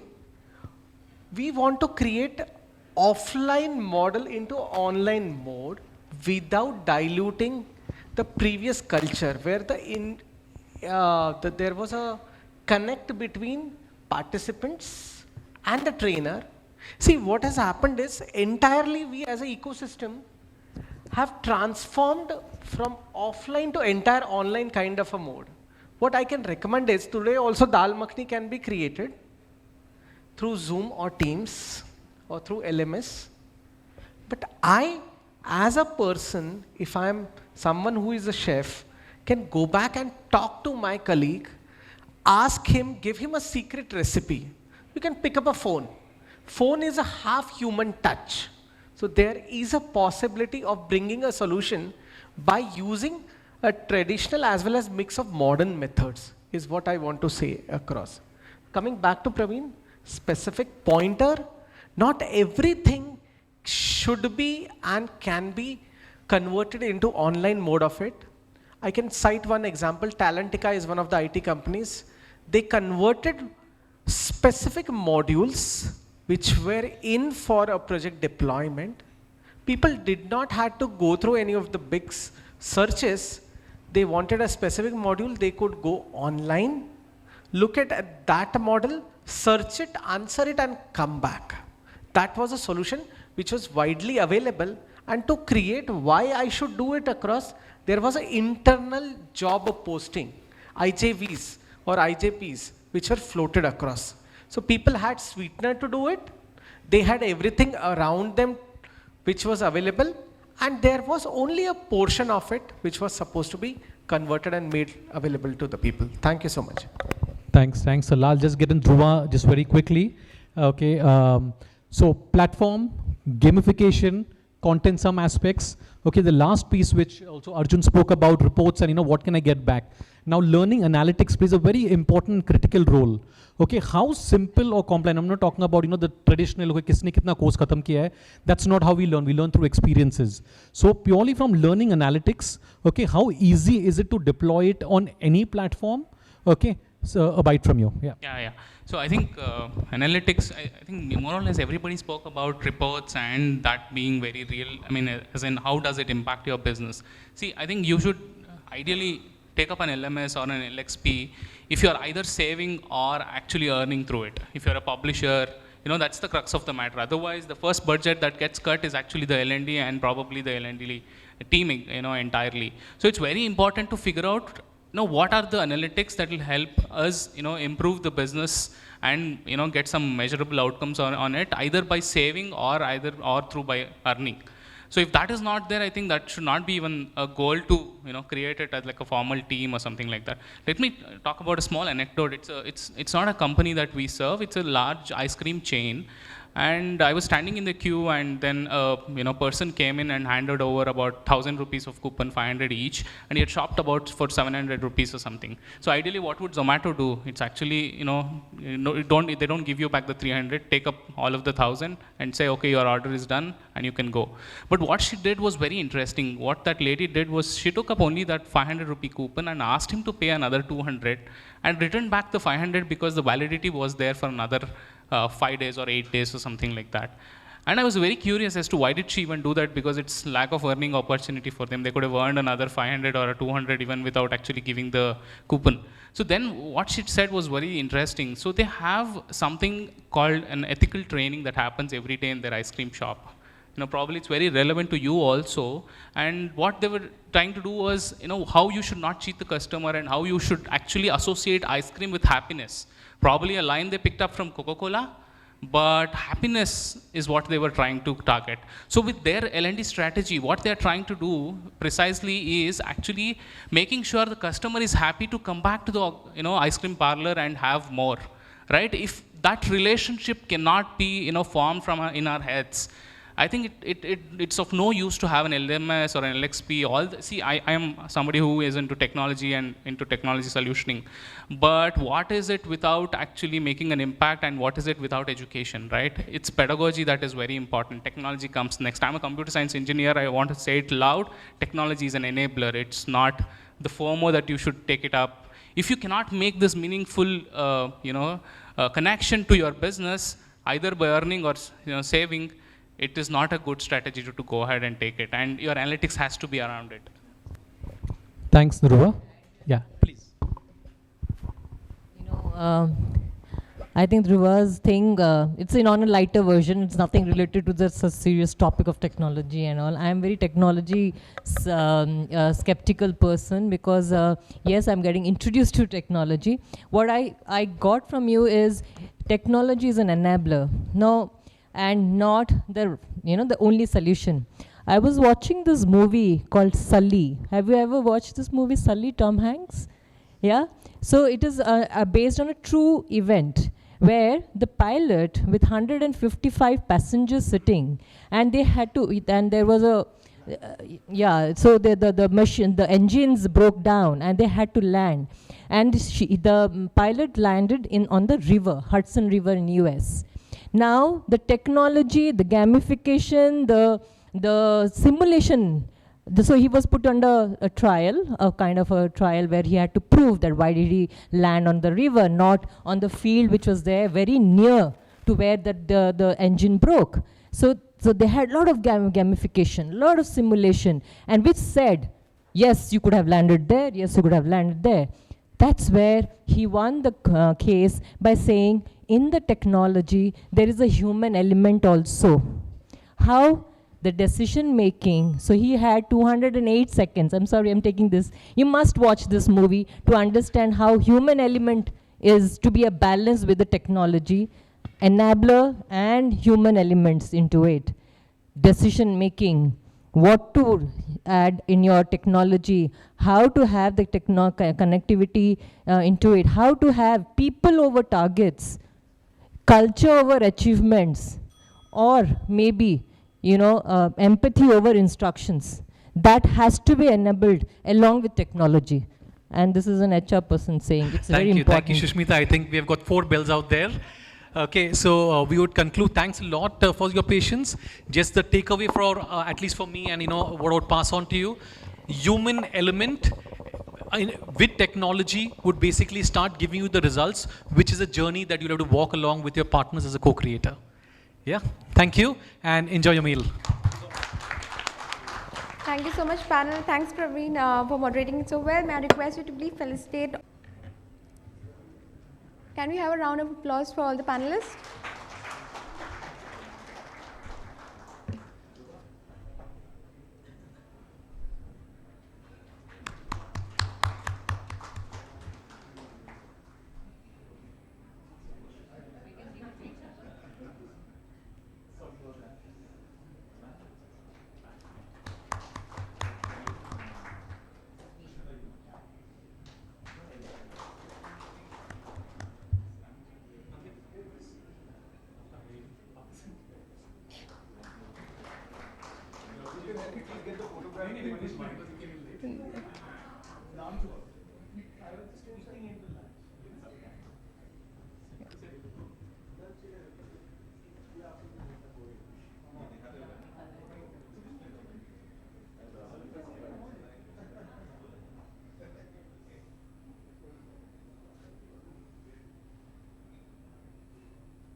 Thank you so much. It's been a great day, the entire day full of insights. Now we break for lunch. I would request all of you to be back by 2:45, and then we can start off with the next set of sessions. Thank you. Able to run a company is because there was an L&D team 22 years down the line by a company called Eli Lilly, which trained me as to how do you communicate, how do you talk.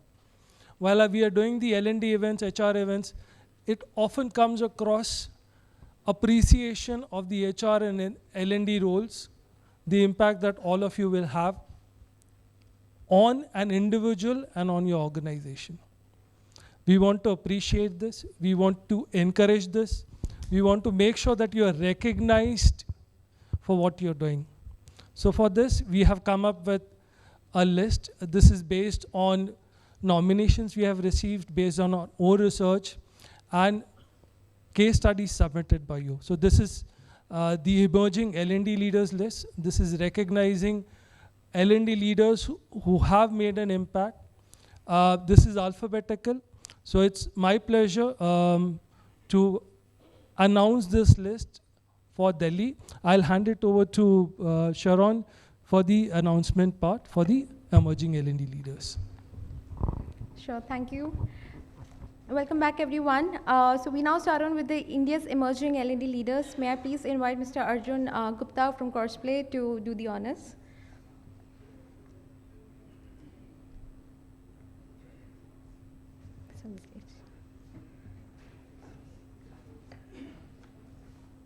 So to start off with the list, the first is Mr. Akshay Bair from Ericsson.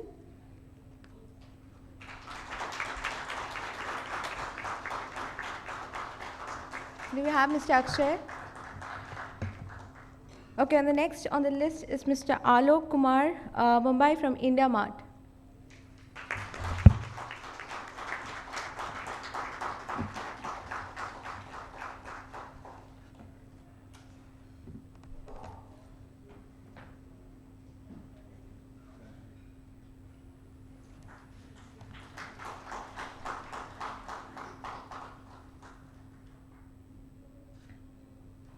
Congratulations. The next on the list is Mr. Amandeep Kaur, Better Mortgage.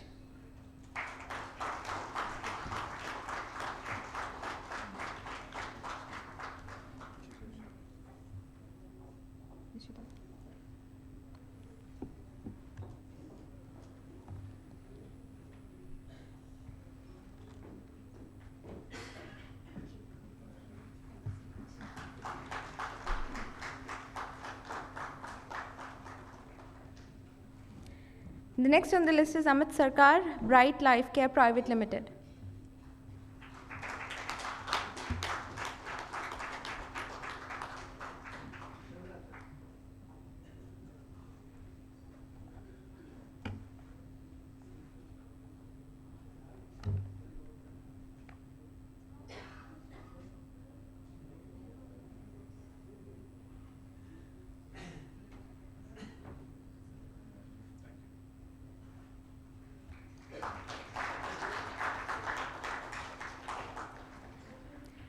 The next on the list is Anil Sahni, India Shelter Finance Corporation Limited.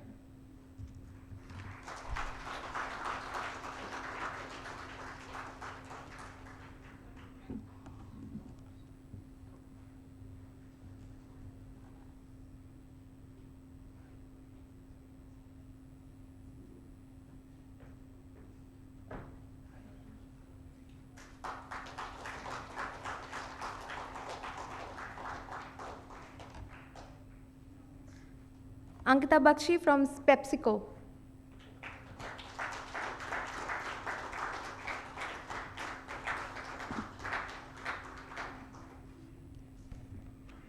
Next we have Mr. Ashok Madan, HCL Technologies Limited.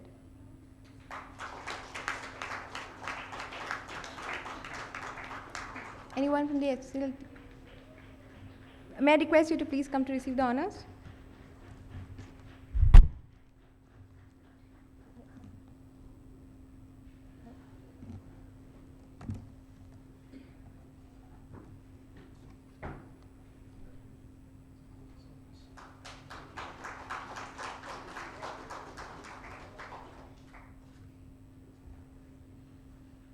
Congratulations. The next on the list is Dipshika Malik.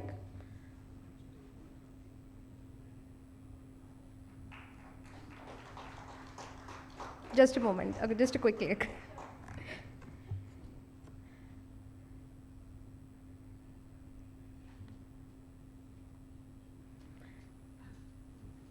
Congratulations.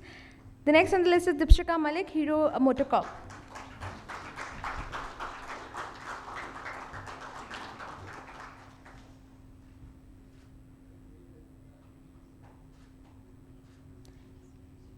Farhan.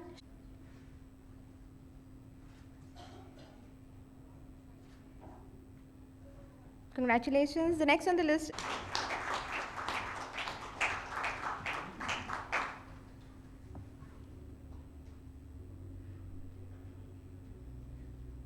Can we please keep those claps continue? Thank you.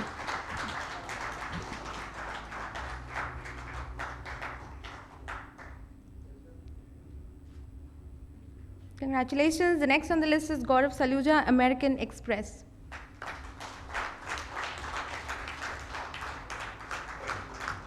Okay, so continuing with the list, we have next on the list is Govind Negi from 3 Pillar Global.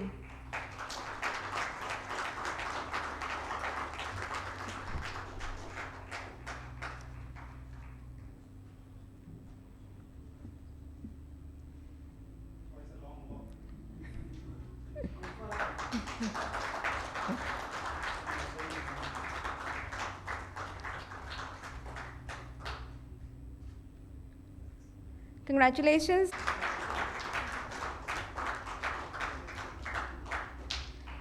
The next is Jagdeep Singh, Haldiram Snacks Private Limited.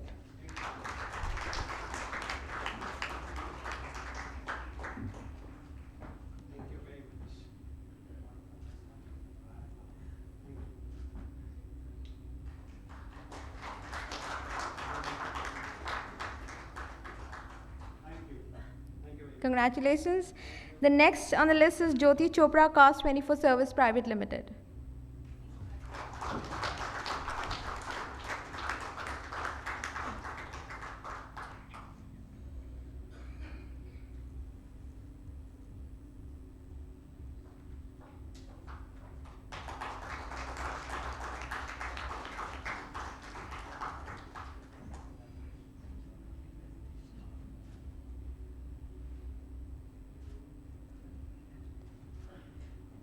Congratulations. The next on the list is Jyoti Sharma, Satya Micro Capital Limited.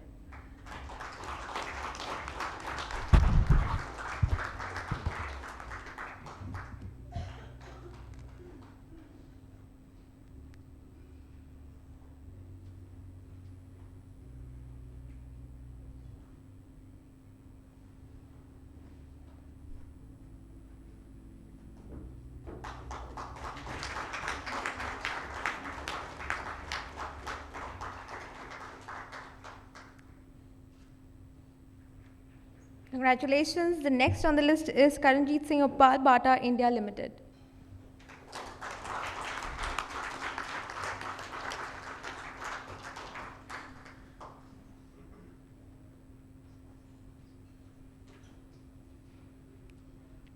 Nice to see you, Karanjit.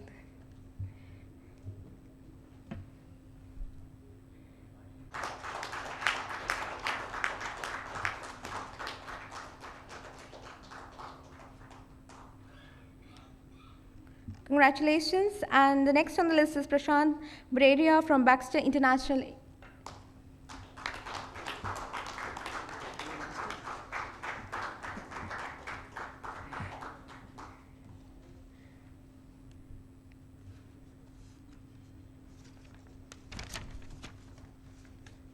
Thank you so much for helping.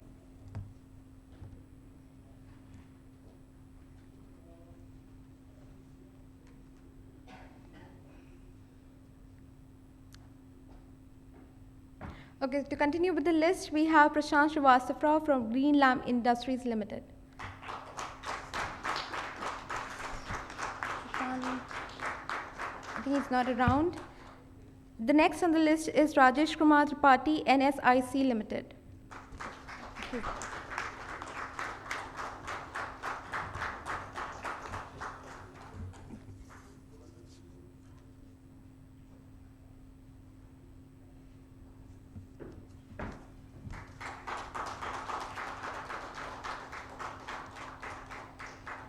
The next on the list is Rajesh Tiwari, Ozone.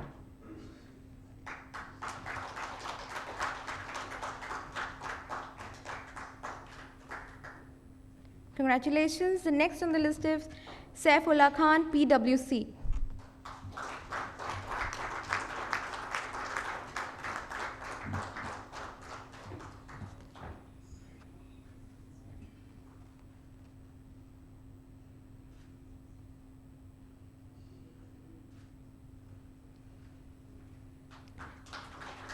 Congratulations. The next on the list is Samira Singh, Razorpay.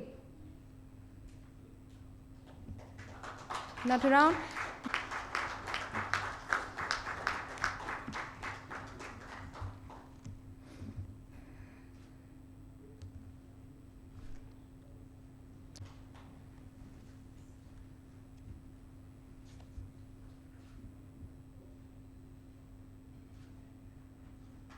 Congratulations.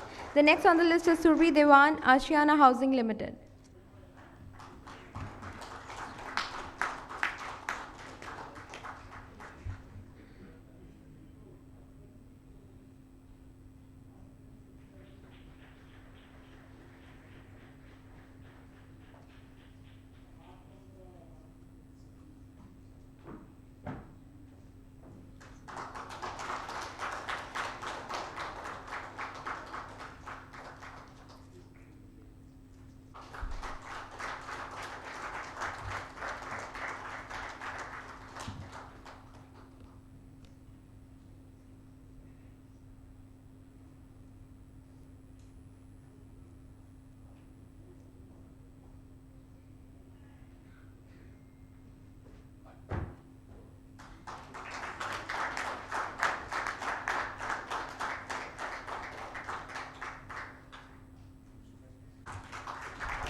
The next on the last on the list is Vivek Mukherjee from Benetton India Private Limited.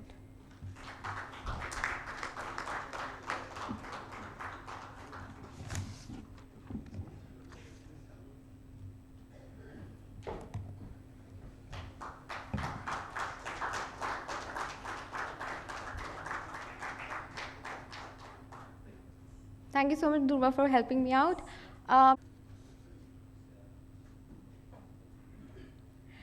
So to start off with, it's Mr. Darpan Bhasin, Intex Technology Limited.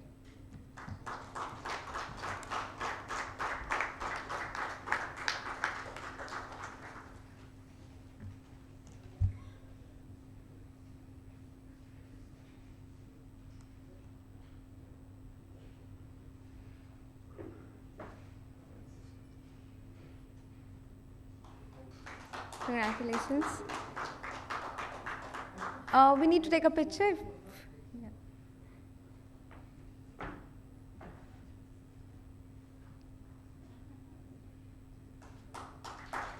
Congratulations. The next on the list is Mahesh Batra, iEnergizer IT Service Private Limited.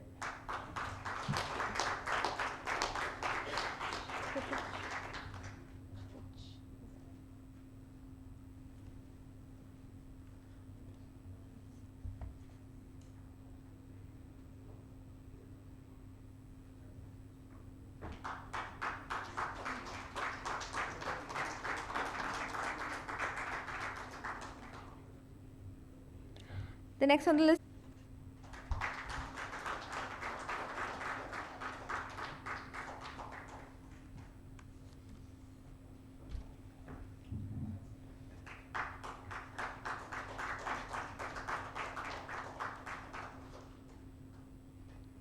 This is Shruti Tandon Nagaru.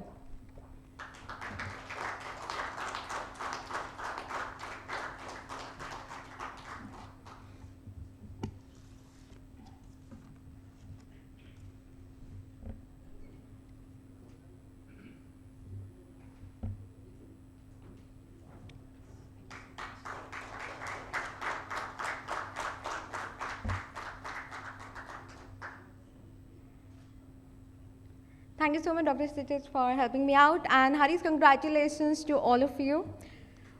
One big round of applause for all the winners who've been recognized for all the incredible efforts. Okay, so to continue with the sessions, we have a presentation on a very exciting topic that's on the 4 effective ways of using microlearning in businesses. Please again welcome Mr. Dhruva V. Rao, Head Growth and Strategy Enhanced Education Private Limited. Welcome, Dhruva.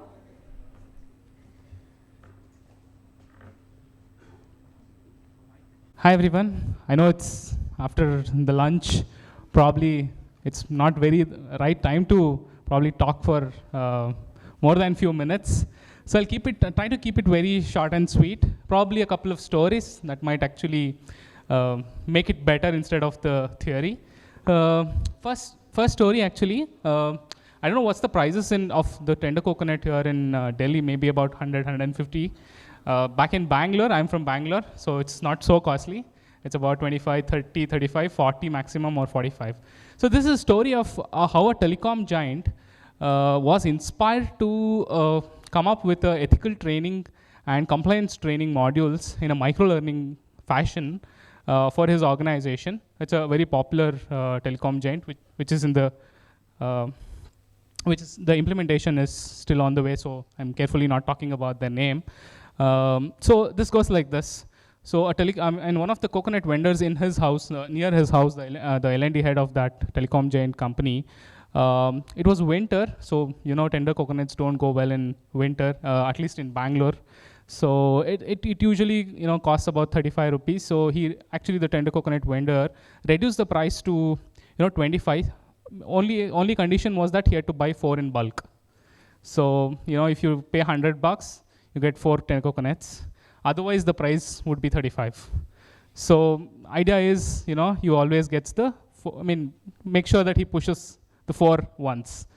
And because, it was the winter and, not so many were going, it was summer, it was actually the moving season. So most of them took it. And some of the regular customers actually were taken aback, because the prices variation, and some of them also asked about it, for 50 rupees. Say, can you give me 2 instead of the 4? I'll pay you 50. And he was like, reluctant about it and very, pushy of those customers, asking for pushing away those customers who were asking for, a deep discount, 50 rupees and all that. And then, because the sales was up, because it was summer season, he was actually doing very well, and the winter season came in, and that is when he was struggling. Even the loyal customers actually went away. They did not really want to take it from him, and they went to the other ones, and they did not take it. So the point is, when the business is high and when the need is high, you trying to make your own deals work, versus to what is actually really important for the customer. I think that was something that was a really good takeaway for him, is what he was trying to say. And he, in fact, said that, during this price war also, some of these ethical things that they were trying to incorporate had a very, impactful, impact on the minds of the people who are selling these SIMs and things like that. So, and they also incorporated compliance training. Compliance training is something that is very important in a telecom company. Security and compliance training is what I was told. So along with this ethical training, so the compliance training is also something that probably they use. So this is mostly for the customer facing teams. So LMS or an LXP for a customer-facing teams with a microlearning pedagogy. This could be a great example for that.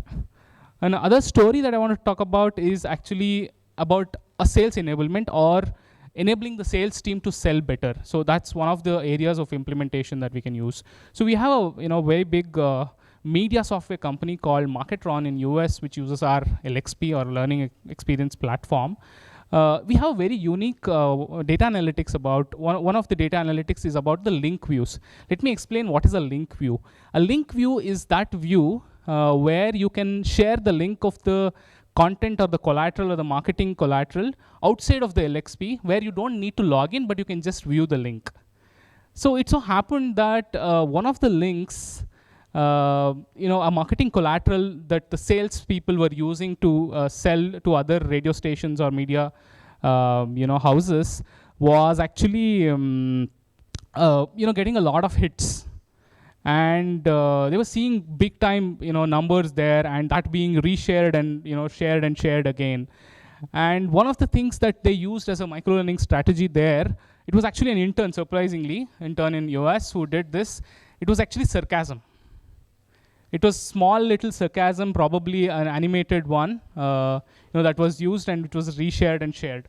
So it's very important if you want to, use some of these powerful techniques, such as sarcasm, or sometimes even, talking about something very important in a very humorous way.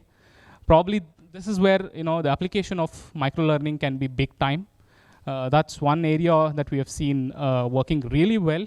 Another impactful area that we worked with is actually from WHO, World Health Organization. So we work with them. One of the story goes like this. It's actually a hybrid training. So that's a very important area where, if you have physical trainings, and also if you want to give a quick recap, microlearning can be a great way to enhance the learning as well. So it so happened that, and this is a fact actually, it's actually in a remote city in Africa, I believe. So usually, if a young child has lychee or a mutton piece and it gets stuck here, the chances of the child surviving is less than 2 minutes because he can't breathe. So the idea is to bend the child and hit on the neck here, and the lychee or the mutton piece. Only these two things I was told get stuck usually for a child. And if you can bend the child and tap a few times here, that would come out and make it breathe easier. So this was actually a training that they had done, and they also give these recaps to these young women in Africa as well. And it so happened that one of the parent who had actually just taken up the training, and it so happened that the child had a lychee and it got stuck. I can send you the YouTube video link also. It's out there. In fact, if you Google, you might get it as well. And immediately she was like shell-shocked. She didn't know what to talk, what to do. And then she immediately remembered, because there was a very good recall of it because of the platform. And she did the same thing that has to be done, and the child really survived. That was a huge area. So the point I'm trying to say is, anywhere when you need a quick recap, that's very powerful. See, because how our brains work is actually meaningful. Neurons work to make it better for retention is usually if it has better connections and stronger affinities made. So it's very important that we make it stronger by revising more and more. So that's one area where it really impacts a lot. So I think these are very popular use cases. Apart from that, I want to take you to a couple of standard things that is part of the microlearning strategy.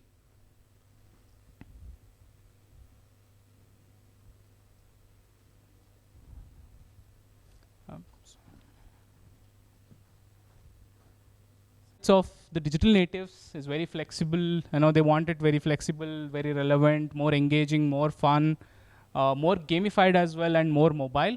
Let me also talk about gamification. Gamification is not just about points, badges, and leaderboards. There is a lot to it than these. There is avoidance of loss. There is also about curiosity. I think Amit was talking about today morning, also about social learning. That also plays a huge role. So some of these strategies have to be incorporated very well in the microlearning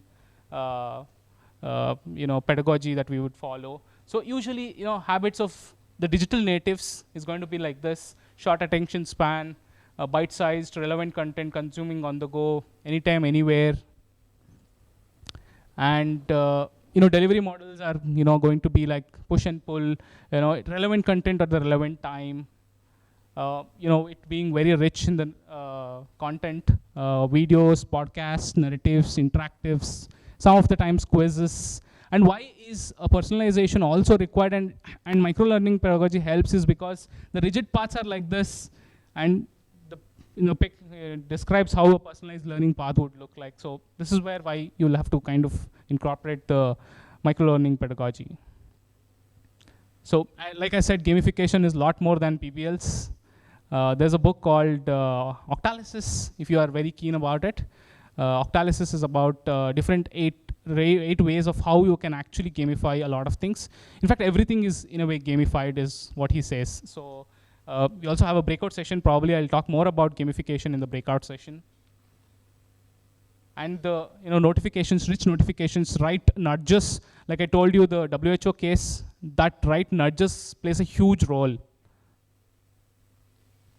And some of the challenges for sales enablement, I told you the Marketron case, the sarcasm that they use, it's a classic sales enablement pedagogy, sales enablement approach to some of the teams. And distributed workforce, if you have distributed workforce, I think this plays a huge role.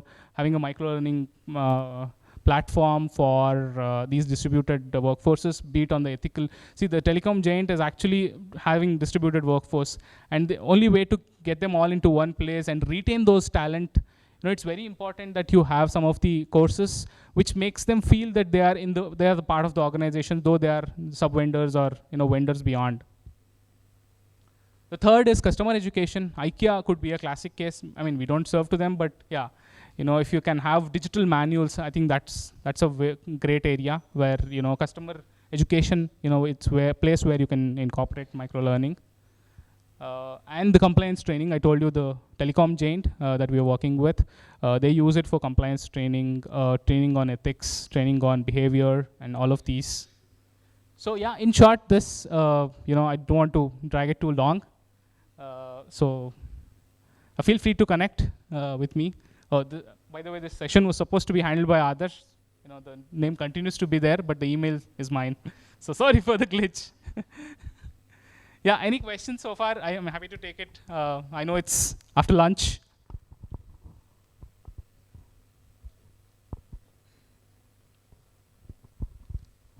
Sure, thank you then.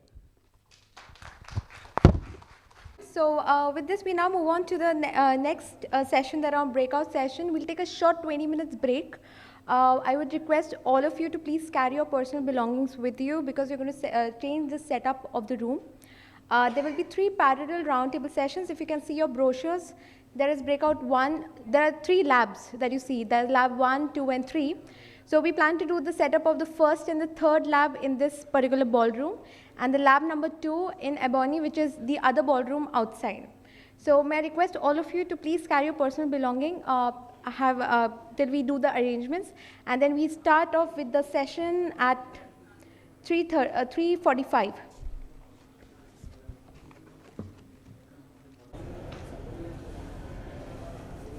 Maybe they need to check.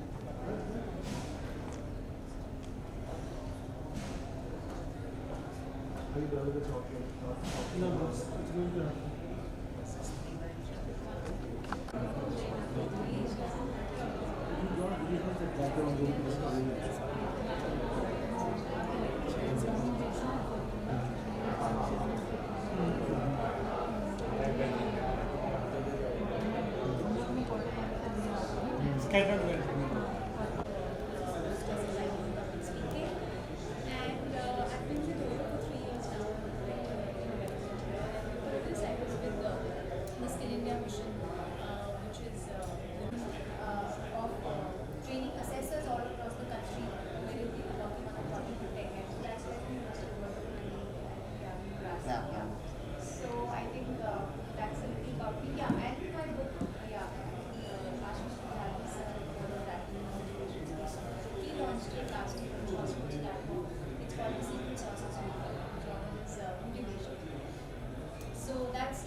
But no, okay. But then I think I have been on the flip side of what Swati has been doing. So she has been more into the L&D ecosystem, and I have been in the outer, I can say, aura of the system wherein I am helping organize. I have been helping organizations from the L&D perspective, from a tech end, and now helping organizations for the analytics, I can say.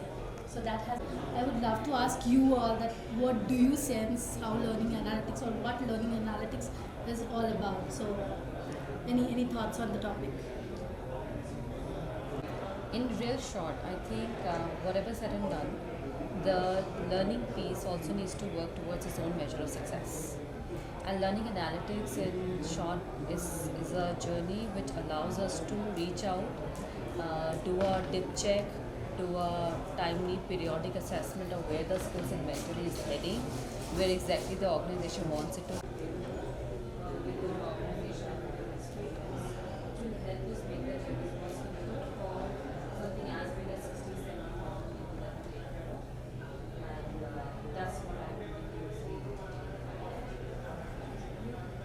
Engagement is so vague, ambiguous, and convoluted.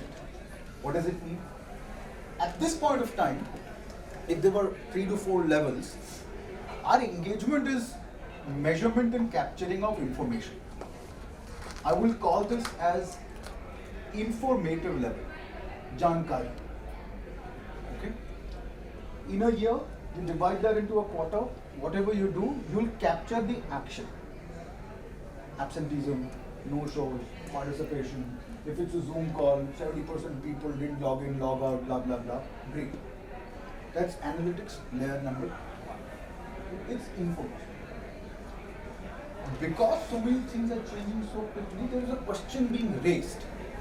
Like, 5 साल पहले तुम ये भी नहीं करते थे, 5 साल में तुमने ये कर दिया, अब इसके आगे. So then there is a second layer which is called as immersion.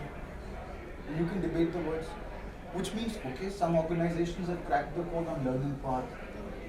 You've given a technical clarity, you've given a behavioral clarity, you've given a mandatory compliance training clarity, okay? That's the second level of engagement. Where now, rather than doing the level 1, you do level 2, where you say कि हम ये भी करते हैं. You've aligned it to their aspirations to whatever extent. That is also causing more disengagement, and there is a romantic link between that. Why? You have clarity to common Joe that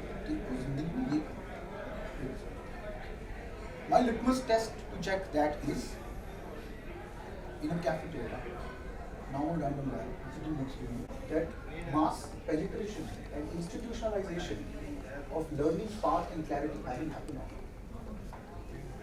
Okay. Why? Because for whatever reasons. How it is currently done, okay, and what is the kind of outcomes you're looking now, if then analytics are connected, okay, what can be done using AI, what kind of platforms you are using, then you can use it. Would that make sense? Raw format, how do you all collect it, okay, and what is the kind of success that we see in that? So before we reach to the TNA part, it's about the TNIs that we identify, which certainly comes from the lead secretary, or the gaps that we identify from the business needs. That is how we do it.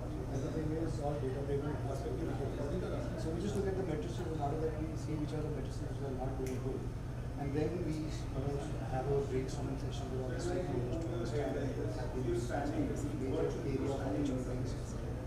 And then we try to link them to the training interventions and how the training interventions fit into the. We take a step back. How does the information come in? Okay, from the initial design out. So is there a power? Okay, it's power based. So this comes in. So there is some good element of data. लो अब दोबारा नहीं दूँगा आपको नहीं Okay. Try out another one. I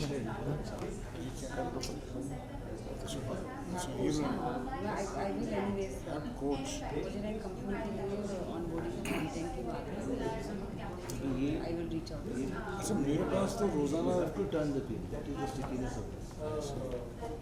लिखा है ना. Their quote, whether they want to invest in people or not. We've done the calendar, we've allocated the resources. So now it's operators' accountability to make sure that their talent gets developed at the academy. And that's been a game changer for us because we are no longer running behind operations, following up. People have not come, they've not done assignments, they've not done, the training adds value. They don't think really that, I don't think the sales or the NPS or the measurables have been achieved. So the accountability we've built, because now we're a profit center, we've got to deliver that. For every program, we devise a mechanism where we tell them by attending this program, how much of your KPI will improve. For example, in Lenskart, sales and NPS is a very big parameter. So we define by attending this program, we don't deliver on our promise, that gets cut from our P&L as well. So there is an equal accountability that if we don't deliver on the training, our programs are not crisp, our programs are not focused on delivering the actual ground level metric, it's only very behavioral, then we get penalized as well. So there's a very good balance that we've achieved in the business, where we've now come to a point where operations is taking accountability of talent development and the L&D is taking accountability of business performance. So the roles have almost been swapped, but that's created a beautiful ecosystem in Lenskart where now we are seeing our chief business officers are coming back and saying, we need more. Take my money, I need more training programs and I'm willing to send more people. To give you realistic numbers, we started a talent development program with about 20 people. Today we are doing 200. And business is saying, take my money, I'm okay, just take it up front in April, but I need 200 people to be developed at the performance level that you've been delivering.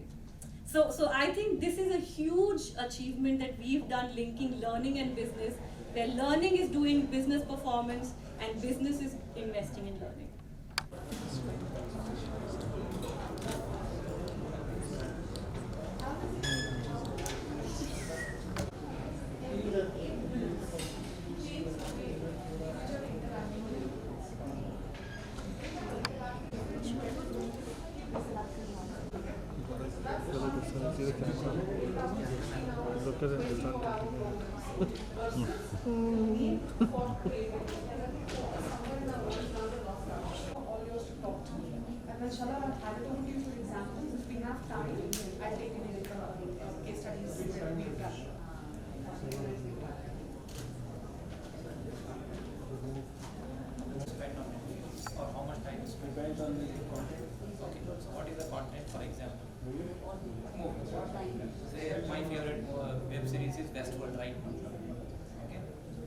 Anybody can tell.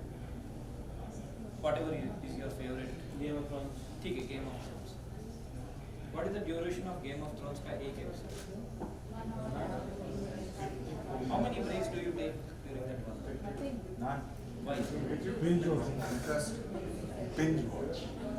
Simple answer.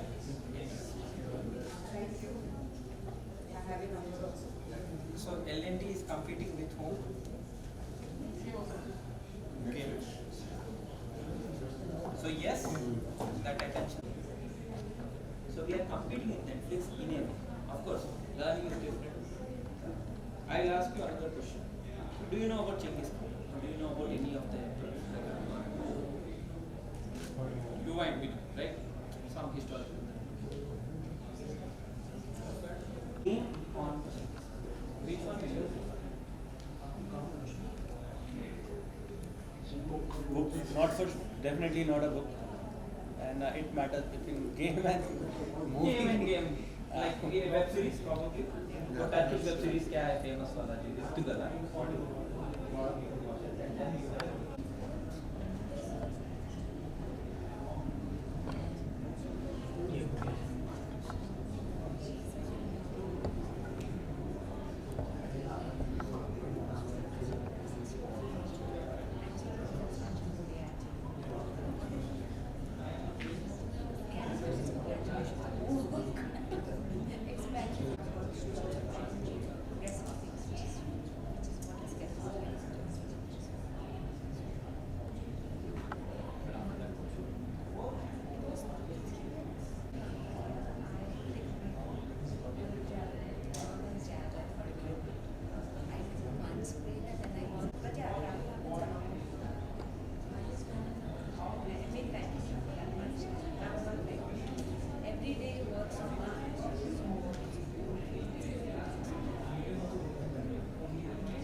To do the honors, may I request Mr. Vinay Kanur, Unix Learning Private Limited, to do the honors and join me on the stage. Can we have a round of applause for Mr. Vinay? Sure. So the leaders who are being recognized in the top 20 is Mr. Alok Shukla from not around. The next person on the list is Amit Kumar Chaudhary, EXL Services.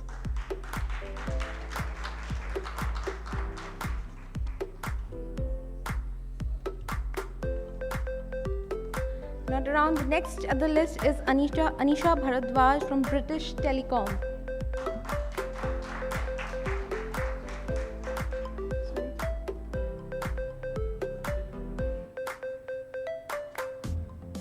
Can we go to the previous slide, please?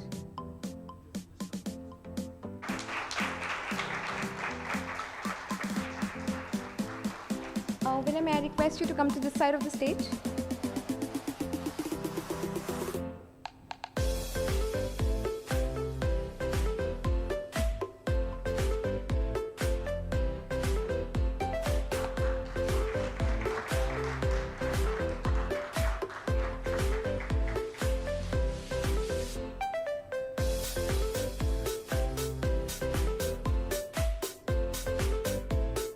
Congratulations.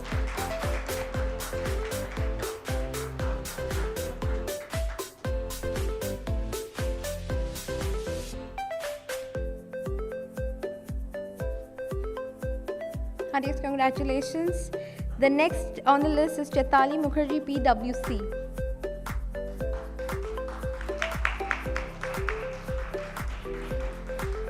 Moving on to the next to the list. Please. Yeah.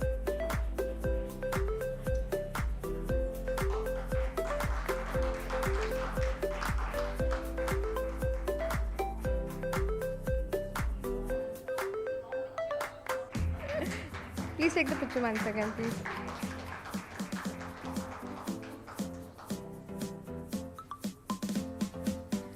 This is Karina Betty, Agnihotri Subway.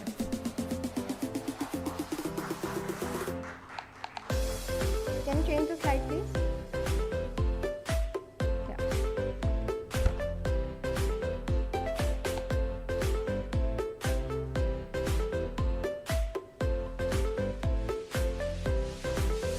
Sure. No worries.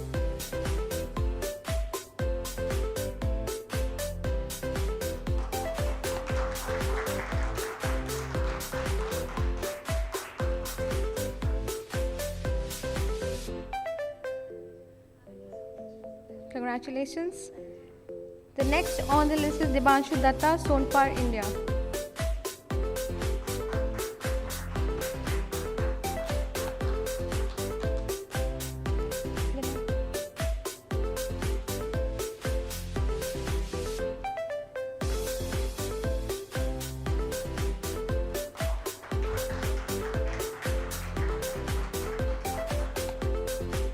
The next on the list is Dr. Anamika Bhargava, RPG Enterprise.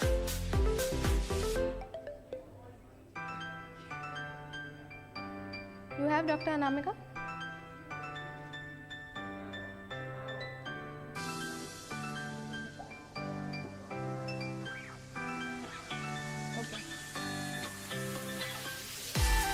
Okay.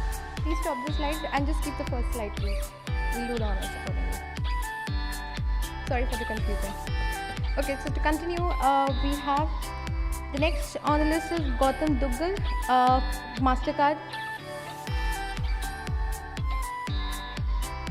Okay, thank you, Vinay, for helping me do the honors. May I request Mr. Praveen Rodrigues to do the further honors?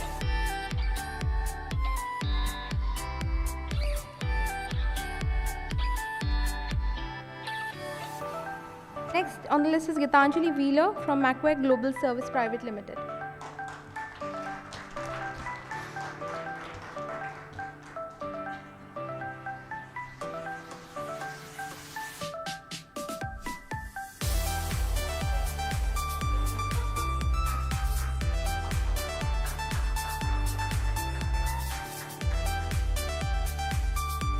Congratulations. The next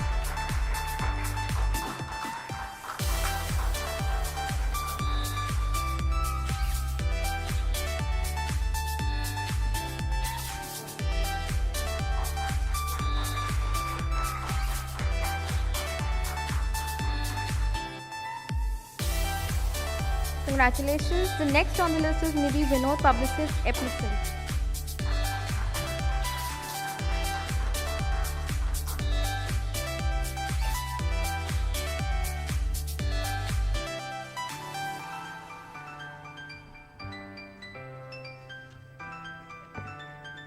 Congratulations. The next on the list is Nitin Singh, Seatal.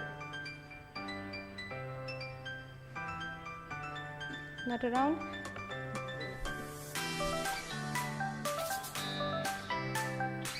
Better to avoid errors, so we'll get it rectified and do it then.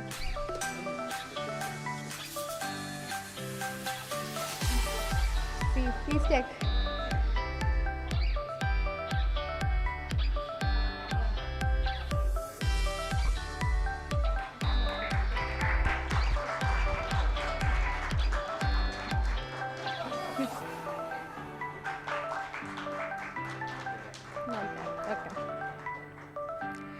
Raj Lakshmi Saikya, Genprac Private Limited. Next slide, please.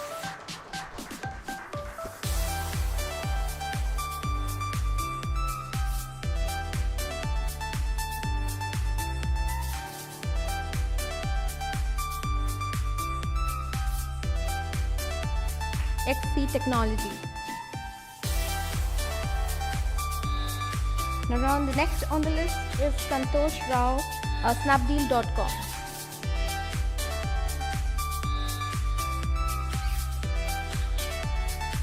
The next on the list is Yashika Kaushal, Optech Security.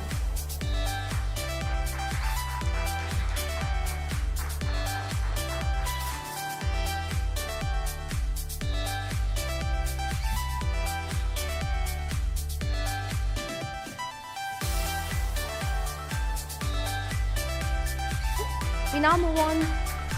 Thank you. We now move on to the L&D Vision and Innovation Awards. Yes, thank you so much, Praveen, for having me on. Vinay, may I please request you to join me on stage to do the honors for the awards? Vinay?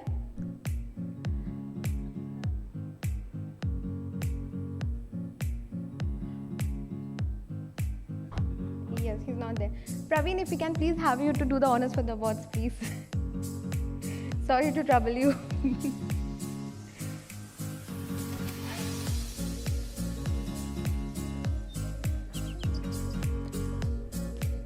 Can we have the award slide, please? Okay, great.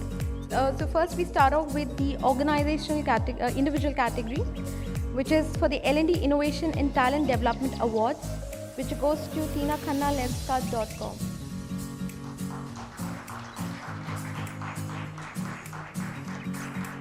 I think she's still busy taking her session. Yes, I think so, she's there.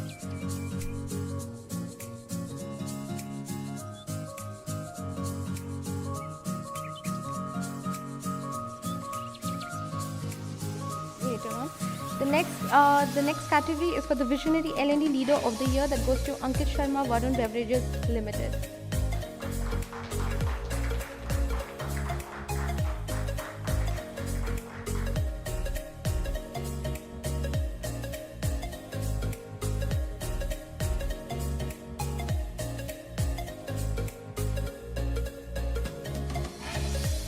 Congratulations.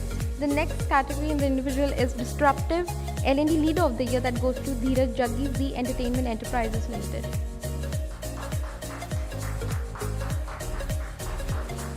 On behalf of the entire team. Sure, please.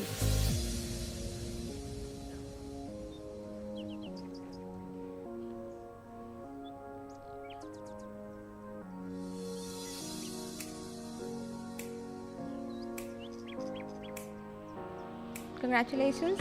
The next category that we have is for Young L&D Leader of the Year, that goes to Saima Sundar Tripathi, Jindal Stainley.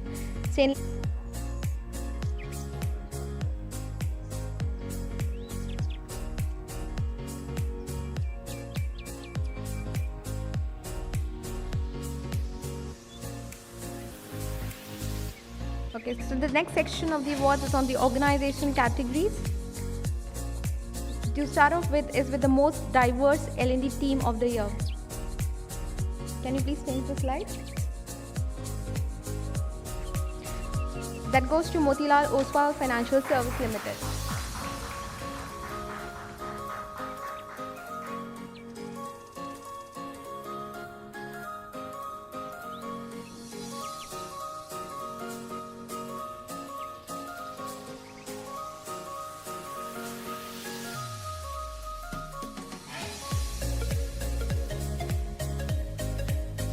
Congratulations. The next is for the e-cart learning and development.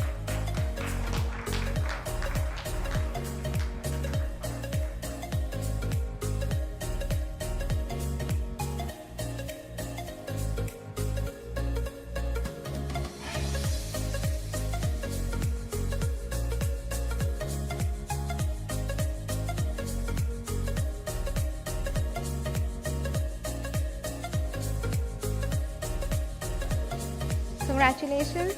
There's a co-winner for the best use of gamification simulation of learning that goes to Jindal Stainless Limited.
Services Limited. 3, 2, 1.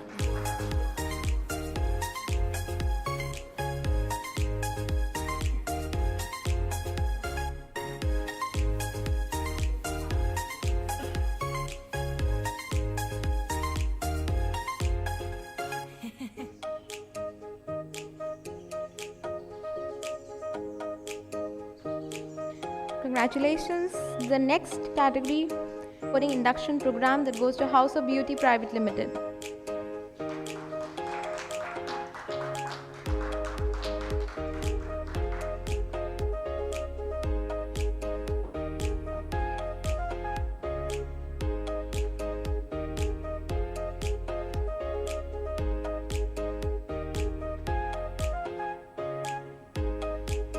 Congratulations. The next category is for the best blended learning strategy, which goes to Flipkart.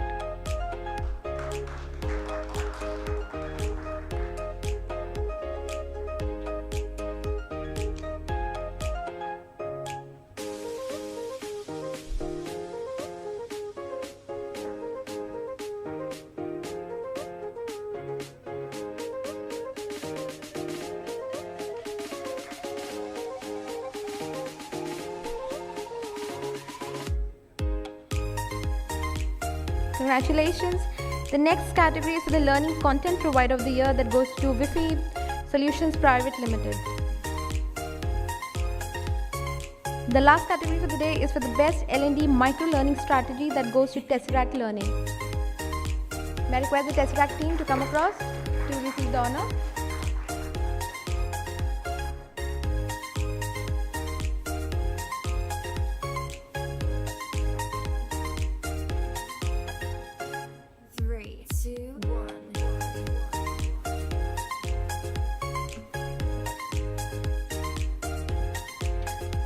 We have Tina here. So that was for the individual category for L&D Innovation and Talent Development Awards, she's coming in. That's Tina Khanna, lenska.com. If you could please hand over the award. Yeah. Can we go to the first slide, please? The first one. Yeah.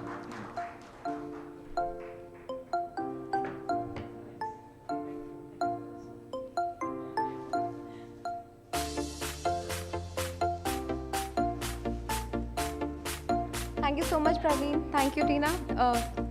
Okay, so with this, we come to the end of the conference. Thank you. It's been a pleasure hosting you. I hope you all had a great day. A special thank you to our presenting partner, Unix Jigsaw, our co-presenting partner, ICOG, powered by partner, iMocha. Of course, the knowledge partner, Courseplay, L&D partner, Enabled, e-learning partner, Tesseract, and exhibit partner, HapCoach. Thank you so much. Have a great day. For more updates, keep tuned to our LinkedIn pages. And you can also follow us on Instagram, Facebook, and we'll be happy to get your feedback. Thank you so much. Have a great evening. For a group photograph, may I request all of you, all the winners, everybody to come across the stage area for a group photograph.